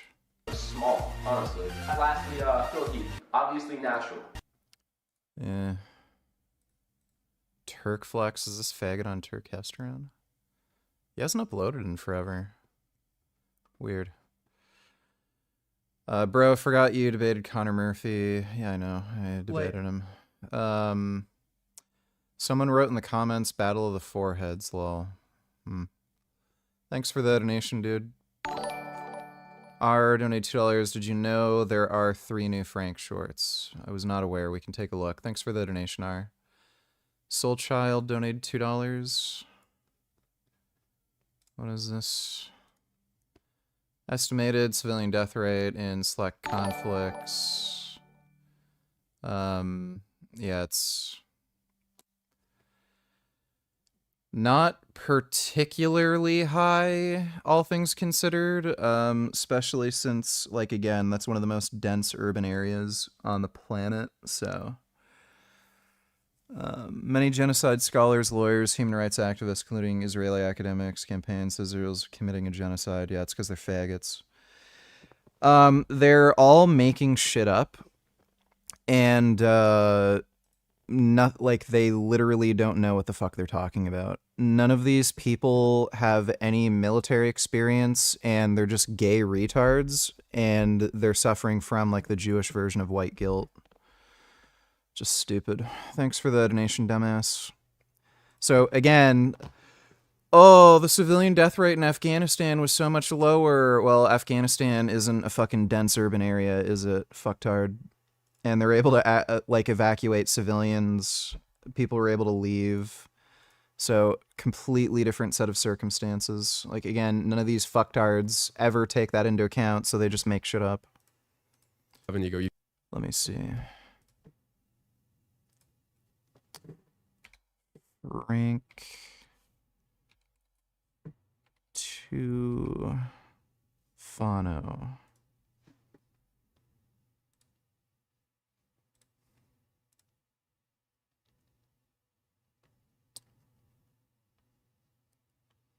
It's been almost 2 years since my eyes have been botched by Dr. Taban, and he is unfortunately still active and claiming more victims. I was unable to post the entire review here, but this was on Google. It's a girl named Dominique, and I'll read that full one for you from my computer. I'm writing this review with a heavy heart, hoping to protect others from the trauma I've experienced. Getting work done by Mr. Taban was the biggest mistake of my life. What was meant to help me feel better about myself has instead left me disfigured, emotionally shattered, and mentally broken. Every day since the procedure, I've struggled to look in the mirror, and worse, I've struggled to find a reason to keep going. The emotional and psychological impact has been unbearable. At times, I found myself in such deep despair that I've had to fight just to stay alive. That's how serious the damage has been. He may be cheap, but there's a reason for it. I mean, I'm not sure if he's cheap. Maybe he lowered his prices because of his reputation going downhill. The cost of his work extends far beyond money. It's your confidence, your mental health, and your peace of mind. Please Don't make the same mistake I did. No one deserves to feel this way. He may never take responsibility, but I believe one day he will answer for the harm he's caused. Mr. Saban, if you ever read this, I hope the weight of what you've done haunts you. I hope the silence at That sounds like Frank Tufano wrote it. night is loud with the pain you've caused others. One day, whether it's through the universe or through God himself. That Frank Tufano wrote that review. There's no way. That's Frank. You will feel everything you've made me feel and more. Your legacy won't be success or skill. It will be shame, regret, and the suffering you've inflicted. You didn't just ruin a face, you destroyed a life. I mean, he did the same thing to me 2 years Dude, that is fucking Frank writing that. ago. He did the same thing to you, assumingly several months ago. So we know this guy is some type of psychopath, sociopath that is unskilled because of his continuous botches, or at this point, who knows if he's doing them on purpose, because he has complete control over social media. He's never suffered any repercussions in any capacity for what he's done to people. He's never had to reimburse anyone. So the only way this guy is going to be stopped is if these professional medical organizations step in, or if a judge steps in, or if the court actually holds him responsible, which is very unlikely because of the connections and how evil these people are. So it's really unfortunate that this poor girl Dominique has been botched just like I have. I mean, it's, kind of wonder if, how bad the results actually were and what he did to her. We don't have photos here. It's pretty easy to see, how bad my eyes are still messed up and asymmetrical and sunken into my head they are after I've spent all the money I've saved up on multiple revision surgeries. So, well, you're an idiot. I'm upset and tired of asking you guys for help every week. I don't know what to do. Just ask you guys for help until I'm able to get off Shopify and police actually do something against these criminals stealing from my business. Brandy Monsma, product not received, $800. There it is, delivered on his doorstep last week. And you know what upsets me so much? Look at all the products they got. Look at all of these products. All of the meat butchered locally, hand packaged by me, the organic chimichurri that I made myself, the eggs grown by the local farmer, the raw cheese is made by the local farmer, all of this chicken I butchered myself, all of these organic sourdough pastries you can't get anywhere else I made myself. Look, this is ridiculous. This is ridiculous. Brandy, when you have a criminal record, are you still going to be able to teach English in South Korea? Or are they going to revoke your work visa? Let me know. Should I send this to your employer now? There you go. Doxing more people. We have an unmatched selection of the highest quality organic sourdough baked goods. This is our sweet pastry selection with our chocolate chip cookies, now vacuum sealed. We have both apple pies and blueberry pies. Here we have our plain glazed donuts. There's something newly available, Pop-Tarts. A lot of work went into this stuff, guys, and it's only good in the fridge for about 2 weeks, so please order it if you can. These are actually muffins. We're gonna remake these next week if they're not sold. That's the blueberry pie, and then delicious and amazing looking cinnamon rolls. So if you guys go to frankiesfreerangemeat.com, under the sourdough pastry product, you can use the drop down arrow to select from all of these amazing, delicious, egg and dairy free, naturally sourdough fermented, 100% USDA organic. Yeah, those are gonna taste like shit. Sourdough sucks.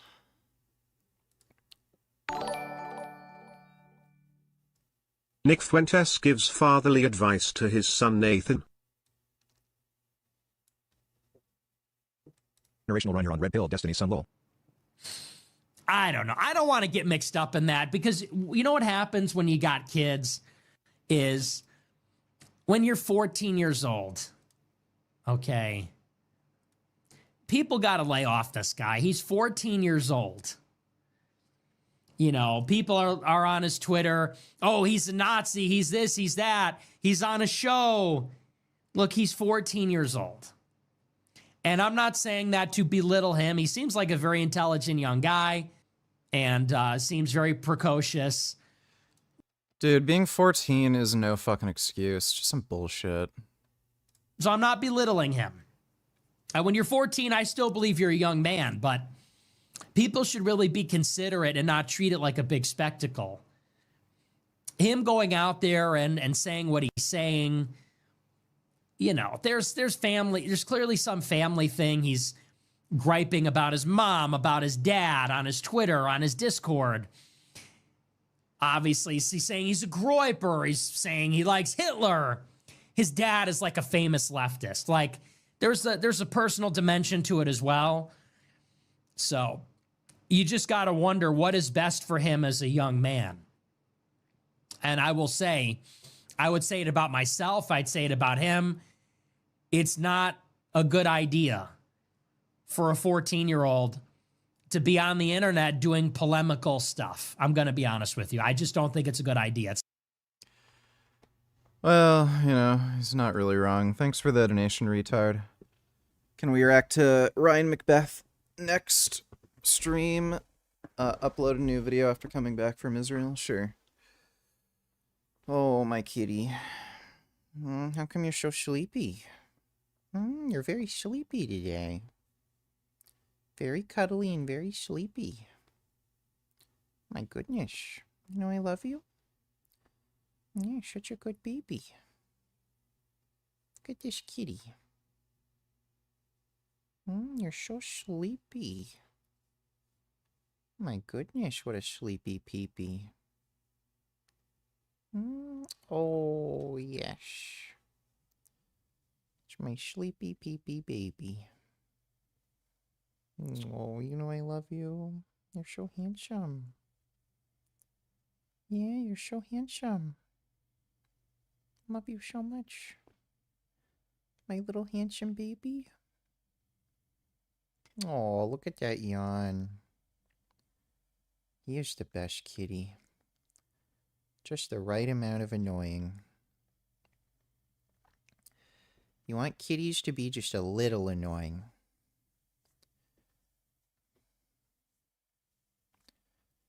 What a good baby. Oh my God.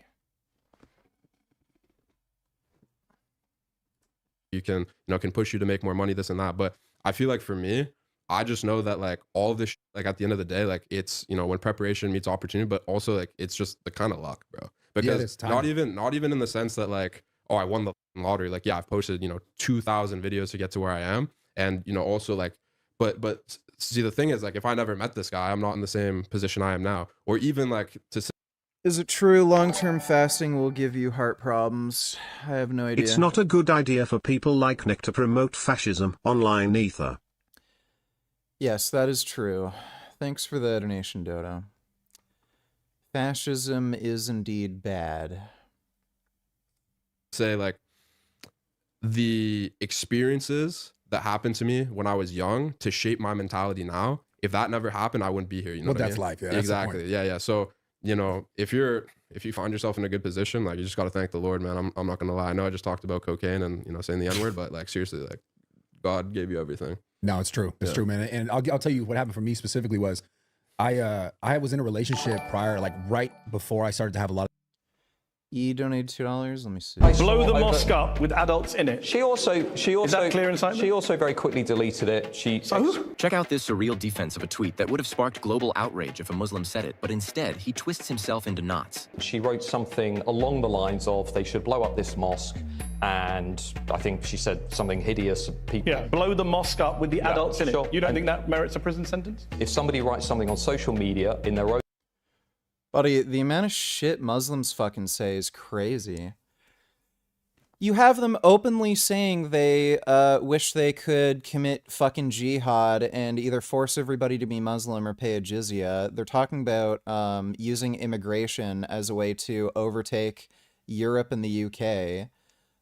There's fucking mosques that pray to kill all like non-Muslims, Christians and shit. That's even happening here. Do any of them get arrested for it? No. They don't even arrest the fucking Pakistani rape gangs. And then, somebody said something on social media that was clearly hyperbolic. Oh, lock her up. Own home, however offensive I might find it, I don't think they should go to prison. That's my personal. You don't think people can incite violence on social media? It doesn't matter whether she's in her home. She's if it's clear. Okay, so let's let's monitor all the fucking Muslims on social media. Make sure they never mention anything about fucking jihad, anything about Sharia law. If they mention anything about jihad or Sharia law, let's lock them up. I agree. It's bad to incite violence. So any Muslim that mentions anything about jihad or Sharia law, lock them up. Yep, I agree with Mehdi Hassan, totally. Fucking idiot.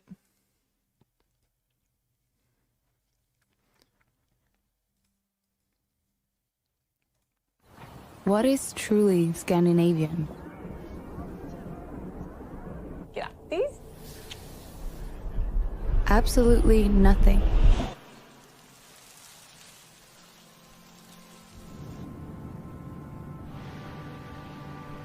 Nada. Niente. There is no such thing. Everything is copied. Our democracy,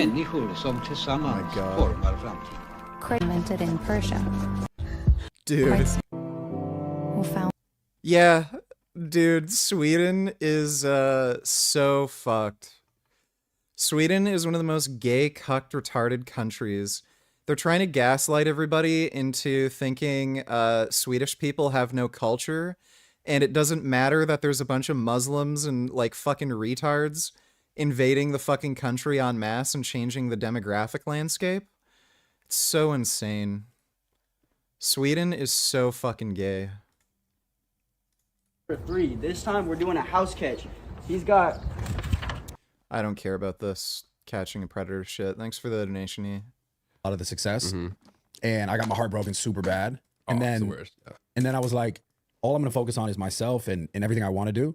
And it helped me a lot. Like it got me to essentially where I am today. And it, you know, but I also put to the side trying to learn, like, be really good in interpersonal relationships and keep good friendships. And I put away, like, let me try to like be good to this person that I'm dating. And then I met a girl. Yeah. And she was great to me, and I was terrible to her because I had that mentality. Because now you have that previous. trauma and it carries with you. Yeah, that's the worst, man. But you know what's crazy?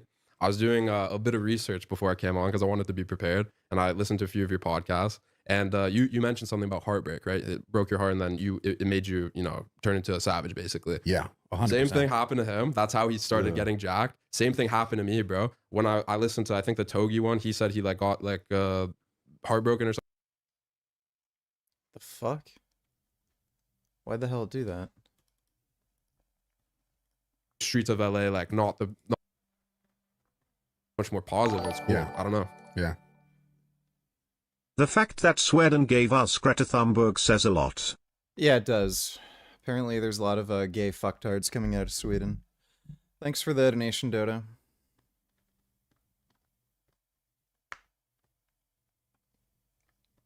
What's worse, seafood or beef? Probably beef.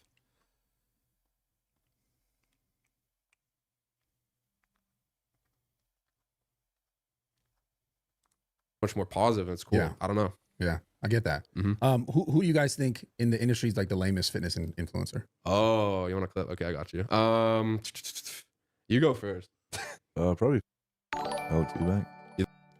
Retard donatellers Trump's most base post, question mark. Let me see. It is very hard, if not impossible, to win a war without attacking an invader's country. It's like a great team in sports that has a fantastic defense, but is not allowed to play offense. There's no chance of winning. It is like that with Ukraine, Russia. Crooked and grossly incompetent Joe Biden would not let Ukraine fight back, only defend. How did that work out? Regardless, this is a war that would have never happened if I were president. Zero chance. Interesting times ahead. President DJT. Well, hopefully he's gonna help Ukraine invade Russia or something. But yeah, that's probably now there are 3. It's probably the most base post he's made so far. I don't know if he's gonna make good on the, you know, threat. Guided missile destroyers deploying off the coast of Venezuela. It's all part of President Trump's plan to help combat drug cartels in Latin America. For more now, we are joined by national security correspondent Liz Landers, who's been tracking all of this. And Liz, what is the U.S. plan in Venezuela?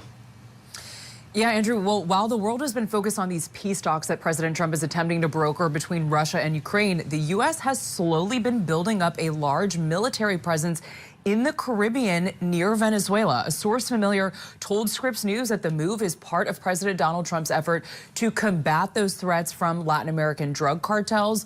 The source confirming to Scripps News that 3 U.S. guided missile destroyers, the USS Gravely, USS Jason Dunham, and the USS Samson, are being deployed in these efforts, with some news outlets also reporting that the ships should arrive there imminently off the coast of Venezuela. So this will bring the military posture to about 4,000 sailors and Marines.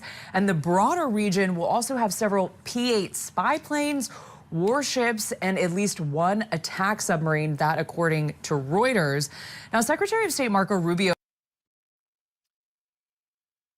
I don't know if this is really gonna do anything. Like, every time they do shit like this, it just increases the price of drugs, and then the cartels end up making more of a profit on the drugs they sell, and they just find some other way to sell them. So I don't know if this is really going to do anything.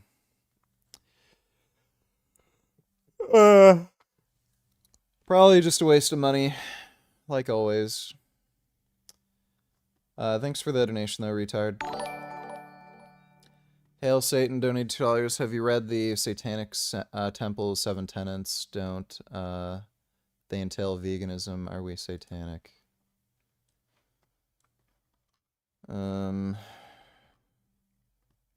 Act with compassion. Struggle for justice. One's body is inviolable. Freedoms of others. Belief should conform to one's scientific understanding. People are fallible. If one makes a mistake, rectify. Guided on the principle to inspire nobility. Yeah, like, it aligns for sure. I don't know if anybody from the Satanic Temple, if any of them are vegan. If they're not, they're hypocrites. Thanks for the donation, though, Hail Satan. You think Alex Eubanks the lamest? Why? So I just find him boring, man. It's like every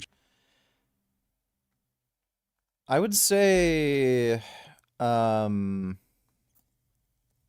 Eubank is probably the most boring. Jesse James West and Will Tennyson are probably the most, like, fucking lame-ass, hypocritical, like, dipshit, scumbag, Weasley cunts, though. I see them as bigger, like, cunt dipshits than Alex Eubank. Alex Eubank is a douchebag, but I don't like Jesse James West and Will Tennyson, you know, more. YouTube I watch him is like try not to click off challenge because we did do that. What the? Well, he doesn't complain. But why man. though? He just complains. Okay, so like off camera, like I don't really know him, and like I understand he's an intelligent human being because you don't get to where you are by not being intelligent. I can give him his props there. His vlogs and his content, like, do kind of suck in my opinion, but that's fine. Like, maybe it's not for me, but like I feel like the thing is, it's like you go from like good Christian boy to, and then you're like clickbaiting gear like every 2 seconds, and then you're saying you're never gonna do gear, then you do gear, right, when your views are tapering off. So what was it? Did you want to take gear? Like, was it the views? Was it the money drying up that made you take that make that decision? It's like, I don't have a problem with people taking gear. Like, I've injected my cheeks with my fair share of testosterone, but it's like, if you're gonna say one thing, you're gonna say it's like, you know, I'm not gonna do this because I'm Christian, and then you're gonna do it. It's like, what the fuck is God gonna think? And then to go and just flip flop on your fan base like that, it's just like, it's weird to me, bro. You know what I mean? And so yeah, I'd say that's pretty accurate, bro, honestly. But he does have a good physique though. Like, nah, bro, he looks, I'll be real, he looks sick. And the thing is, like, he didn't need gear, but I think like the idea of him on gear and like what his potential could be will at least keep him relevant for a bit more, because he was like actually falling off. But the thing is, like, I don't necessarily think like he wasn't making money, because at that level you can pivot into so many different businesses. I genuinely think he enjoys like being like top dog of the fitness industry, you know what I mean? And so talked about relevant. Yeah, exactly. I think he likes it. And like, even this, like, if he like watches this, I'm sure he'll be like, yes, they're talking about me, you know what I mean? Like, yeah, I don't know. I mean, obviously I've had enough interaction with him. I think there's also that part where, yeah, you want to, I mean, maybe also feels like he wanted to try that for a long time. True. And was just kind of like, also he's not that he's like older or anything, but obviously has aged. But I mean, maybe he's just like, yeah, okay, let's try it. Yeah, I mean, I get it. And like people do change. Like you're not the same person like now that you were like, let's say 10 years ago, right? I get that. But you do have like some responsibility as an influencer to at least like, in my opinion, like be somewhat true to your word. Like, cause it's like the dude like flip flops like every 2 seconds. It's like, this isn't the first time like we've seen him do some shady, like there was the Photoshop, you know what I'm saying? Like where he's Photoshopping his photos. Then there was like the whole thing where with his blood work, where it's like pretty obvious he was on SARMs. And then there's like, what else was there? Can you think of anything? Anyway, whoever sees this will fill in the gaps. But there's more than a few like strange instances. But yeah, with that being said, like, you know, I don't have full context on the guy. Like, I don't want to seem like I'm just like I hate him or anything. Yeah, like, I get it.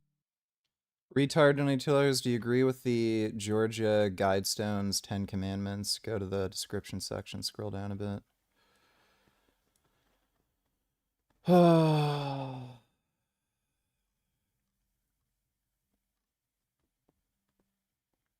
Maintain humanity under 500 million.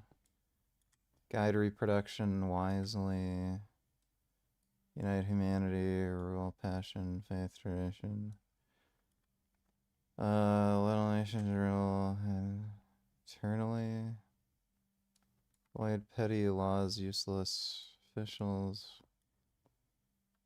Highest truth. Be not a cancer. Sounds fucking gay. Thanks for the donation, retard. Yeah, it's fine. You know what's funny, bro? Like, I feel like I can literally talk about someone for 15 minutes on a podcast and like get a beer with them and it's probably fine. You know what I mean? Yeah. Like at the end of the day, bro, because it's like, no, at the end of the day, like, there's just people working out and taking gear. Yeah. It's true. It's not that deep. So who do you guys think is the coolest fitness influencer? You want to go first? Nah, you go first. I'm thinking, bro. My favorite influencer right now is probably just the fucking Trend Twins. Trend Twins? Yeah. Trend Twins are valid. Yeah. All their videos is always fun. Like, define cool. Like, do you mean like I enjoy watching them, or like just like they have like some aura low key? You know what I mean? Like they max out their aura stats. I don't know, whatever you would consider like to be. Well, like if I would watch like the video from beginning to end, like that's what I think they might. I feel like that's a valid take. I feel like I don't think any fitness influencers are like cool necessarily. I feel like I'm not even necessarily cool, or like I feel like once you become a fitness influencer, your ability to be cool is just so much like diminished. You know what I mean? Why? Wait, explain this. Why? This is funny. Well, it's because like, bro, like you're getting all like. You just get comments from dudes being like, oil up. That's all I get. That's one thing, but it's like you're in the gym, like working out, like that's cool. But then it's like how many fucking videos about like a bench press are you gonna make, or how many videos about your macros, and then it's like, oh guys, I feel fat today, I'm not looking aesthetic, like it's like, okay, like you honestly just sound gay after a point. Like I feel the same way, right? Because it's like I'll be in my videos, it's like, oh, like yeah, like my tricep isn't looking like pumped right now, like, and it's like that's not cool, bro. Like, you know what I mean? But as a fitness influencer, it's like this type you need to talk about, I guess. So yeah. I mean, Trend Twins are funny as fuck. Like, even though I just said I'd beef with Togi, I think his content's like genuinely, like, I appreciate the effort. You know what I mean? I appreciate when someone is literally willing to die over their craft. Now I don't condone what he does, but I appreciate it. Who else? Is there anyone else? Like, who could we even think of right now? Congrats, by the way. Yeah, appreciate it, bro. Yeah, Thank you. Yeah. We were this was Wine Wednesday. I was telling you, we were still recovering from Wine Wednesday. We're on a roof. It's so poetic, bro, because, you know, we're about to come to LA. We have all this content planned, and you know, people are hitting us up like, finally, like, you know, good job, you know, whatever. We had a great night of filming. We're on this roof, right, with our buddy. Buddy's off a little bit of ketamine. We're smoking a dart. Okay, we're fucked up. We're just lying on the roof. It starts snowing. This is the first time he's touched snow, like real snow. He's touched like artificial snow before, but like real snow. It's like a real snowfall. That's cool. Back in Canada, and we're just like, bro, like, what the fuck is our life right now? Like if it could end right now, as far as like our, you know, success online, and it would sick story, because like this mother came from the islands. I'm from Canada. We meet. We start ripping content, and like I'm just, you know, super happy about it. And honestly, like, he's in a lot of my content. A lot of people watch my content specifically for him, bro. Like, literally, like, they don't give a fuck about me, which is fine, bro, because like at the end of the day, like, I understand that as far as my content, like, I don't really even want to be like the main character. Yeah. Like, I'd prefer to be like a promoter, like a Dana White, Vince McMahon. It's like, this is my show, but here are these cool characters, you know, along the way, sort of thing. So he's like that. So in my content, I have to me, it's like a show. And then I showcase different talents, whether that's, you know, Shan, whether that's my boy Dimitri's like literally this close to benching 700 pounds. Some guy record was huge. Or whoever. Raw, 700 pounds raw. I don't know what his pause does, but he did Like not in a shirt. He did 655 with wraps. No, don't have a litter robot. Whoa, no shirt though. No shirt, no Oh, shirt. wow. Yeah, he's insanely strong, bro. Like, and I owe him a few viral videos, right? Because like I like to do like lifting challenges, right? Yeah. So these videos are scripted, obviously, but I just would, you know, challenge him for, you know, money. And I actually did like pay him a few times, and then after he kept beating me, I'm like this. So anyway, I can bench like 405, which is like pretty good, like, you know, but he rips, I think that day he did like 635, I'm pretty sure, just ripped it like nothing. Everyone in the comments are like, I've never seen 600 pounds move that fast. I've never even seen like anything like that. It's insane. Like he's actually, I literally think Where's he'll this break the guy world at? record. He's in Canada, bro. Okay. He's in Canada, works construction. Everyone on this podcast are retarded wiggers just yapping like retards about men's physiques, kinda gay, but nothing wrong with that. Judging by how Bradley handled his interview with Andrew Tate, he likely sucks dick better than hoes who do it for a living.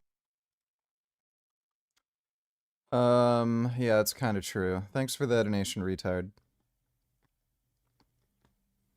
You said you had an automatic litter box. Well, yeah, when Jasmine was living here, she took it.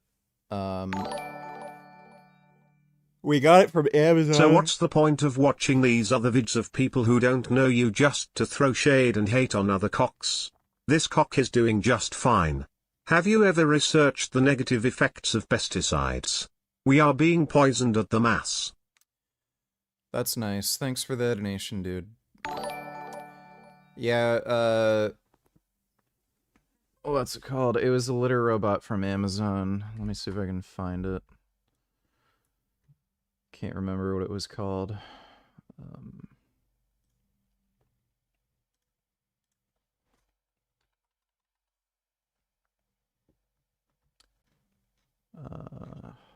That is not it.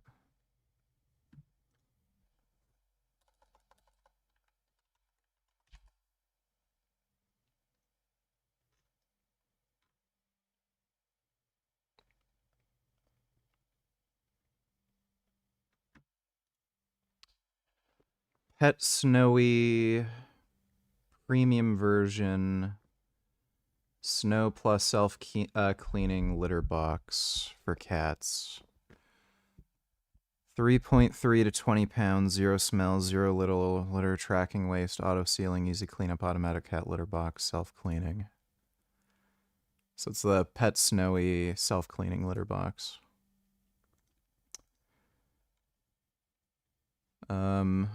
Dysgenic Yodeler donated $2. Since everyone is posting tenets and commandments, what do you think of PETA's 10 commandments of veganism? They're probably fucking stupid.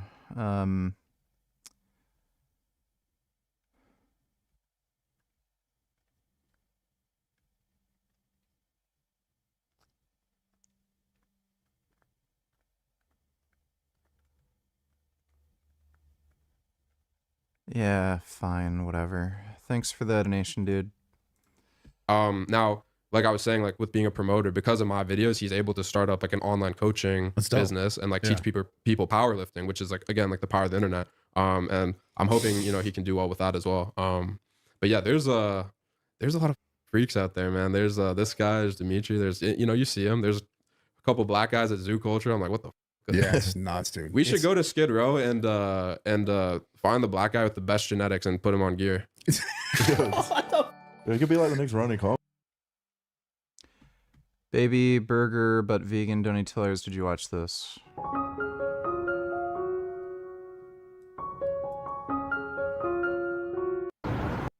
Ah, gross. No, I don't know why I'd watch that. Thanks for the donation, dude. Do you ever see guys never like? know. Do you You ever never see know. guys who are homeless and they're like, God, you literally look better than me. Bro, for real. No, I haven't. I normally they're skinny. Normally, like they've done meth or something. No. But like, okay, obviously they don't literally look better than a human who is eating real food. But like, as far as their potential, Like they could. Yeah, it's like, whoa, your waist is 23 inches and your shoulders are this wide. Like, this is crazy, bro. It's those BBC genetics, specifically West African though, because I've actually never seen a black like Jack Somalian dude or like a jacked Ethiopian. It's so like it's not like Nigerians and shit. yeah, it's like that region of and yeah. So I mean, obviously there's tons of probably jacked Somalians, but like it's just their genetic predisposition. You're is getting not DMs for sure. I was like, bro, what the look at my shit. Look at my shit. No. Yo, people will say that's racist, but like I don't. No, not racist. Just like you're gonna get some jack Somalian guys gonna be like, yo, bro, what the. Yeah, no. But like sure. genetic like predisposition for like muscle growth is like way Well, bro, more I'll tell you dominant. one. You know, do you know who Breon Ansley is? He competed. Yes. So back in the day, this is like had to be 15 years ago. I remember I would train at the gym with him all the time in North Hollywood 24. This is before he ever took gear, before he ever did bodybuilding, and I'd work out with him and a few of our other buddies. And one day he comes in, he's like, "Yeah, I think I'm taking this bodybuilding thing serious." And he looked like a linebacker, right? Already at the time. And I was like, "Oh, did he play a sport?" I think he played football. Okay. And he looked already jacked. And I remember he told us, he's like, "Yeah, I'm gonna get on gear." And I was like, "Oh, cool, whatever." Like we talked about what he's gonna take. And then I swear to God, bro, 2 weeks later, he looked like a professional bodybuilder. Yeah. And Breon Ansley, I'm not capping about this story, and I'll tell it to him. And I've told this like once or twice before. Breon Ansley.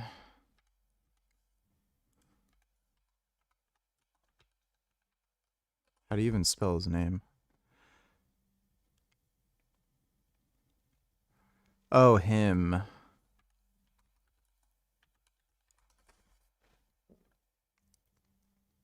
Him, right.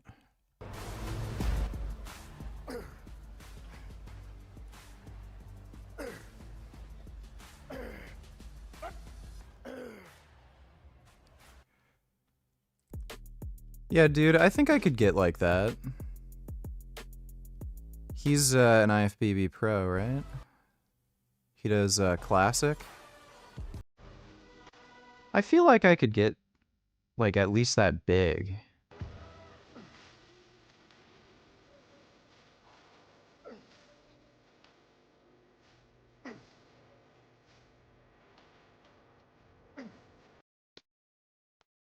Like, I'm already looking pretty fucking good for only 3 weeks on just test and some growth hormone.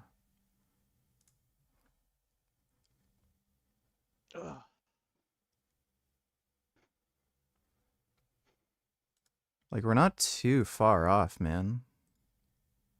Like, I've obviously got to gain some weight, but like I'm already doing pretty fucking good. I'm like, it might be too early to say.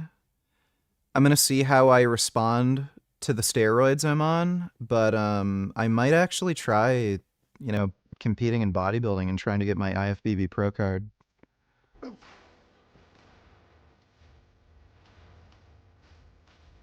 Oh, there goes Gum Gum.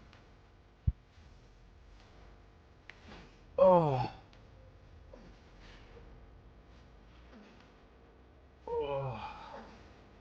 Not bad. We're not gonna go too heavy with those though, because those tend to give me a little problems with the. I just want to invest in a leg press and hack squat. It's the leg training that's super fucking hard for me because of my like knee issues and shit. But yeah, I feel like I could definitely get to that size. I don't know if like my physique could be good enough quality. Like, who knows, could have like asymmetries and shit like that, but I don't know. I feel like I'm already doing so well. I might want to actually compete. And as far as I know, I don't know if there's any vegans competing in the IFBB, at least not in classic physique or anything. There might be some like bikini or figure competitors or something, but I don't think there's any vegan dudes competing in classic physique. Yeah, I don't think I could ever win the Olympia. Like, even if I had the most incredible best physique like Chris Bumstead, I don't think they'd ever let me win just because I'm vegan. It is definitely rigged and political, but just getting the pro card and being able to compete at a high level, I think that's obtainable. Fuck the humans, donate $2. Understand why Gary Yourofsky hates humanity. Yeah, I've already seen that. I'm not watching the video. Thanks for the donation, dude. We're working around it, but I think 45 will be safe. I think 45 will be safe. And remember that rest period is low. So it's almost time to go again, Janet.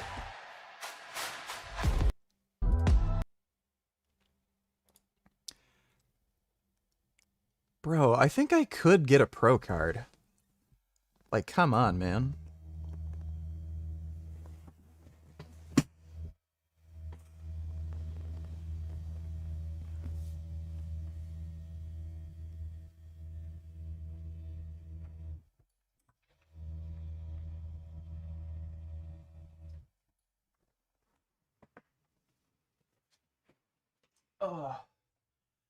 I already have a leg curl leg extension combo.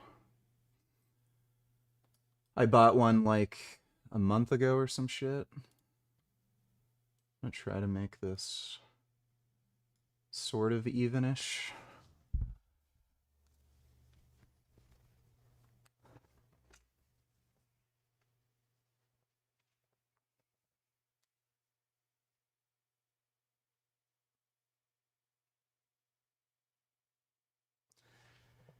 But yeah, I've only been on gear 3 weeks. I don't know. Like, he's obviously bigger than me and shit, but I've only been on for 3 weeks.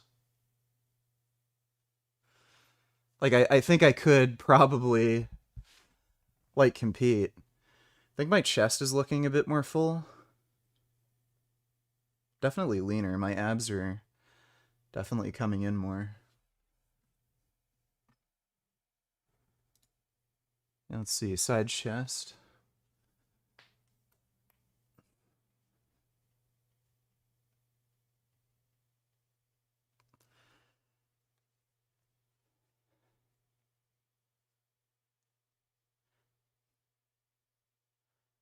Yeah, like, dude, just have to gain a bit of weight.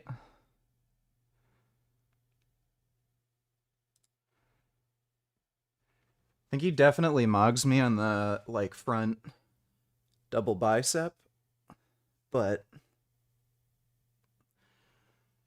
wait. Need more width.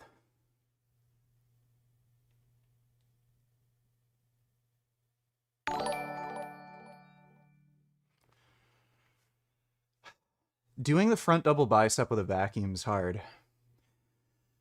Let me see if I can do it.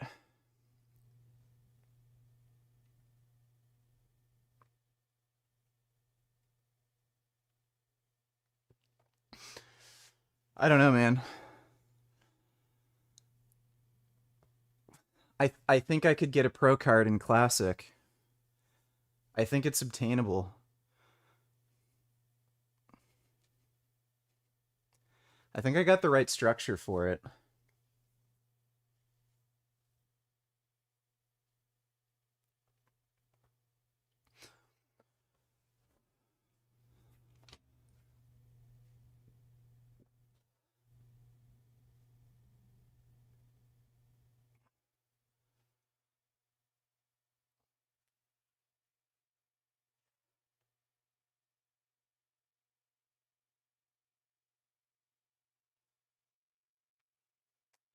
I think it can be done. But that'd be sick. Being like vegan, IFBB Pro, classic physique. I'm looking fucking good. Bro, you gotta be... Like, even haters have to admit, I'm looking fucking good, dude.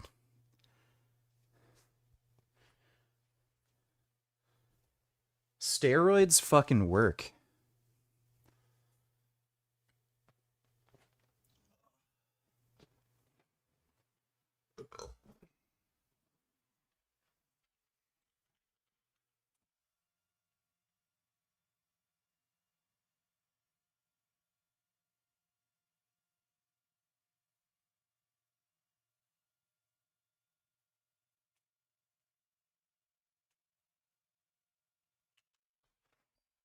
Not enough muscle maturity. It's the stupidest fucking thing you could possibly fucking say. Yeah, dude, I obviously need more muscle mass. Muscle maturity isn't a fucking thing, dude. That's just stupid. Stupid to fucking say.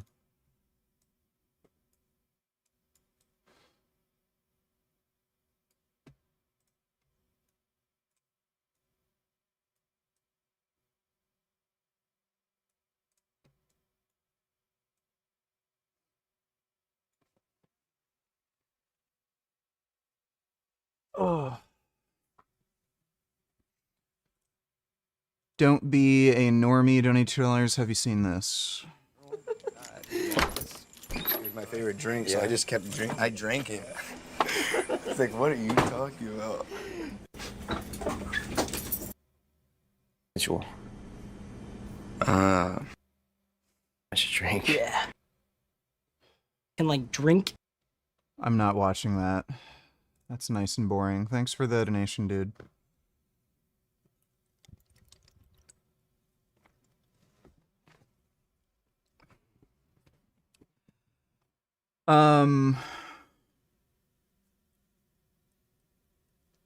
Torrey Washington competes in natural competitions. I can't compete in natural shows. So I'm on fucking steroids.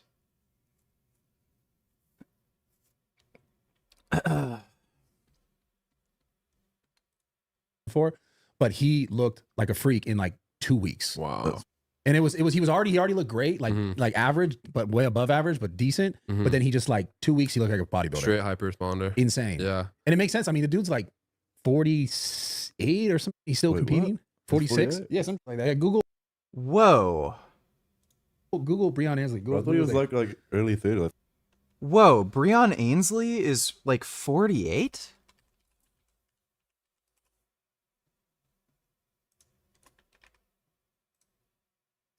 He's 45.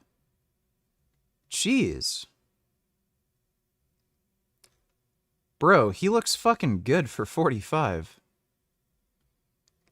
Alright, well, I definitely still have some time to grow and shit. Not really worried about being too old for bodybuilding. Yeah, he looks great for 45. Shit.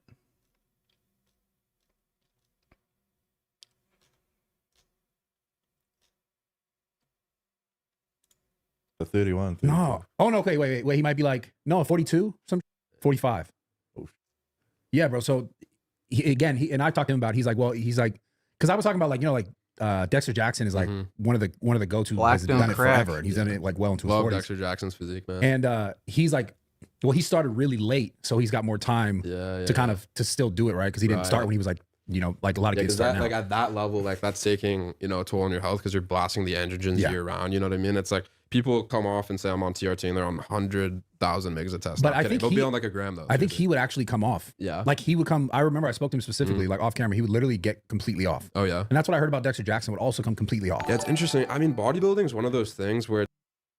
What I'm saying is your muscle mass is nowhere near it for competing. That's what I'm saying about muscle maturity. Don't have little cry, you'll need good few years on test and other shit. Okay, then when you're 36 you'll have a lot of don't cry big baby.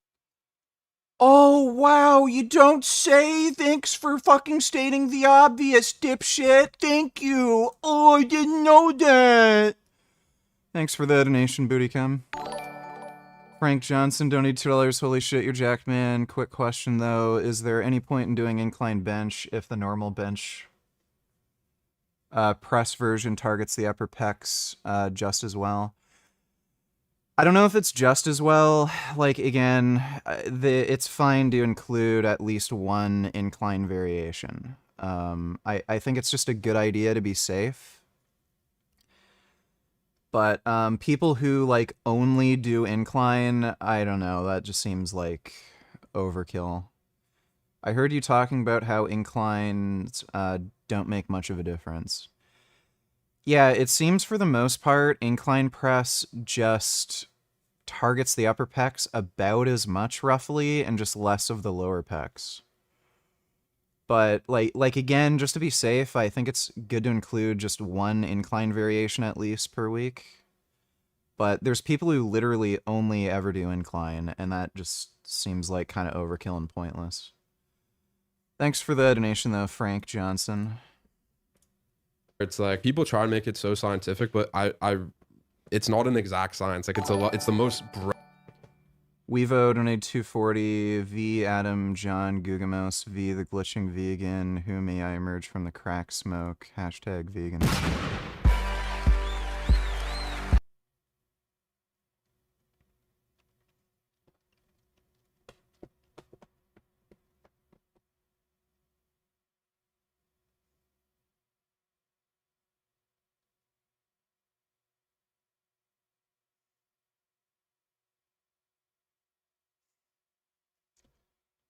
Okay, that's nice. Thanks for the donation.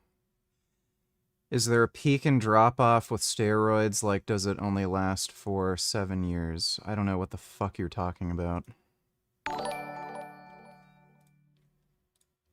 Don't cry either. I know a lot of bodybuilders who take gear and have completed at high levels, so don't cry. Or should I just suck your dick like everyone in the comments? You say to compete but in pro no 1 year, or should I just lie? You're already okay, nerd. Yeah, you should suck my dick.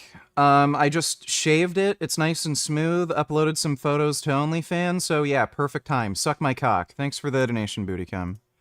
Bro, science, right? Because it's like, even when it comes to something that's not like pharmacology, just like an exercise, right? Let's say you're doing a chest press. It's like, it's so individual because it's like, you might like see a study that indicates this exercise has X effect on muscle growth, right? But depending on like the length of my limbs, depending on like how the seat is at that specific gym, it might not be the best. So it's like, you really end up just trial and error. And then you use like the science to fill in the gaps. But yeah, that's insane that he's able to do that at that age. Who's your favorite bodybuilder, by the way? Of all time? Yeah. Ronnie Coleman. Yeah. So basic though. Why? Because I just like, you know? How is that basic? I feel like you got, and here's the reason you why. love Ronnie Coleman's physique. Are you like, this is like the sickest physique? As far as like for me, would I want that exact physique? Like, no, from like a fan's perspective. Absolutely. And I'll tell you why, because when I first started, the thing that I liked most about him was that he just like, you know, when you talked about the Can we find your training split and routine per exercise and sets somewhere? I'd love to try how you trained to surpass 225 on bench, for example. Well, I have workout videos. Getting to 225 is easy, dude. Like, all you have to do is show up to the gym and just train. It's very, very simple. But I have training videos on my channel. You can just take a look. And they go back a while. Thanks for the donation, though, Gains. The Trent Twins? Yeah. Like, he was that guy back then. True. He was jacked as and he just went ham. Yeah. Like, he wasn't like, yo, I'm gonna do this. Like, he just went ham every time he trained. And I've interviewed him here, but he was just like, he just went hard every time, no matter what. So it's like a mentality thing as well. Yeah, but there was no one else who like went as hard. I don't think trained as hard as he, except for like maybe Dorian Yates, trained as hard as he trained, and then just had the craziest physique, but then also was strong as while doing it. Because a lot of guys, they're obviously strong because you're gonna be strong at some baseline, but this dude was like freakish numbers, like front squatting like dumb weight, like doing insane shit. Pounds, right? On the front squat? Yeah. I think so. Something or no, I don't know about in the front. I don't know. Google Ronnie Coleman front squat. But he was, I just remember seeing him being like, this is insane. And I wanted to be strong and jack. And he was the one who made me think like that when I first started. Because you got to think, I wasn't watching YouTube videos of this. I was watching like, you had to LimeWire, download like videos of this. Front squat, 800 pounds is the craziest thing I've ever heard. And then he deadlifted like 800 pounds too. Like, that's heavy, but front squatting is crazy, bro. That's insane strength. And I'm pretty sure like somebody asked him like if he regretted anything and doing more. Yeah. He said he wished he did like more reps. Yeah. That's what he said to me. That's too funny. Yeah. Was that 800? No, so that's 800 pound back squat. Oh, okay. Yeah, 800 pound. I think it was 585 front squat, but for reps. But anyway, so and this is before, you know, now we see on the internet, there's tons of random people who can do this kind of crazy strength. Yeah. So all I had was that, like, that was my perception of it, was that. And I was like, this guy's strong as and like the craziest looking bodybuilder. Yeah. 100%. And then I would talk to bodybuilders like Jay Cutler, like in person. He'd be like, yeah, like he would see this guy come and everyone would see him and be like, it didn't even do, because I would just see photos of it, obviously. Didn't do it justice. They would describe it as like, no one looked like this guy. I feel the same. Yeah. So as far as not doing it justice, when I see a pro physique in real life, I'm like, what? Like, how is this real? It's cartoonish. Especially when they're conditioned. Like I saw Eric when he was prepping for his show. And he does, like, looks like an action Eric goes to my gym, right? Yeah. Okay. Yeah, he's massive. Eric Janicki? Yes. Yeah, so he's like, looks absolutely nuts, bro. And like, you know what's crazy? Not even a pro bodybuilder. Like, he's a WBF pro, but not an IFBB pro. Yeah. Which is insane. Like, how is that not a pro physique? Yeah, you know? he recently had competed to try to get it and didn't get it. Yeah, I think he came second. I think he got robbed, honestly. But anyway, he's such a cool guy too. Such a cool guy. Great dude. I think it's funny though, because it's like, you look at stuff like the Mike Van Wyck situation, you see this big guy throwing like, you know, little Jeff Nippert on the ground and over talking about like training, like the most like trivial. But most guys like Eric, guys like yourself, honestly, like now that I've spoken to you, like super nice, bro. You know what I'm saying? And it's like you're someone who would look intimidating from a distance, but then you speak to someone, speak to some of these bigger guys, and it's like, wow, like, honestly, like, so, and it's not even like just that they're nice. It's like also articulate, also like well spoken. And I feel like partly because when you're big as it's because you know how to train properly, you're like low key pretty smart. You know what I mean? You have to. It's weird because you think it is. Yeah, from the inverse is like you think they're just big and dumb. Yeah, exactly. He's the same way though, because like all the time people tell him, you know, I thought like, you know, you're really scary and then you're like really nice. Unless he's on trend and he's fucking Yeah, scary. unless he's Don't on- take a photo with you. don't take a photo with him if he's on. It's only a trend. week of a nightmare, but Would you ever do trend again? oh yeah. I like the one thing about trend when I did take It's it, too like, much, bro. Like everyone around me said I was a cunt, but I generally I felt good though. I felt good. I didn't. I felt like really. Were you, you said you're getting pissed. Like, for example, like what would something trigger you? Like, let's say like if somebody just talked to me and wouldn't stop talking. Yeah. Did I do anything at that point that triggered you? No, not really. No? Not that I can. How about think of. cameraman? Yeah. What'd he do? Just talk and I'll get pissed. He's back there. Just talking. Yeah. Do you ever get scared of him? Nah. I'm gonna touch you, bro. Watch out. Yeah, no, he's a sweetheart. Honestly, like he could not hurt a fly. I mean, I feel like if you train, you could be decent at fighting, but like he also has 2 left feet when he runs. Yeah. Would you ever compete seriously though? And like bodybuilding or physique, whatever. Honestly, like I wanted to at the start, but like now I'm just like, what I think you should do, and like you won't even need to like answer this necessarily because you won't know. You should just get in better shape and then see how you feel. Yeah. Because right now, like you're off cycle, off like all these different substances, off the piss. Yeah. Yeah. So I feel like we should just bring it back to baseline, get back to the physiques of old, actually eating clean. Because bro, like we look so much worse. Bro. We look so much worse. Bro. You reckon we should do like a comeback? Yes, bro. Like that'd be sick, and like we could get all the boys on board. Maybe like once a week. Yeah, like once a week. That's it. That's it. Once a week. That's okay. That's manageable. Yeah. Because right now I've been drinking like 3 times a week, man. Yeah, no, especially during the day. Nah. And it's like the calories, but also here's the thing: like alcohol is toxic for you. It's like that inflammation, right? So it's like maybe you're eating your protein, but it's not processing the same way. Yeah. And like as someone, and like even if you're like enhanced, like the whole point of doing steroids, like people don't understand this. People think, oh, I take steroids, I get big. Well, the reason why is because it changes the way you process food. Like it changes the nutrient partitioning. Male misandry, $20. Is it possible for someone to be a male who is a misandrist, like you're a man who hates men? I don't see why not. What do you think, and can you be racist to your own country? Countries aren't a race. Think you mean racist to your own race? Yes, you can. Thanks for the donation, male misandry. That and like a couple other cosmetic and like strength benefits, right? So it's like if I'm taking gear and my fuel is alcohol, I'm still gonna have physique. It'll be a bit better, but it'll just be a bigger piece of shit. You know what I mean? For sure. It's like filling your Toyota Prius with jet fuel. You know what I mean? Yeah. You have this terrible piece of shit, and then you're fueling it with like this premium fuel. You don't need it. You don't need it. So it's like you got to bring it back to baseline, bro. Yeah. What else are you guys gonna do in LA? We have a bunch of collabs. He's gonna say drink, right?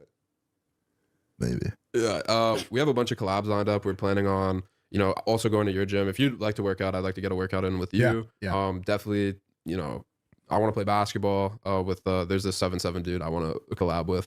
Other than that though, just vibe, see what happens. I definitely want to gamble. I might go to Vegas to gamble though. Yeah. Yeah. So let's go to Vegas today. How long's the drive there? 4 hours. That's not bad. It's not bad at all. It's not bad. Oh, drive to Ottawa was fucking horrible. Yeah, but you gotta get on a plane like 40 minutes. So fast. Yeah. You get on JSX so easy. You'll be there in 40 minutes. W video, bro. Let's run it. Just fucking run out loud. You should do it. That's what I'm probably gonna end up doing after this. Just get on a plane and go over there right now. That'll be sweet. Dude. Yeah. Oh, that's what I'm going there for. What's your favorite thing to play? Like blackjack. Yeah. Love it. Fuck. It's too sweaty, bro. It's too many blackjack sweats. and baccarat. Oh, it's too many sweats, bro. You ever play on the slots? You be knowing though? like all the. Nah. I'm like one of those guys. You like slots? Well, I'm kind of retired. So he likes to see the colors and. Yeah. No, but you can learn blackjack. It's simple. Just 21. At one point, bro, I was like playing on 2 machines, bro. Like right next to playing on what? 2 machines. Like I was pressing that. Oh yeah. No, that's a vibe for sure. But yeah, I did won something, but it was like $500. Like I feel like slots are the most rigged things. So you're gonna get there. I just like the animation. Gambling, like you're gonna lose your money, like 100%. If you're sick at blackjack, like maybe.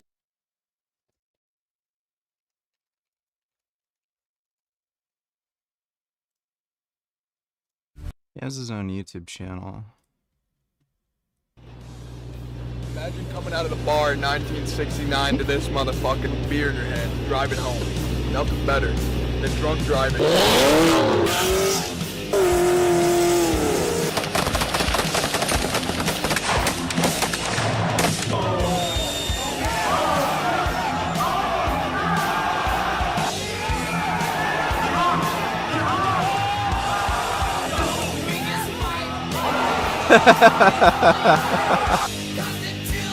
That's hilarious.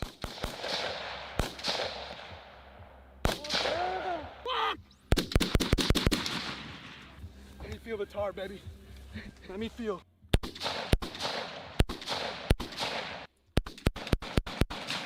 There's something about being out here in this fucking weather and this heat out here. It feels so fucking good. We're getting sunburnt. We're shooting guns, having fun. When they fight, they look so funny. Benelli, baby. Fucking Italians. Look what they did to you, Jason. Kill them. They deserve to die, Jason.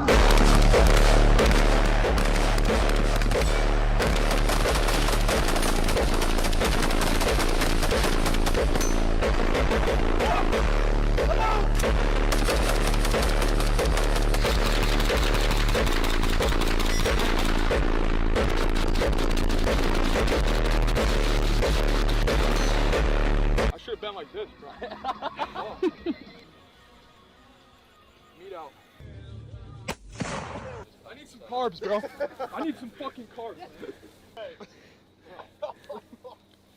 Dude, you're eating fucking gunpowder and lead.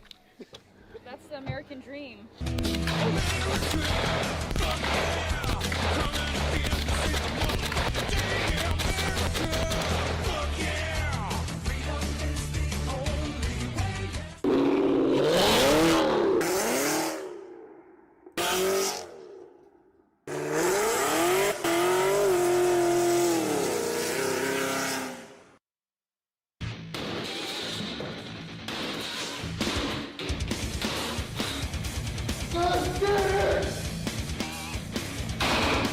Fucking done!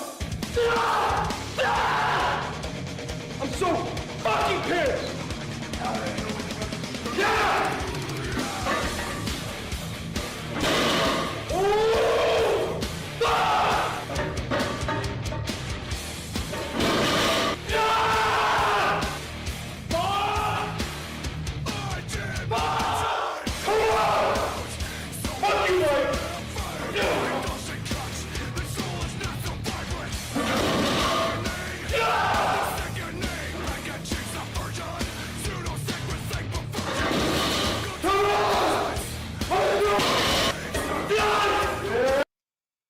You know, when short dudes wear those long shorts that go past their knees, it makes them look like fucking midgets. They look so fucking short. If you're short, you need to, like, wear shorts that come above the knee, or else you look like a weird midget.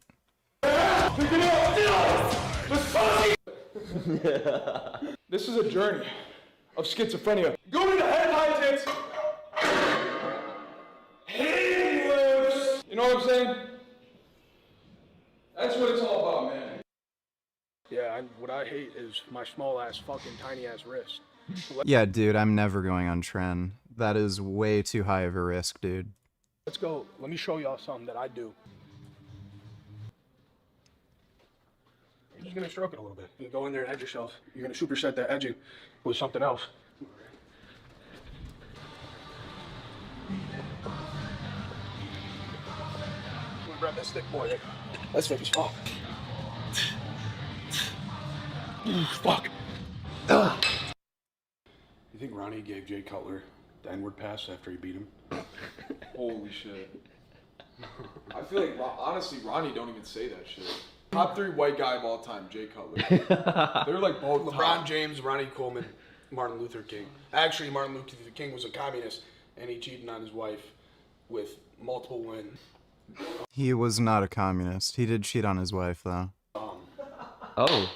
Anyways, I'm walking in the gym, got a water, and I got a muffin, a buffin muffin. Jay Cutler, I'm talking to him. He's like, "What's up, man? You locking in?" And I look down at the muffin, and he looks at me in the muffin. He starts laughing. He was like genuinely mad that we just are this retarded. Well, yeah, because bro, he gave you the S tier card, so he's just like, shit, these motherfuckers aren't doing when shit. I'm getting pumped, bro, I'm like, damn. If I had like 20 pounds of muscle. Of course, I wish I had 20. Simon, say what up. What up? They even know who I am. No, they don't. Keep it out. He's the one who forgot to edit out the N-word and the Hitler shit out of the video. So So blame him. That was Sarah who said that. It was Sarah, but you should have edited her saying that out of it. Bro, they keep me in a basement. What do you mean? Me and Graham chilling in chains. These are 2 employees right here. I'm getting mobbed, man. 2 employees going down. No wonder we're so unorganized. I want to get back. Yeah, we're gonna do heavy dumbbell singles. We're gonna do barbell row, and we're gonna fucking do heavy single arm row. Well, on the cable. It don't matter. Booty Cum Donny Chillers, when you met Rich, was there any British guys who he used to go with that looked like him because he goes to my gym? Curious if you know him.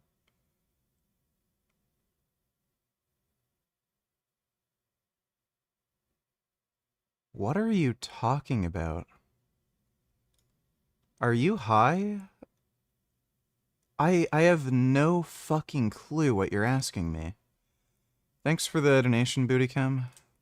Jay Cutler was working out twice a day. Okay. He still does. He literally told me that shit. Hit shoulders in the morning and then back. They didn't do fucking arms and then back because they're using your damn arms on back. I'm not gonna be able to lift heavy because my fucking biceps were curling 75 pounds for 5 fucking seconds. I completely understand what you're saying. No, you fucking know! I do. I just don't give a fuck. You know what? If I put a picture of a fucking rock with some goddamn googly eyes, that's you! That's you! I'm not even listening to you. You know what I'm listening to? It's the greatest guitar riff I've ever fucking heard. The next pick in the 2026 bulk draft. I select strawberry muffins. Free workout meal. Yeah, that's right, I'm fucking bulking. And there's no sense in doing a lean bulk. Just consume this entire tub. Non-factory yogurt. Gross. Yogurt's disgusting. My meal is this wind straw right now. The first time. Wavy wave a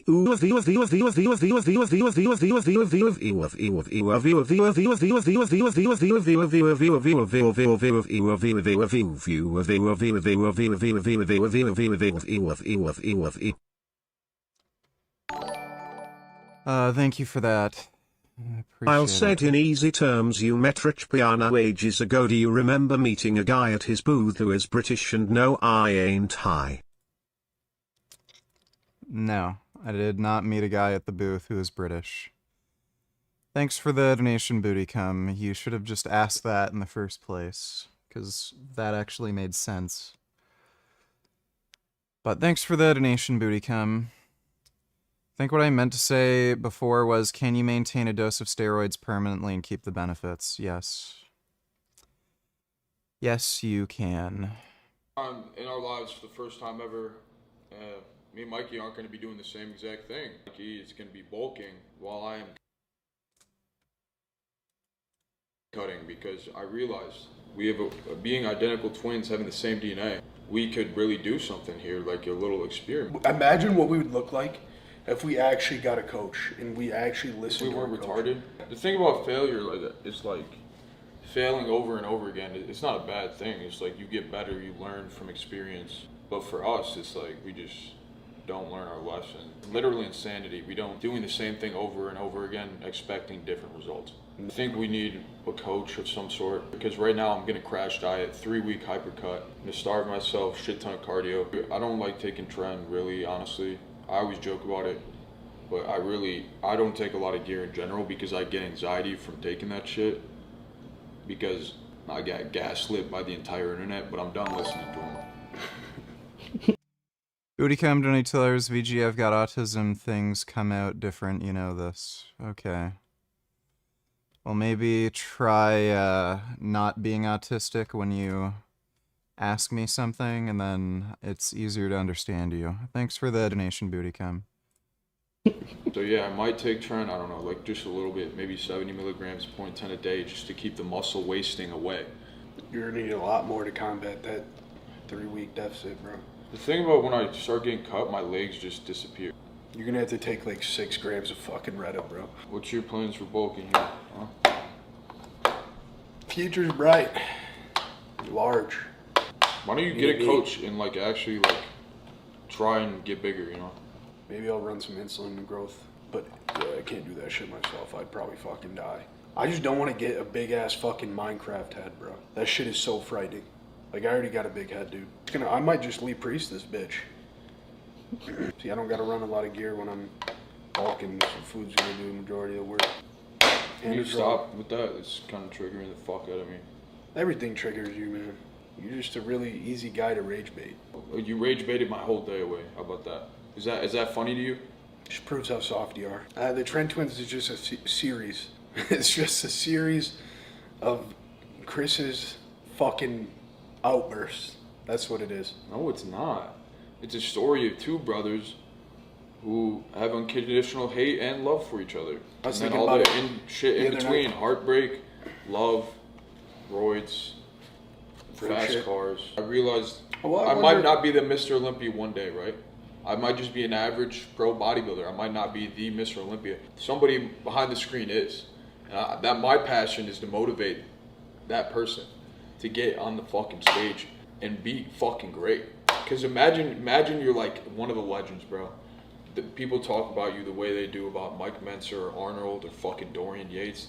Like, that is what I want. And frankly, I think the only thing we're leaving behind is being too retarded to love to lift weight. I mean, that's not bad either, but I hope that's what it is. I don't know, you guys still tell me. Why do you do this channel? Who knows? I don't even know what's been going on. There's more stars in the sky than grains of sand. Yeah, for me, for leg day, it's like, I just go crazy on like 4 movements, heavy, hard, usually pick a compound. Leg curl, leg extension, compound movement, then maybe like lunges or some shit. We're gonna test the durability of this gym right now. Product testing for Exactly, our, yeah. for our next home gym in Texas. No, go crazy, go buck wild, boy. Don't break the fucking machine down. Hey, throw on some white snake, get your ass in the gym. That's what I always say. Staff, hey, don't lower that. Do not lower that weight, bro. You're there and fucking go again.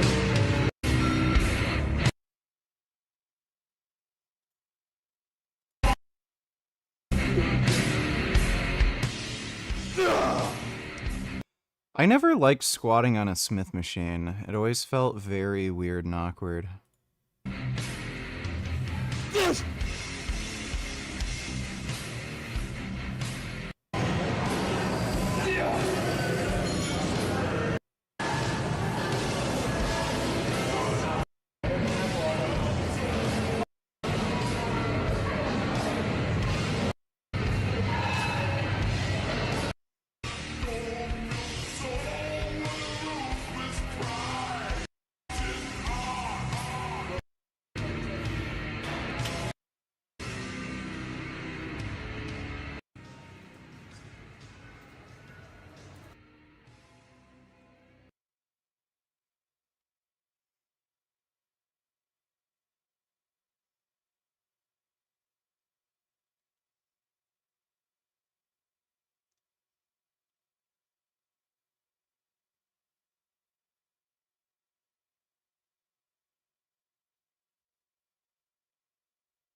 Guys, back.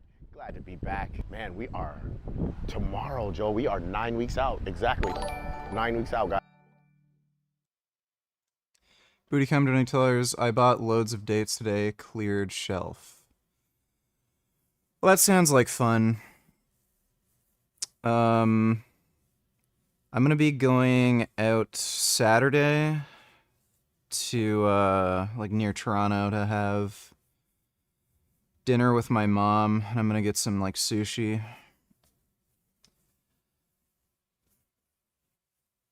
I should probably eat some dates for like a high carb day or something.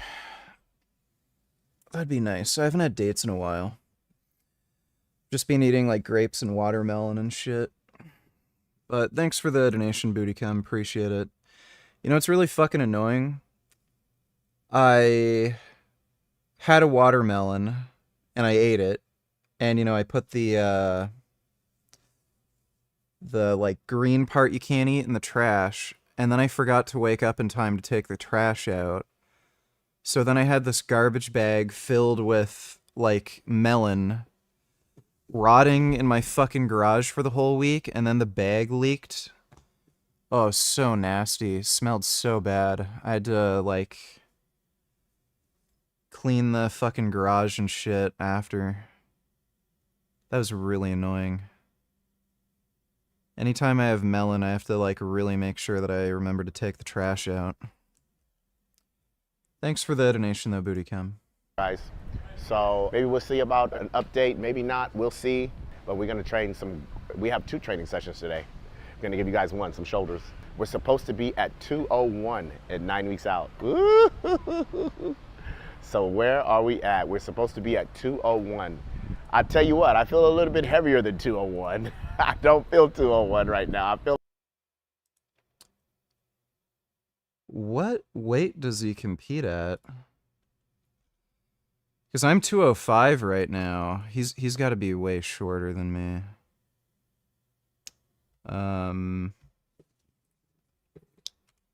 Breon Ainsley competition weights. 185. So he's 5'7". Huh.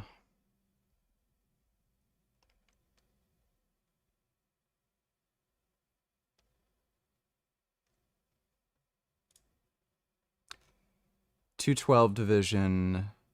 He aims for like 185 to 195.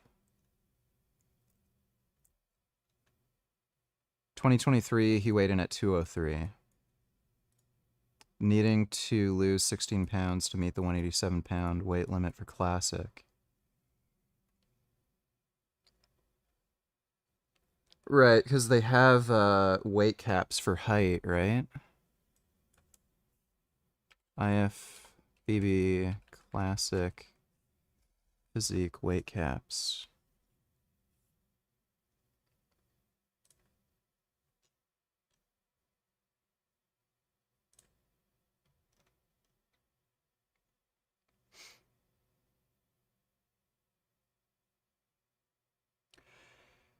So I could weigh up to 249 for Classic.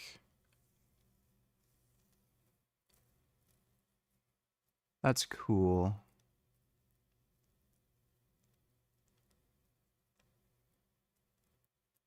That'd be big as fuck if I was at the weight cap for Classic. Cause that's like peeled and shredded on stage. That'd be fucking massive.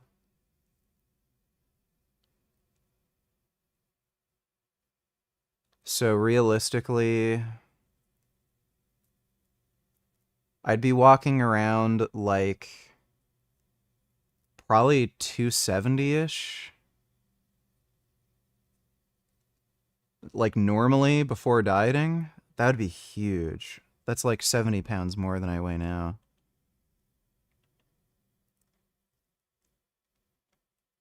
I feel like I'm still about 210. Nevertheless, that's what it has to be, 201. And we got to make it happen. We just have to make it happen. We always do. Let's rock and roll.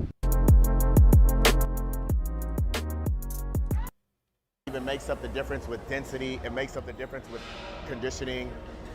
It makes up the difference with size. That really makes up the difference in the illusion. Even though there's still a lot of illusion to it. There's still a lot of density and muscle there still, right? But there's still.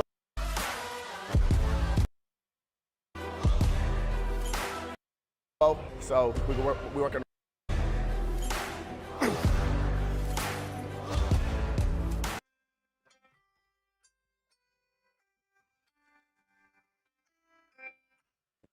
Yeah, what up?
All right, we got that resolved. Save your calls for after the stream. Everyone has to wait. Save your calls for after the stream. Everyone has to wait. Save your calls for after the stream. Everyone has to wait. Save your calls for after the stream. Everyone has to wait. Save your calls for after. I can't always do that, so you're just gonna have to bear with me. But thanks for the donation, M. Would you recommend exposure therapy or a trauma specialist for someone who has chronic depression, has undiagnosed PTSD, and has trouble starting conversations with strangers/social anxiety? I'm not entirely sure, dude. It's kind of like everything else. You may be able to find somebody who specializes in,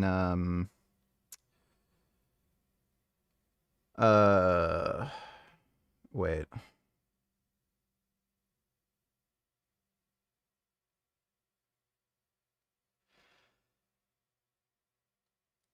You may find somebody who is really good at specializing with therapy for people with like depression and PTSD, but you might find somebody who's really terrible at it.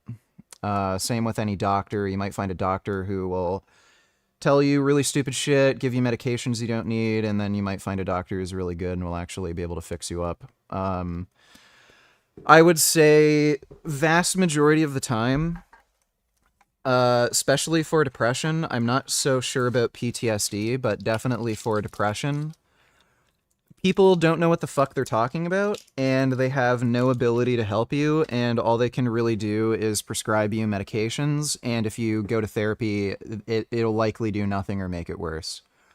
Modern therapy is mostly focused around women and treating women, because women are more likely to have mental health issues, like depression, anxiety, PTSD.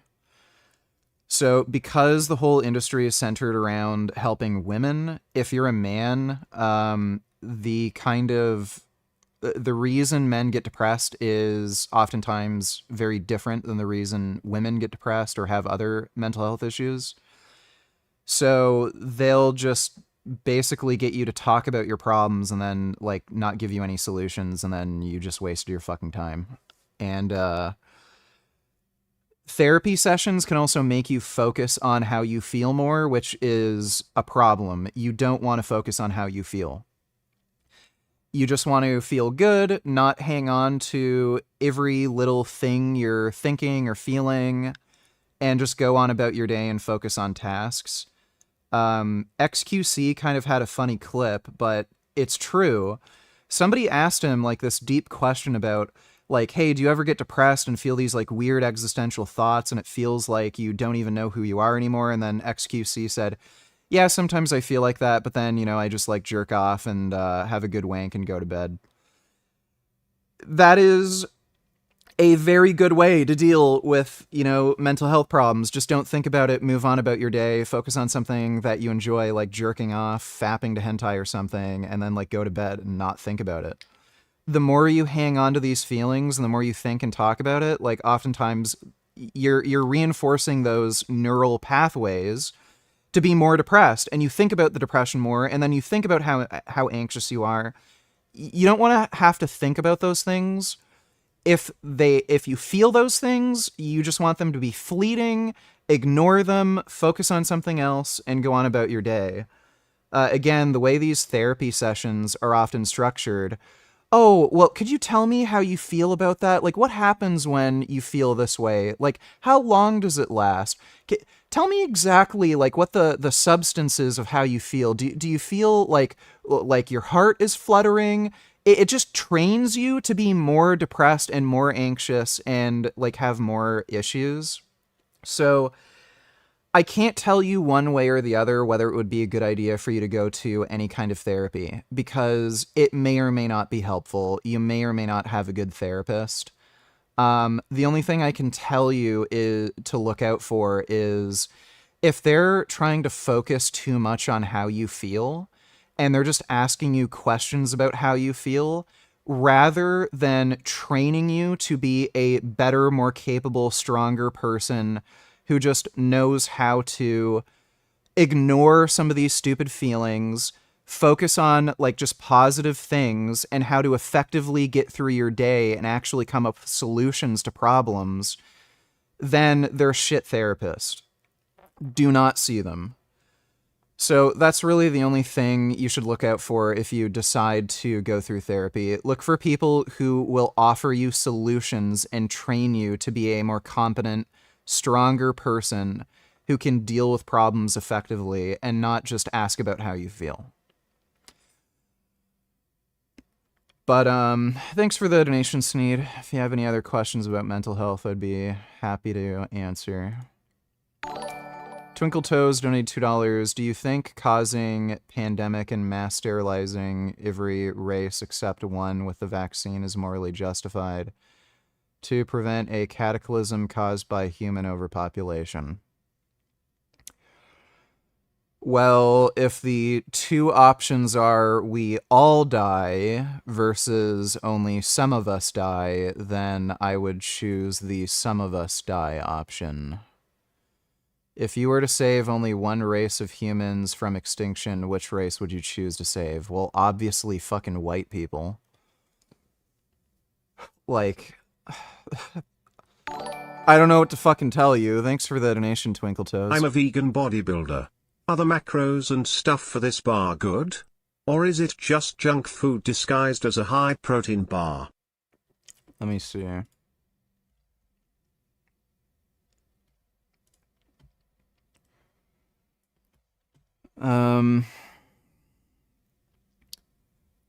One bar, 150 calories, 10 grams protein, 19 grams of carbs.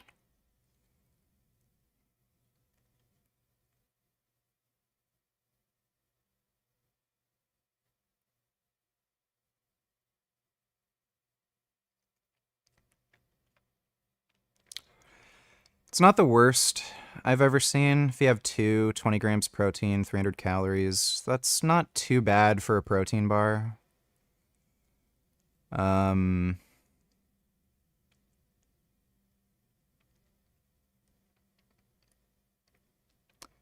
Only 6 grams of added sugar. It's not too bad. If you want just like a... If you want a little snack or something with some protein in it, it's not too bad. Thanks for the donation, Wagyu Cow Taban Flyers.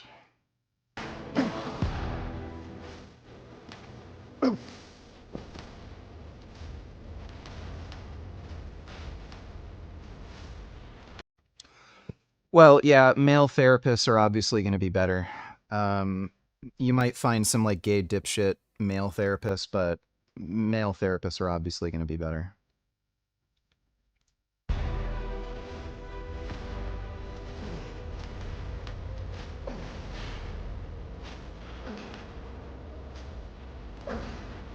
Not bad. You're not gonna go too heavy with those though, because those tend to give me a little problems with the elbow. So we're working around it.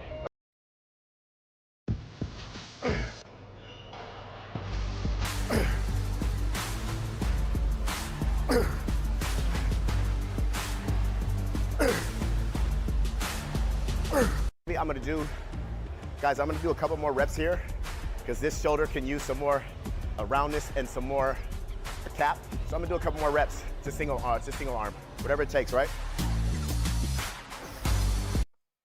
You know, it's kind of weird. I don't see any difference in the size between his shoulders, and he's still like paranoid that one shoulder is smaller than the other.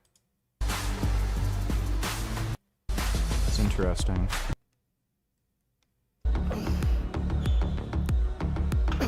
Because, like, when I look at myself, I feel like there's a size difference between my two shoulders, but I don't know if I'm just imagining it. Thank you. Yeah, keep it up. Just turned 19. Yes, keep it up, bro. Keep it up. Thank you. Do a side chest and maybe a side tricep to show what the shoulder.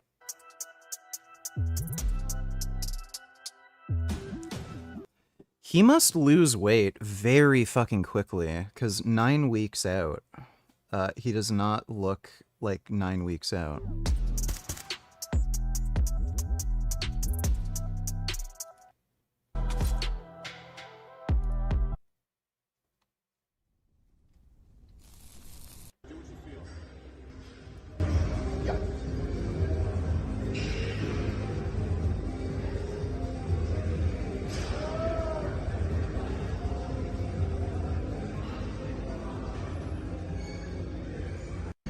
20 reps. Okay, burn some good. And dizzy after that one. The bison and the sweet potato. So.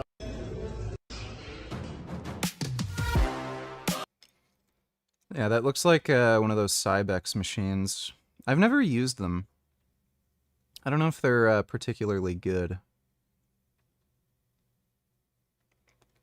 Looks kind of neat. I like how you can keep like you're sitting very upright. I think Treadmill Factory. Thoughts on this split? Chest/back, legs, shoulders/arms, rest, rest, chest/back, legs, shoulders/arms, rest, rest, repeat. And what kind of split are you doing, ATM? That is perfectly fine. There's nothing necessarily wrong with that. It is asynchronous. You may benefit from more frequency and fewer rest days, but if you feel you need the extra rest, then, you know, there's no wrong answer. I'm doing a push-pull leg split, so I do push-pull legs, rest, push-pull legs, rest, and I just repeat that cycle. Thanks for the donation, though, Ulf J. Retard donated $2. Incredible. Let me see. I did watch it. The guy was also wearing a bracelet. I never wear a bracelet. If you zoom in, he was wearing a gold bracelet. I never wear a gold. So that's how also the guy appeared to be black or something. He had like brown skin. He doesn't have a hitchhiker's thumb. Anyway, I did a little forensic as well. Sounds like he wanted to make sure that wasn't him. That's odd. I think even for Destiny, that would probably be embarrassing. Thanks for the donation, retard.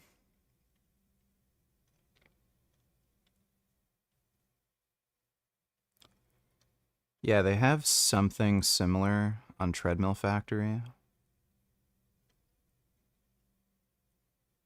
Iron X XC, leg press hack squat.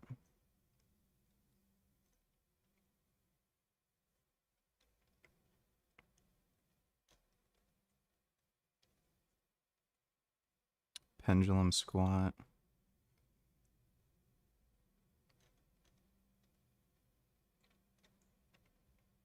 Yeah, that. And that. That actually looks exactly the same. Is that it? No. Oh, it's a little different. Same basic machine. 525 pounds.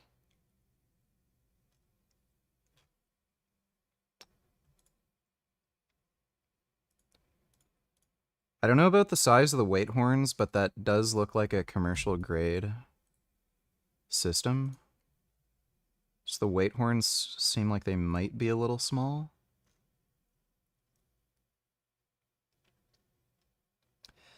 It doesn't give you a weight limit, so I'm assuming it's pretty heavy.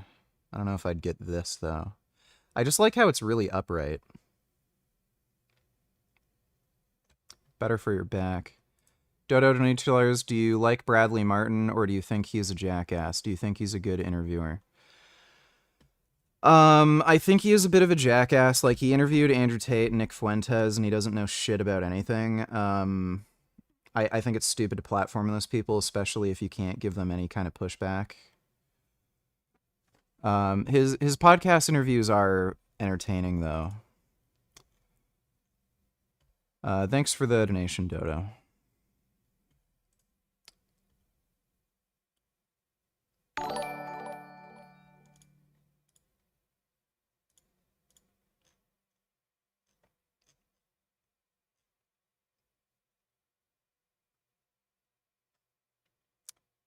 Max training weight 660. That's nothing. I don't know if this has like a fuck ton of leverage on it where You don't need that much weight, but that sounds really light. Super light. Soy allergic vegans don't need to tell others. Have you ever tried to convince someone to go vegan who's allergic to soy? Yes. Or know any soy allergic vegans? I don't know any personally. What would you eat if you couldn't eat any soy or soy products? I would eat pea, rice, hemp protein. I'd eat seitan. There's fava bean tofu. You know, chickpeas, lentils, plenty of other options. Thanks for the donation, soy allergic vegans. Maximum load 770, that's not adequate. Black iron leg press. Weight capacity 880, that still sounds super light. Dude, you have to, like... I'll have to call that one company that's in, I think they're in Oshawa. Every fucking leg press has no weight capacity unless it's like this big ass commercial grade thing. The ones they make for home gyms are trash.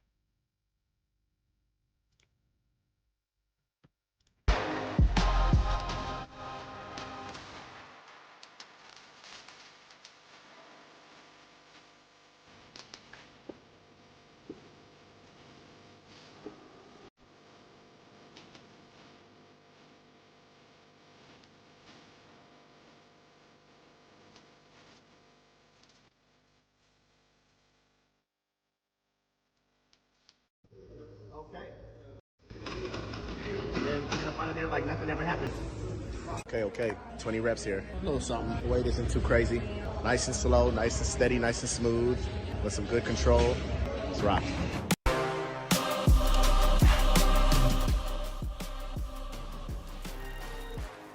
That looks like a neat machine.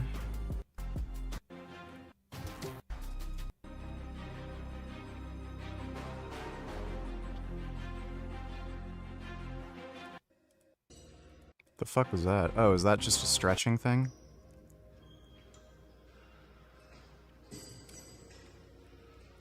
Dude, I haven't seen these in forever. I've only seen one gym that had that.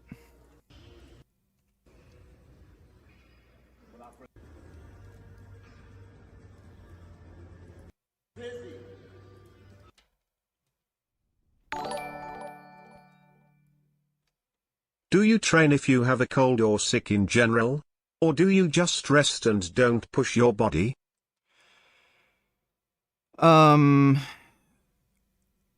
If I feel a cold coming on, then I'll rest, just to make sure I don't get sick.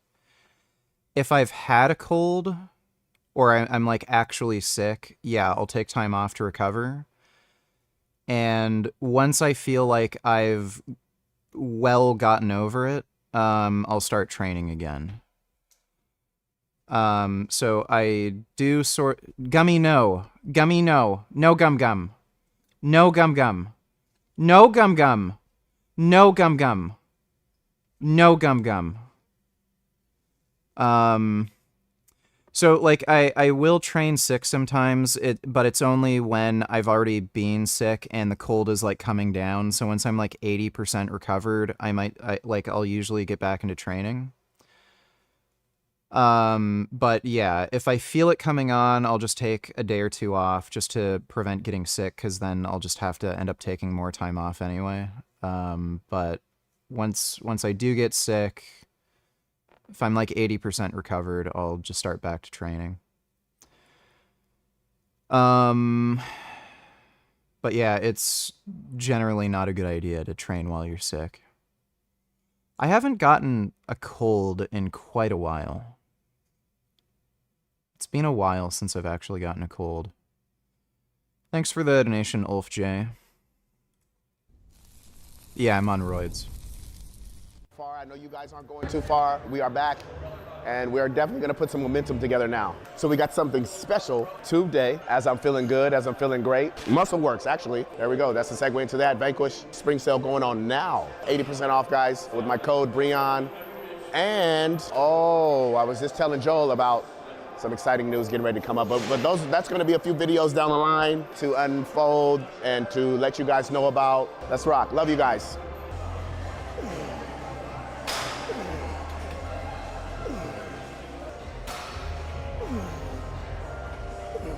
Still warming up. Hell yeah. I guess always curls. warming up until we go to 100. Dude, it's so funny how all these pro bodybuilders do hammer curls, and then Mike Israetel makes a video saying hammer curls aren't worth shit and he can't win a bodybuilding show. Huh? CN, right, Joel? Yeah, hammer curls are sick.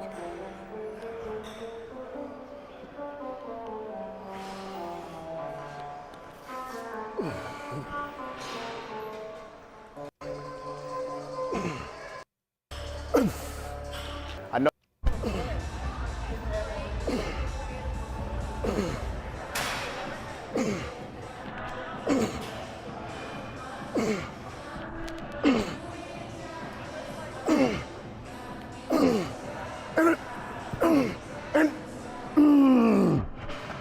Still warming up, Joel. Still warming up. How many was that? I said we at least got to do like 20 of them. We at least got to do like 20 of them. 10 each arm is about right. Okay, for your guys' hammer curls out there, you guys can use belts, but you better not be using straps. You better not be using wrist straps. Y'all can use these belts all you want, but keep those wrist straps at home, damn it. Build those damn arms and forearms.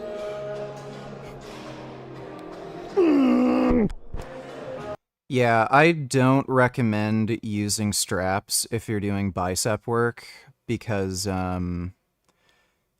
it looks really weird if your forearms are really small but your biceps are really big.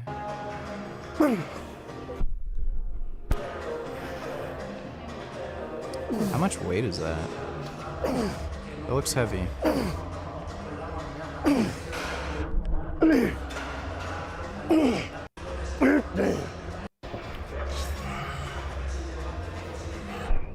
Still warming up. Actually, a lot lighter than I thought. Seeing how you he could do 22 probably. Is he getting the 105s? Is that really 105? Holy shit. Dude, I gotta step my game up. I've only been going up to the 60s lately. Shit. Little something. Little something. We did that. Dude, I remember Kevin Levrone.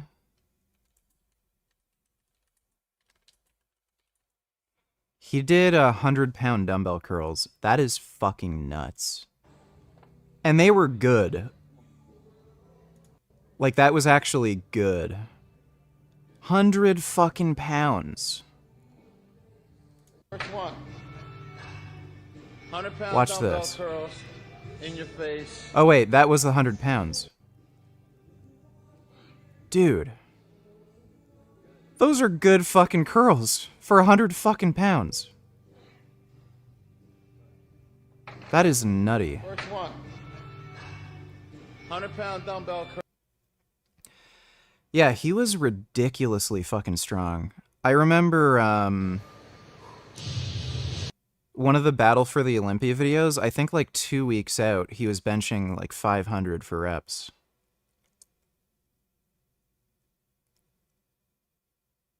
That's solid fucking technique for hundreds. That'd be fun being that strong.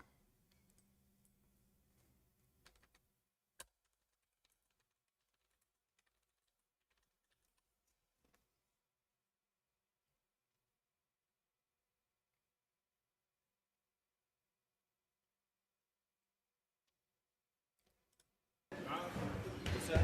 51 years old. So we're gonna try this 405 out. 405 for 4 reps. That's really good for being retired in 51. Easy. Jeez. Yeah, dude, like, why in the fuck wouldn't you want to be on steroids? I mean, why? It's like when I see these dudes who are old as shit and then they're lifting more weight than me and they're bigger and more jacked, it's like, what the fuck are you doing?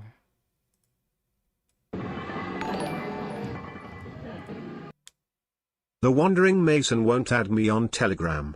I love him but he's a bitch ass. Add me bro, add me, add me, add me, add me, add me, add me, add me, add me, add me, add me, add me, add me, add me, add me, add me. All right, well, why don't you add Booty Cum to Telegram, Wandering Mason? Thanks for the donation, Booty Cum. Yeah, I think this was like a few weeks out from the Mr. Olympia. Like, what is that? 1, 2, 3, 4, 405 incline for reps. It's just moving so easy. Like, holy shit.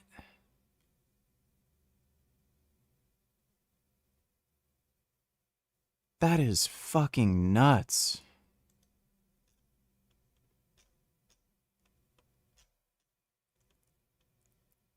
I wish, like, you know, if I could win the lottery for anything, I would hope it's so that I could take as much growth hormone as I fucking want. Like, I don't even care about cars or whatever. If I could win the lottery, but on the condition I could only spend it on steroids and growth hormone, like, yes, please.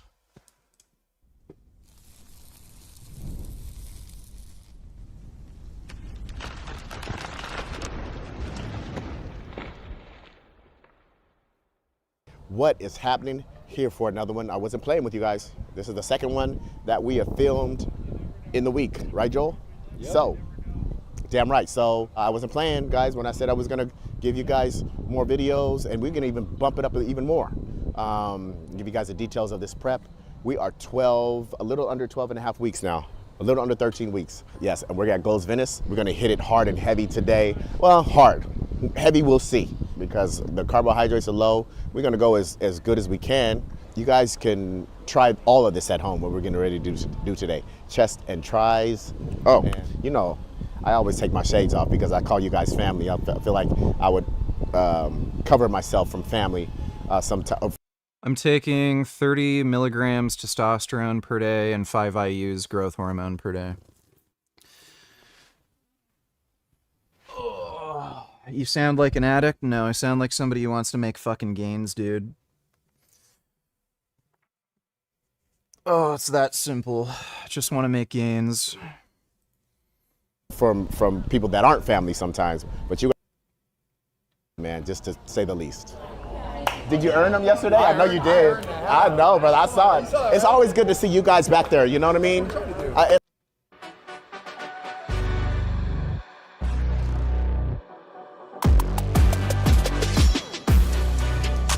I fucking hate these machines. They always ruin my fucking shoulders. Cannot fucking stand them. I don't know why so many people love these things. They're fucking horrible. Hate them so much.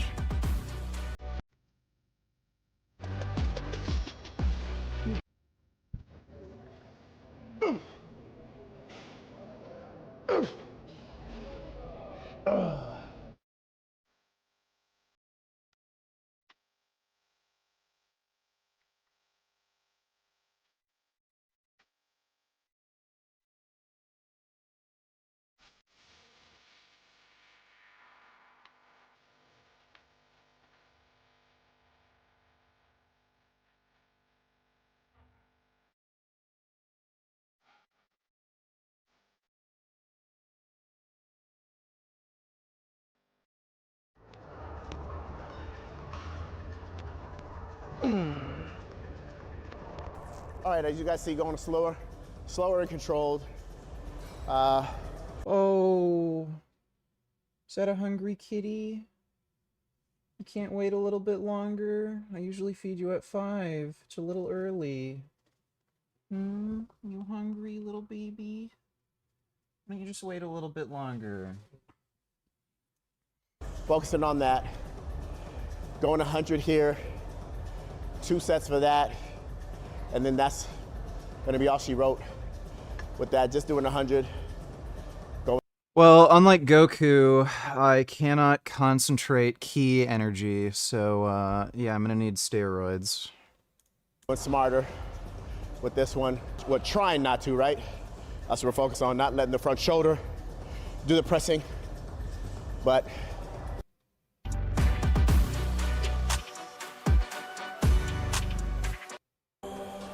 two exercises of dips. 2 hammer strength incline, 2 of dips. And it's on the tries.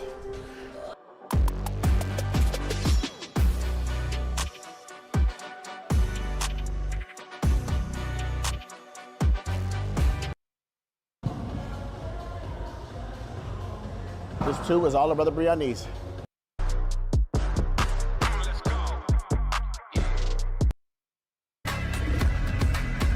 I hate kickbacks. I fucking can't stand kickbacks. I'm surprised he even does that exercise. It's like F tier. Yeah, weird. Why would he do kickbacks with a cable and then do them with fucking dumbbells? That's like the most F tier fucking tricep exercise. We're a little bit more.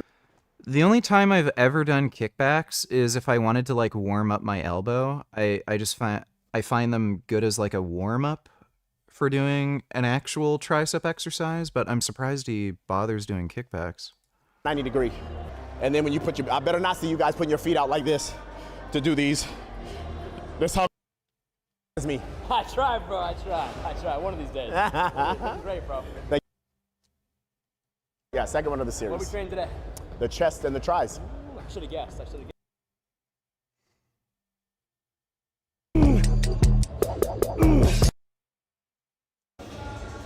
Are sensu beans edamame? I wish they were. Dude, if sensu beans were real, that'd be so dope. That's a good exercise. I like it. Yeah, I think I could get an IFBB Pro card in Classic. I think I could.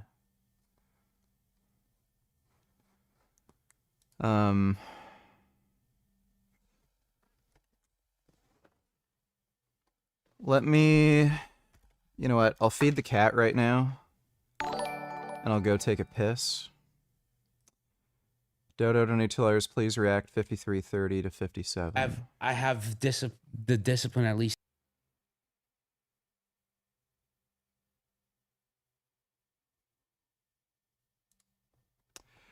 All right, I'll react to that when I'm back. I'm just gonna feed the cat, take a piss, and then we'll react to that. I'll be right back. Yeah, I hear you. You don't need to meow. I hear you. Yeah.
Haven't given up on Islam, vegan, donate tillers. Have you given up convincing Muslims to go vegan? I've never really bothered trying to convince Muslims to go vegan. They're all cowardly fucking pussy-ass liars, so they won't even ever bother talking to me. What's the best Islam pro-vegan arg? Best way to convince him? Kindness to animals and not harm, and exploiting them without necessarily necessities entitled by their religion, animal products in the modern age. Veganism is a secular belief, so there's no Islamic argument you can make for veganism. Islam permits the murder of innocent people. It permits you to keep slaves. It allows you to keep women as sex slaves. So, and it allows you to kill animals. So there's no Islamic argument that you could make for veganism because veganism is antithetical to the Islamic belief, and veganism is a secular belief. It has nothing to do with any fucking religion. Thanks for the donation, though. Haven't given up on Islam. Here we fucking go. I just fed you. Fuck off.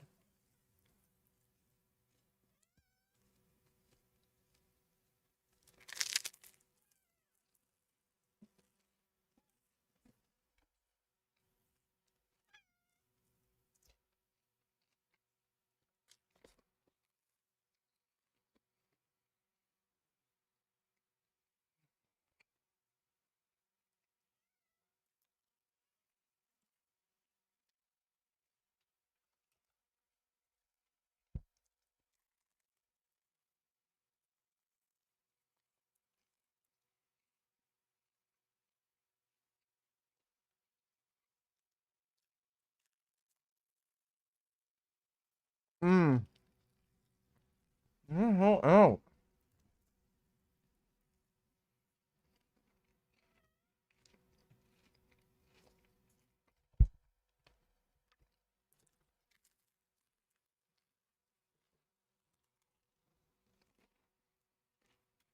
Oh, fuck. Ow.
Are hammer curls worth doing, or is the normal bicep variant enough? Hammer curls are worth doing. They're gonna work your forearm and brachialis more compared to bicep curls. Mike Israetel is just a fucking idiot. Mike Israetel doesn't know how to train, doesn't know how to diet, hasn't won a single bodybuilding show. So what the fuck does he know? In on my diet or decide to take steroids, I would be like the fittest person ever. But I have food problems, bro. Like, especially when the Donald shit happened, there's so many times, we'll call it 6 times, where I ate so much food and threw up and then just ate more food and passed out. Wait. That actually happened like 3 days ago. Wait, because you ate so much food that you I made ate yourself so throw much up, or you threw up because you ate so much food? I ate so much food to where I felt so bad to where I had to throw up. Where all it took, like, technically is making myself throw up, but all it took was just the cough and think about it. And like I have problems with food, like serious problems. But like, is it sweets or is it just like steaks? Everything. I can't just eat one meal. Like when I go out to places, or Uber Eats, DoorDash, I order like a lot. I know it sounds crazy, but I probably spend, oh, that sounds insane, 30 to 50K a month when I was at my peak on Uber Eats. How?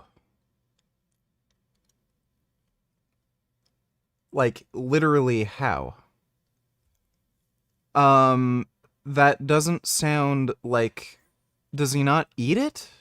Like, he's not that fat.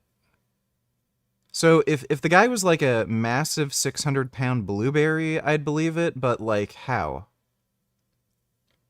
That sounds like he orders this food and then doesn't eat it. No way. My peak was probably 15. I tripled it, 100%. 100%. I swear to God. Filthy. Like, whatever you think is bad, 3x it. I swear. So I would order everything. I know. I remember times you'd even be here and you'd order like order just everything, tons of shit. And I can eat everything for the most part. Like I feel like a normal diet for me would be like 10,000 calories a day. No. Hell no. It's a lot. I mean, there's no way. And if he's like throwing up everything he's eating, his voice would be absolutely fucked by now from the stomach acid eating away at his throat. Like his teeth would be dissolved. it sounds like a lot, but it's not. I'm telling you, I like to overeat like a lot. Do you think all the health stuff is keeping you like not fat? Why do you think you're not fat? I mean, you work out like a crazy person. Oh, because you work out like twice a day most days. Oh, because I have the discipline at least to eat cleaner food, but I don't have control on the clean food. Like I have to eat multiple steaks, steak is a clean food apparently. Like multiple servings, so like it's a huge calorie surplus. Yeah. If I were to just like not care about what I eat at all, it would just be too bad. Because I eat too. This guy's full of shit. Much. Like if you were eating like it's like clearly I full of you shit. eat a lot of clean food. I overeat on clean food, and then that still makes me fat. And then the reason I'm not super fat is because I fast all the time, because I'll fast 3 days, 4 days, 5 days at a time sometimes, just to get back to normal. So he fasts for 3 to 4 days at a time, and then he'll binge. So that means only 2 to 3 days out of the week, he's actually eating anything. So how in the fuck does this add up to 50K? Like, none of this makes any sense. He's just full of shit. That's good. Sounds like a crazy eating disorder. I have that's problems. That's a real eating disorder. No, I have real problems. Like, I really be eating just nonstop until I literally can't eat no more. Why don't you just stop? I have problems, man. That's why I wish I wanted to be back on YouTube, man, because with YouTube, it was so sick, because it was like that was my #1 priority, So it was like nothing else mattered. Yeah.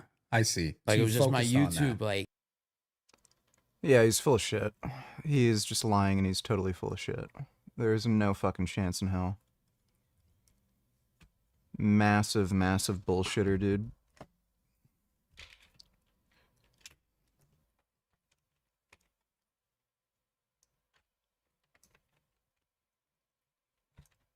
Let's try to fuck around with Battletoads just a little bit more. Try a few more runs.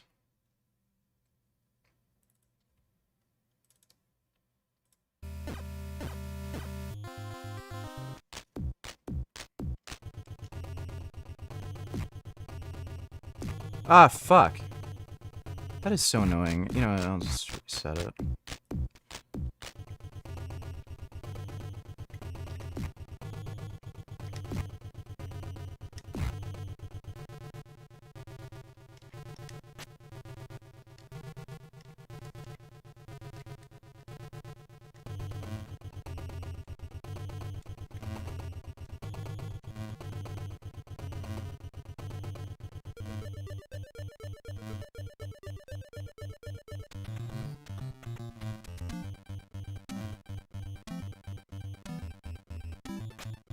Ah, fuck. Is that guy just a known troll? Like, and just bullshits all the time? It's like he's clearly full of shit.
Cock Pulp donated $2. If you were donated $20 million right now, what would you do? Would you quit YouTube? Would you quit OnlyFans? Would you give up on your fans and say, fuck them? Do you genuinely care about us and the movement aside from the Sociopath Act?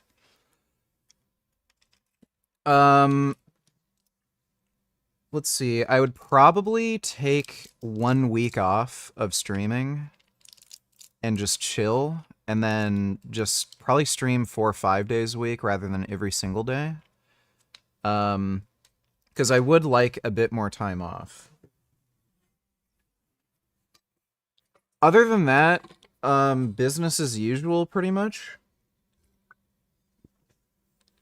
With that extra money, I'd probably actually spend some time to travel and collab with other vegan YouTubers.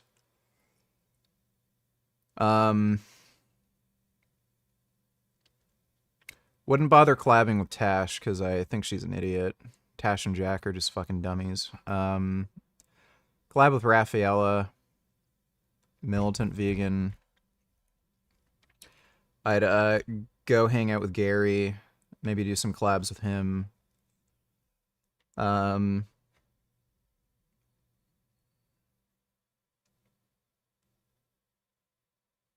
Yeah, I think you got all the crumbs.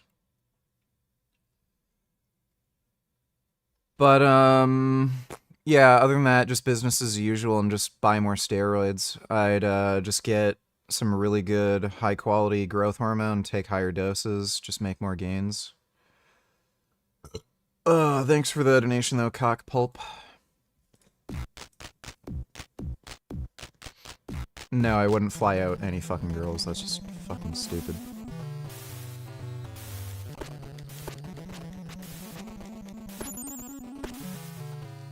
Oh, you can... That's interesting.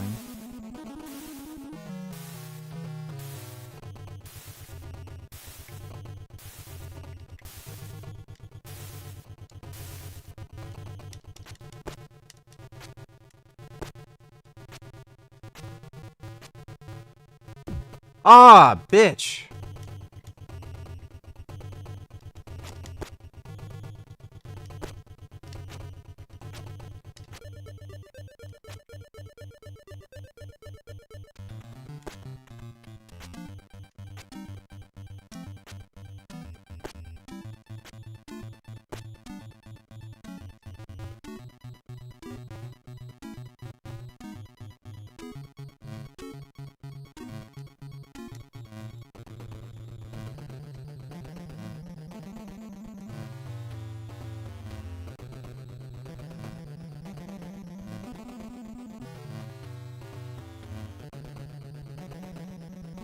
No!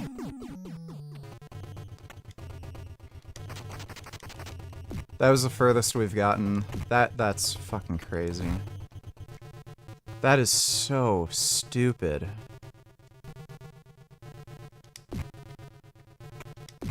Dude, that is like actually fucking insane. Why does this game have to be so fucking hard? Like, for real. Like, I get it. But, like, I mean, give me a fucking break.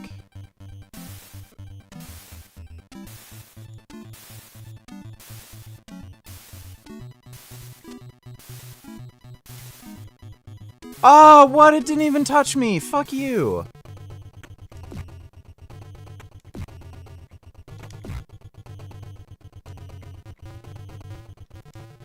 Can you mod Clarence now because he's died down? Maybe.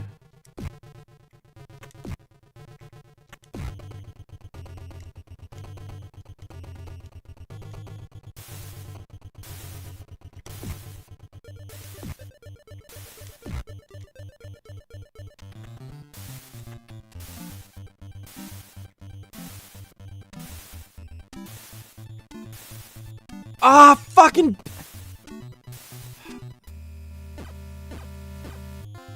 Yeah, it's...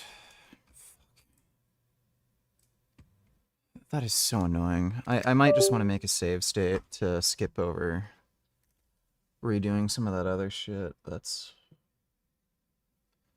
Oh my god, that game, like, just breaks you down mentally. PBS. In 1987, Steven Weinberg wrote a cute little paper entitled Anthropic Bound on the Cosmological Constant. I say cute and little. Unite the Vegans, $22. Were the rice cakes you were just eating flavored, and if so, what flavor? No, they're just plain. And have you tried fava bean tofu or pumfu, pumpkin seed tofu yet, and will you buy or make them? I'd buy it. I wouldn't bother making them. I wouldn't bother getting pumpkin seed tofu.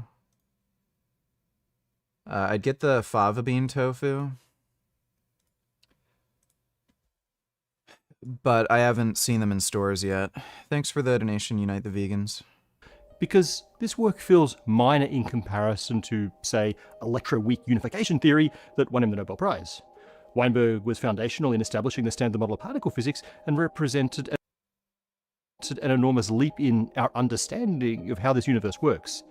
But his little 1987 paper, although more obscure, may tell us something about how the multiverse works, and can even be thought of as evidence for the existence of an enormous number of other universes.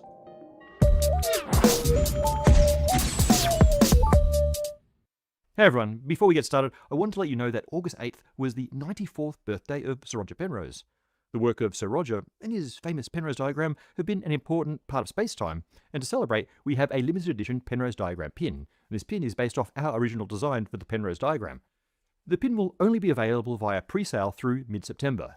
We're also offering 10% off for the first 24 hours, as well as 5% off all Penrose-inspired merch. There are links to the merch store in the description. Now, on to the episode. In our last episode, we asked whether it's bad science to hypothesize a multiverse.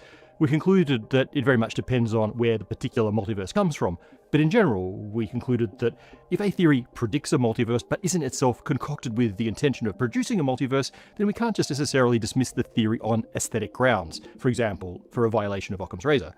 But that doesn't help with the testability of the hypothesis. If we can't ever travel to or receive a signal from another universe, how do we know they exist? Falsifiability is another hallmark of good scientific hypotheses, and so the multiverse is in danger on that front. But actually, there are ways to test the multiverse hypothesis without ever leaving our universe. Our universe has several properties that seem particularly well suited or finely tuned for the formation of life. If the binding energy of helium was a bit lower or a bit higher, then we'd have either only hydrogen or no hydrogen, respectively. If a very specific nuclear energy level of the carbon-12 nucleus was a bit different, stars wouldn't produce an abundant supply of this life-critical element. Another example of an apparent fine-tuning that we've talked about recently is the small mass of the Higgs boson, which, for reasons we discussed and will review, seems oddly teensy. Related to this is the smallness of the strength of gravity compared to the other forces. If either the Higgs mass or the strength of gravity were larger, matter would scrunch up into blobs too dense to form interesting structures, or just into black holes. The separation in scale between the Higgs mass and the Planck scale and the weakness of gravity and the other forces are both examples of the hierarchy problem. Another example is the apparently very tiny value of the cosmological constant. The cosmological constant is a number that appears in the Einstein field equations of general relativity, which, if positive, causes accelerating expansion of the universe. The expansion of the universe is indeed accelerating, and so the cosmological constant is indeed positive. We call this effect dark energy, and while we don't know what it really is, the most routine explanation is that empty space has a constant energy density. This is sorta maybe expected. Due to the Heisenberg uncertainty principle, even a perfect vacuum can't be considered to have exactly zero energy. And positive energy density of the vacuum has the effect of causing accelerating expansion. We've now seen that our universe is accelerating, which means that we know that something like this vacuum energy exists, and we know how strong it is. In the modern universe, there's more of this dark energy than all of the other forms of energy combined, by a factor of nearly 2.5. That sounds like a lot, but it corresponds to a minuscule energy density of empty space. The only reason dark energy is so dominant is that after nearly 14 billion years of expansion, there's just so much empty space that the dark energy adds up. Okay, so our universe seems to have this tiny energy density of the vacuum. If we go ahead and use admittedly naive methods to calculate what the energy of the vacuum should be based on the expected activity in the known quantum fields, we get a number that's quite a bit larger than we observe, 120 orders of magnitude larger. While this has been called the worst prediction in physics, we don't really presume that we can predict the energy of the vacuum using current theories. The quantum field theory used to do this calculation is incomplete. It breaks down at very high energies. Now, it's generally assumed that other effects at play, at higher energies than we've tested, work to suppress the vacuum energy, but we don't know how. Perhaps you recall the recent episode where we talked about how a naive attempt to calculate the mass of the Higgs particle using quantum. This is just some fucking nerd shit. No idea. Did Neanderthals or some other archaic human make it to North America? That's the first thing we're talking about today in just human evolution, archaeological questions I can't get out of my brain. This is literally that meme where that woman's wondering what her partner's thinking about. This is what I'm thinking about in that scenario. Did Neanderthals or someone make it to North America? It's an interesting one. By the way, this is all coming completely off the top of my head today. I just feel like free-flowing, freestyling, as it were. This is a question I've changed my mind on a lot. Usually when people talk about this, they're talking about the Cerruti mastodon, which was a mastodon that ended up underneath a California highway in some bizarre scenarios. Strange things have happened to it. The bones are broken, the tusk is upside down in the ground, and yet it seemingly was deposited in quite calm environment, like a stream or something gentle that covered the bones. Not the usual environment where this amount of damage can be done to a mammoth. So it's been argued that this is evidence for human activity. Problem is, there's no modified stone tools, there's no cut marks on the bones. Strange things are happening, like some of the teeth have been bashed in, and humans don't really do that so commonly, like hitting a mastodon's tooth so hard it shatters. That's a pretty hard thing to do. And it was uncovered by a huge piece of commercial digging equipment, a digger. It was dug up by a digger, one big enough to build a motorway. So it's an odd one. I'll freely admit it's an odd one, but on its own, it's not enough to prove that some form of archaic human was in North America. But, there's another site I want to talk about called Diring-Yuriak. This one is on the other side of the Pacific. This place is about 140 kilometers southwest of Yakutsk in Siberia. This is the coldest large city in the entire world, allegedly. They've recorded temperatures up to minus 64.4 degrees Celsius. That's minus 83 Fahrenheit for my American viewers. What can you say about that? That's bloody chilly. Shout out to everyone in Yakutsk. rather you than me, but I'm sure it's lovely. Here at the site, at Diring Uriak, archaeologists found what are lower Paleolithic stone tools. These are your kind of stone tools that a Homo erectus or something was making. Like Ajib ke pederash as das dardan in Javan dignakat, obihache post homagandar in rizhi mast poshtnakat. Jovan ni kosh chere, kosh sedavar kosh biga. Chedin mard shojavar bar vojdani hast, my tunist mesli pedresh kenvar vatan fosh. I don't speak Spanish, but thanks for the donation, Mandalam. Like simple bifaces, choppers, things like that. These stone tools, whenever I show them on screen, they just literally look like rocks. And it is hard to identify these stone tools sometimes, but it's all about how many flakes were removed. Are they removed in a pattern? Are there multiple stone tools where flakes are removed in a pattern? That's the kind of thing that archaeologists are looking for. Obviously, when you go back far in time, stone tools are simple, man. Our technology was simple. We're really just bashing rocks together to get something sharp to cut up an animal. There's some debate about the age of this Diring Uriak site. It just seems like they're having a hard time untangling the dating there. Some have argued it's 260,000 years old. Others more in line with 400,000 years old. It's pretty old. Pretty old. And it would have to be pretty old for them to be making those kind of simple stone tools as well. What's not up for debate, though, is just how far north this place is. It's really, really far north up there in Siberia. This, as far as I'm aware, is the furthest north lower Paleolithic site in the entire world, and which on its own says a lot about human adaptations, right? Can hominins have been living that far north without some form of clothing, shelter? It's not likely, right? It's not likely. Maybe they were just there in the summer before legging it back down to warmer climates, but you can't help but think they're building shelters. They've got clothes, not clothes that are sewn, but, you know, meat ponchos. They're rocking some furry ponchos at least. Had to be. So that's cool. That's very interesting. But I didn't fully appreciate until I pulled it up how far north it was in relation to America. So yeah, so it's about 61 degrees north, which basically is as far north as like half of Alaska. A lot of Alaska. I don't know why when I see it on a map, I just didn't fully appreciate this. Hominins were living as far north as basically the entire western coast of Alaska. When I'd seen these maps, I always just assumed people were way further south, sort of level with North Korea, that sort of region, much further south, which would put them in line. What's North Korea? 40th degree. What? North Korea is level with like Northern California? I did not appreciate that either. What? Climates are weird, man. How is California the same latitude as North Korea? Climates are weird, man. Climates are weird. I imagine North Korea is much colder than that. Another thing that keeps me awake at night, how to stay safe and make the most of the internet. Yes, thank you to Surfshark. No risk there. Thank you, Surfshark, for sponsoring this video. Let's get back to the mysteries.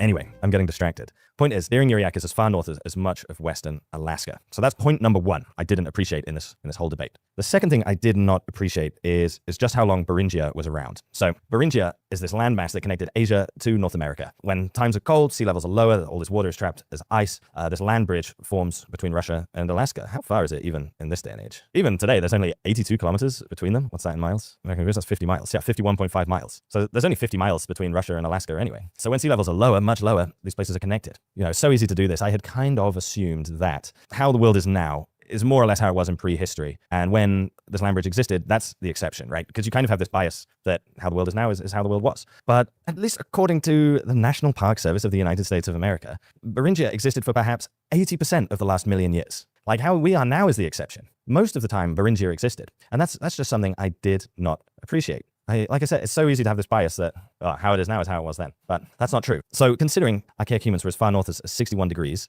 north, and considering the fact that Beringia existed perhaps 80% of the last million years, I think hominins might have made it to Alaska. They really had a long time to get there, and they were clearly capable of living in that kind of climate. Now, how far away is Diring Uriak from Alaska? Okay, so it's 2,000 miles, the coast from Diring Uriak to Alaska, which isn't close, right? That is not close. 3,300 kilometers. But, you know, humans tend to expand. That's what we do.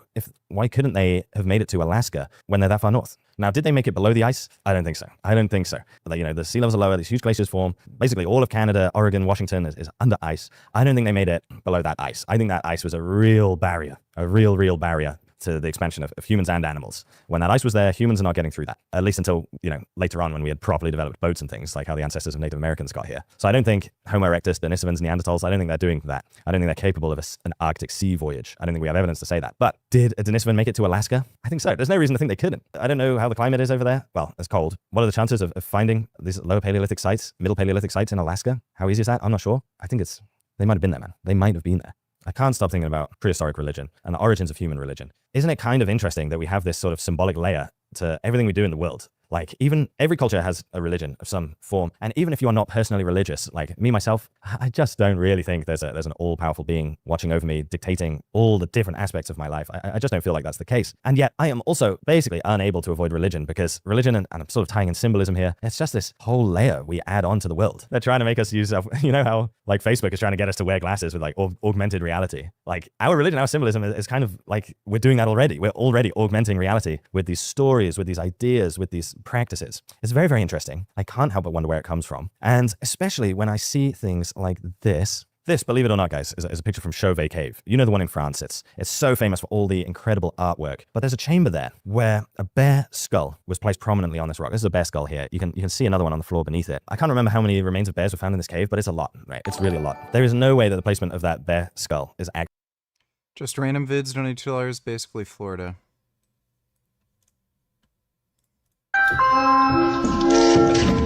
Oh, yeah. Yeah, they ring doorbells.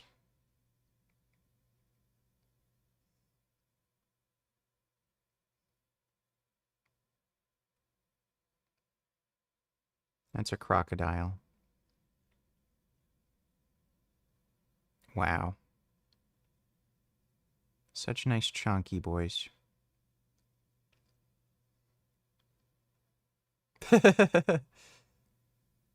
My god, they're like cats.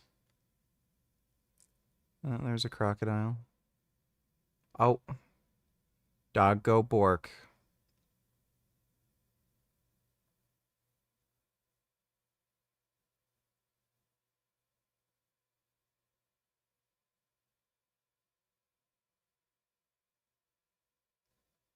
Wow. So, oh, that's a nice crocodile. That's nice. Sophie Rain donates 1 million to Mr. Beast Team Water fundraiser. Yeah. I've been wanting to donate. I'm just not sure how to, so I'm glad you called me. Okay. Because I want to donate $1 million is what I want to donate. Wait.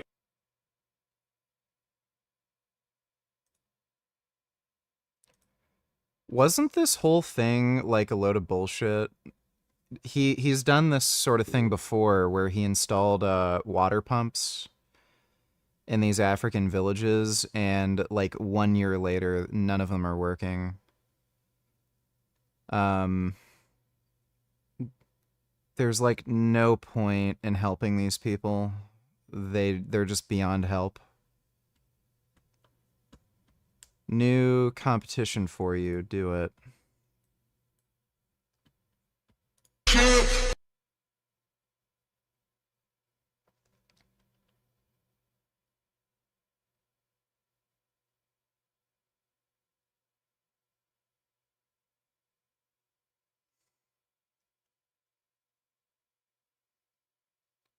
There's no way there's an engine in that car. That's being gutted.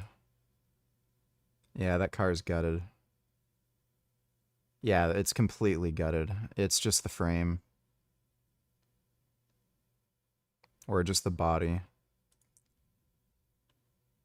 Thanks for the donation, just random vids. Accidental. There's no way. That's exactly the kind of thing humans do, right? We find this odd thing in nature and we construct a story around it. We construct a narrative around it. It becomes part of this augmented reality. And this wasn't put back on there by the archaeologists. This is basically how someone left it 25,000 years ago. 25,000 years ago. Imagine all the things that have happened. You know, and if this was a film, there would be that montage of day turning to night, day turning to night, day turning to night, whilst all of human history transpires. And this bear remained on that altar. I'm going to call it an altar. It could have been just a guy messing around, right? It could have been just a guy messing around. But humans love to add this extra layer of symbolism. And I've just been thinking a lot about how much of our religion is a combination of unusual natural phenomenon and us sort of unable to explain the feelings that we feel in our body. Like, for example, when you're in a cave, it's dark, it's a different atmosphere. Your senses are kind of going crazy. It's not a comfortable place. And there's something that humans love about that. We love that uncomfortable feeling. And we kind of seek it out and we love to wonder about it. As again, I could keep saying stories, but create stories around it. You can't help but feel these people are in this cave feeling these things. Then maybe if they're not hunting bears, they're coming across the remains of lots of them. And then there's this prominent rock in the center of the chamber. They place one there. What sort of rituals and everything have been forgotten to time by this cave? I don't know. It's so incredible. I've just been thinking a lot about it, especially because I learned that there's this really interesting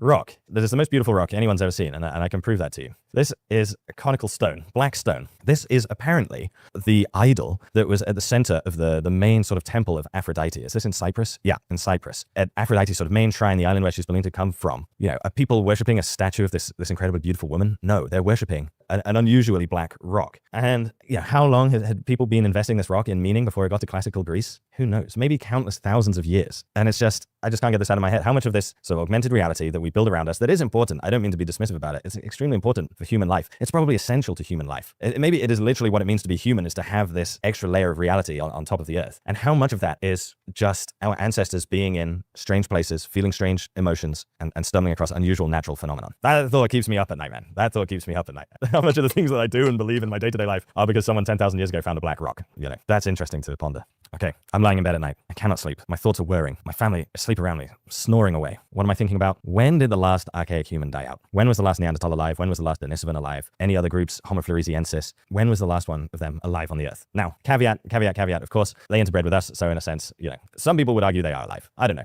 We're only like 2% Neanderthal, right? So if they are alive, it's not much of them. But if you want to think like that, it's not inaccurate. But still, when was like a real Neanderthal alive? You know, a Neanderthal community not admixed with us alive, a Denisovan community alive. It's so hard to say, right? It seems that Neanderthals are gone by 40,000 years ago. There isn't anything securely Neanderthal dated after that, really. By 40,000 years ago, Homo sapiens have spread out all across Europe, Asia, up into the Arctic, Australia. We're basically everywhere by 40,000 years ago. If there's anyone alive at that time, there's not much room for them, right? We're going to be finding small pockets of humans, but small pockets of humans is basically how life was for most of the Paleolithic, so could they have survived somewhere? And I think our best chance of finding a late survivor are Denisovans. First of all, the admixture between the Homo sapiens and Denisovans is believed to have happened later, because it happened after Neanderthal inbreeding. So interbreeding with Denisovans must have happened sort of roughly 40,000 years ago, maybe a bit younger. And what's interesting is that we have interbred with Denisovans multiple times. There was a DNA study that came out on this 6 years ago now, multiple deeply divergent Denisovan ancestries in Papuans. Papuan populations have a larger than average chunk of Denisovan DNA, it seems, and this is a result of admixture with multiple Denisovan groups. And one of the conclusions was with that study was that one of these admixing events with these Denisovan groups happened between 30 and perhaps as recently as 14.5 thousand years ago. 14.5 thousand years ago.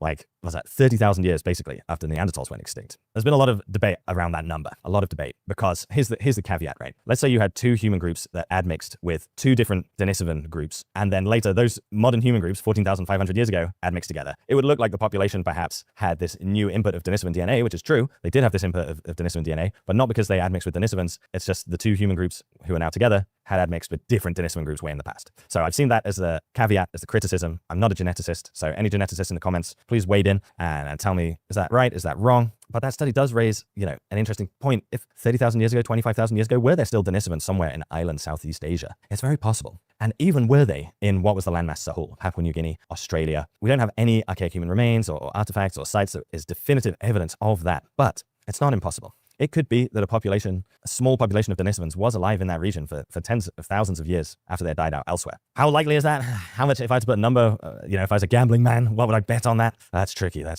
I don't know what percentage I'd put that as. I don't know how likely it is, but it's certainly a possibility. There's even over in Europe, some people have argued that there was a Neanderthal human hybrid called Lago Velho child from Portugal, who is Homo sapiens Neanderthal hybrid, who lived about 25,000 years ago. Now, people have debated the bones and whether they truly show signs of Neanderthal admixture, but when that child was discovered, it wasn't known through DNA that humans and Neanderthals had admixed, I believe. I'm pretty sure that predates that discovery. And now we know that they did, and we have specimens like Oase from Romania, where they had a Neanderthal ancestor only like 6 to 10 generations ago. And it seems that Neanderthals were living out in Iberia longer than elsewhere in Europe. Could they have survived there? Perhaps. Going far north, if you watch my video about how far north did Neanderthals get, because of all the glaciations that have happened since that time, we don't have a good idea of the northern limit of Neanderthal boundaries. How far north did Neanderthals get, and how long did they survive in those regions? Not known, I think. I think it's fair to say we don't have the ability to answer that question. So yeah, it's an interesting one. When did the last archaic humans die out? And did they survive perhaps tens of thousands of years longer than we currently have evidence for? Interesting one. That's keeping me up at night, guys. If you catch me at 3 a.m. having a bowl of shredded wheat,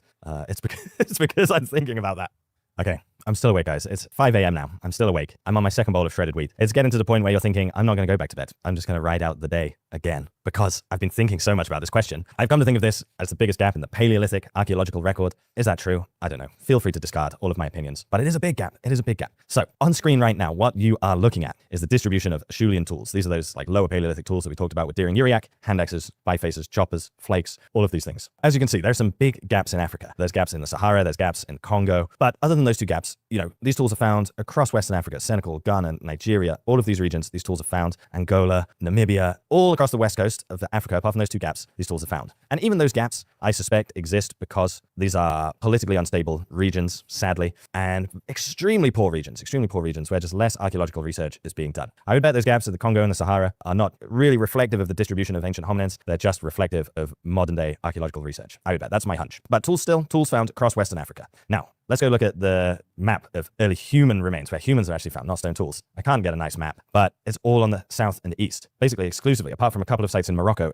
it's all in the south and east. So there's basically this huge, huge hole in the core region of human evolution where we have no human remains at all, yet we're sure because of tools that humans were there. We're sure humans were in West Africa. We have the tools. The tools date to very, very old, millions of years old, but no human remains. That's a colossal gap I can't stop thinking about. I mentioned this. I did a live stream with Flint Dibble. I mentioned this on his live stream too. It's a massive gap in the archaeological record. And you can't help but wonder how many of our ideas are prejudiced or influenced by the fact that we have this incomplete data set, which is always the way in archaeology, but this just seems a particularly glaring gap in the archaeological record. There are many questions we have about the evolution of hominins and early humans, like the transition from Australopithecus to early Homo, or the evolution of larger-brained hominins like Homo erectus, or we have this muddle in the middle, where in the middle Pleistocene, the middle Paleolithic, who is the ancestor of humans and Neanderthals? We're not sure. We're not sure where they lived. And again, is that because in the core region of human evolution, we're basically missing human remains from 2/3 of the continent? That's really fascinating. And, you could perhaps think about it like,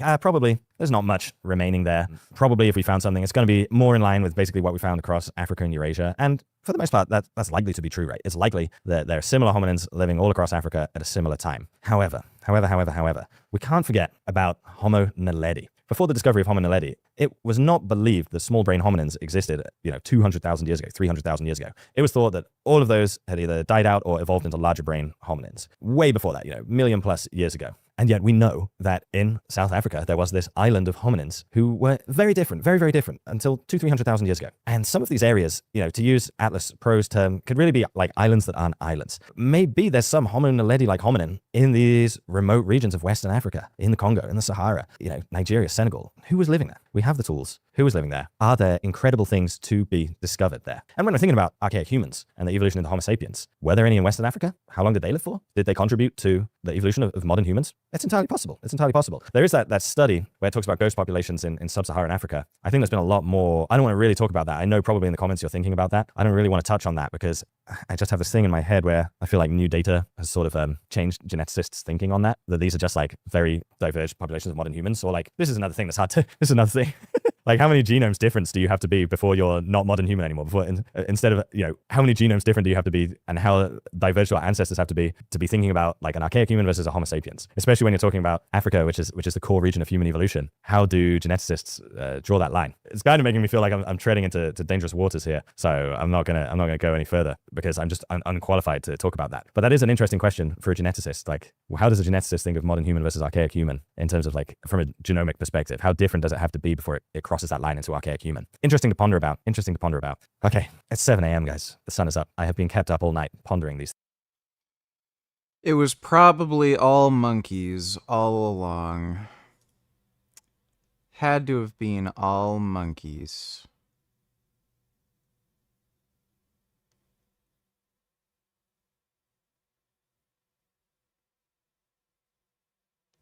We'll watch that Liver King video later.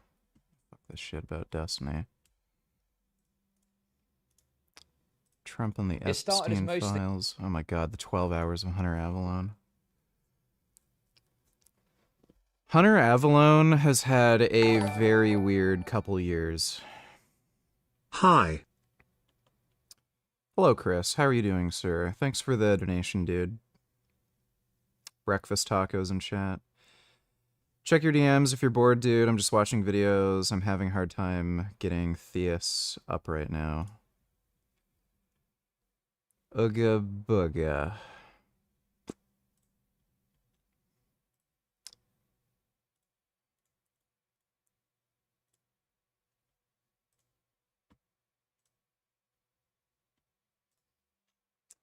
I think my...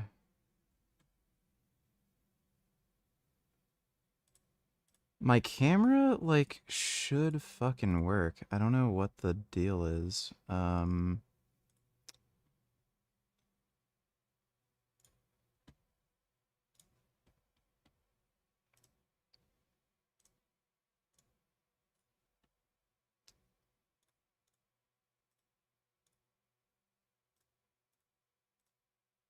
There we go. Into Handmaid's Tale roleplay server. Evangelicals. You ever notice how every white supremacist, neo-Nazi, and Christian nationalist also happens to be Christian? That's not a coincidence, my friends. Hitler, he was a Catholic. Hey, what's up, vegan? How you doing, bud? Hey, what up, dude? Hey, just chilling. I'm just watching videos, hanging out, waiting for theists to come up to get them deconverted. And I was going through my videos and I saw you in one of the videos and I was like, maybe vegan gains bored or something. And so I sent you a message. I guess you're wanting to hang out for a little bit, but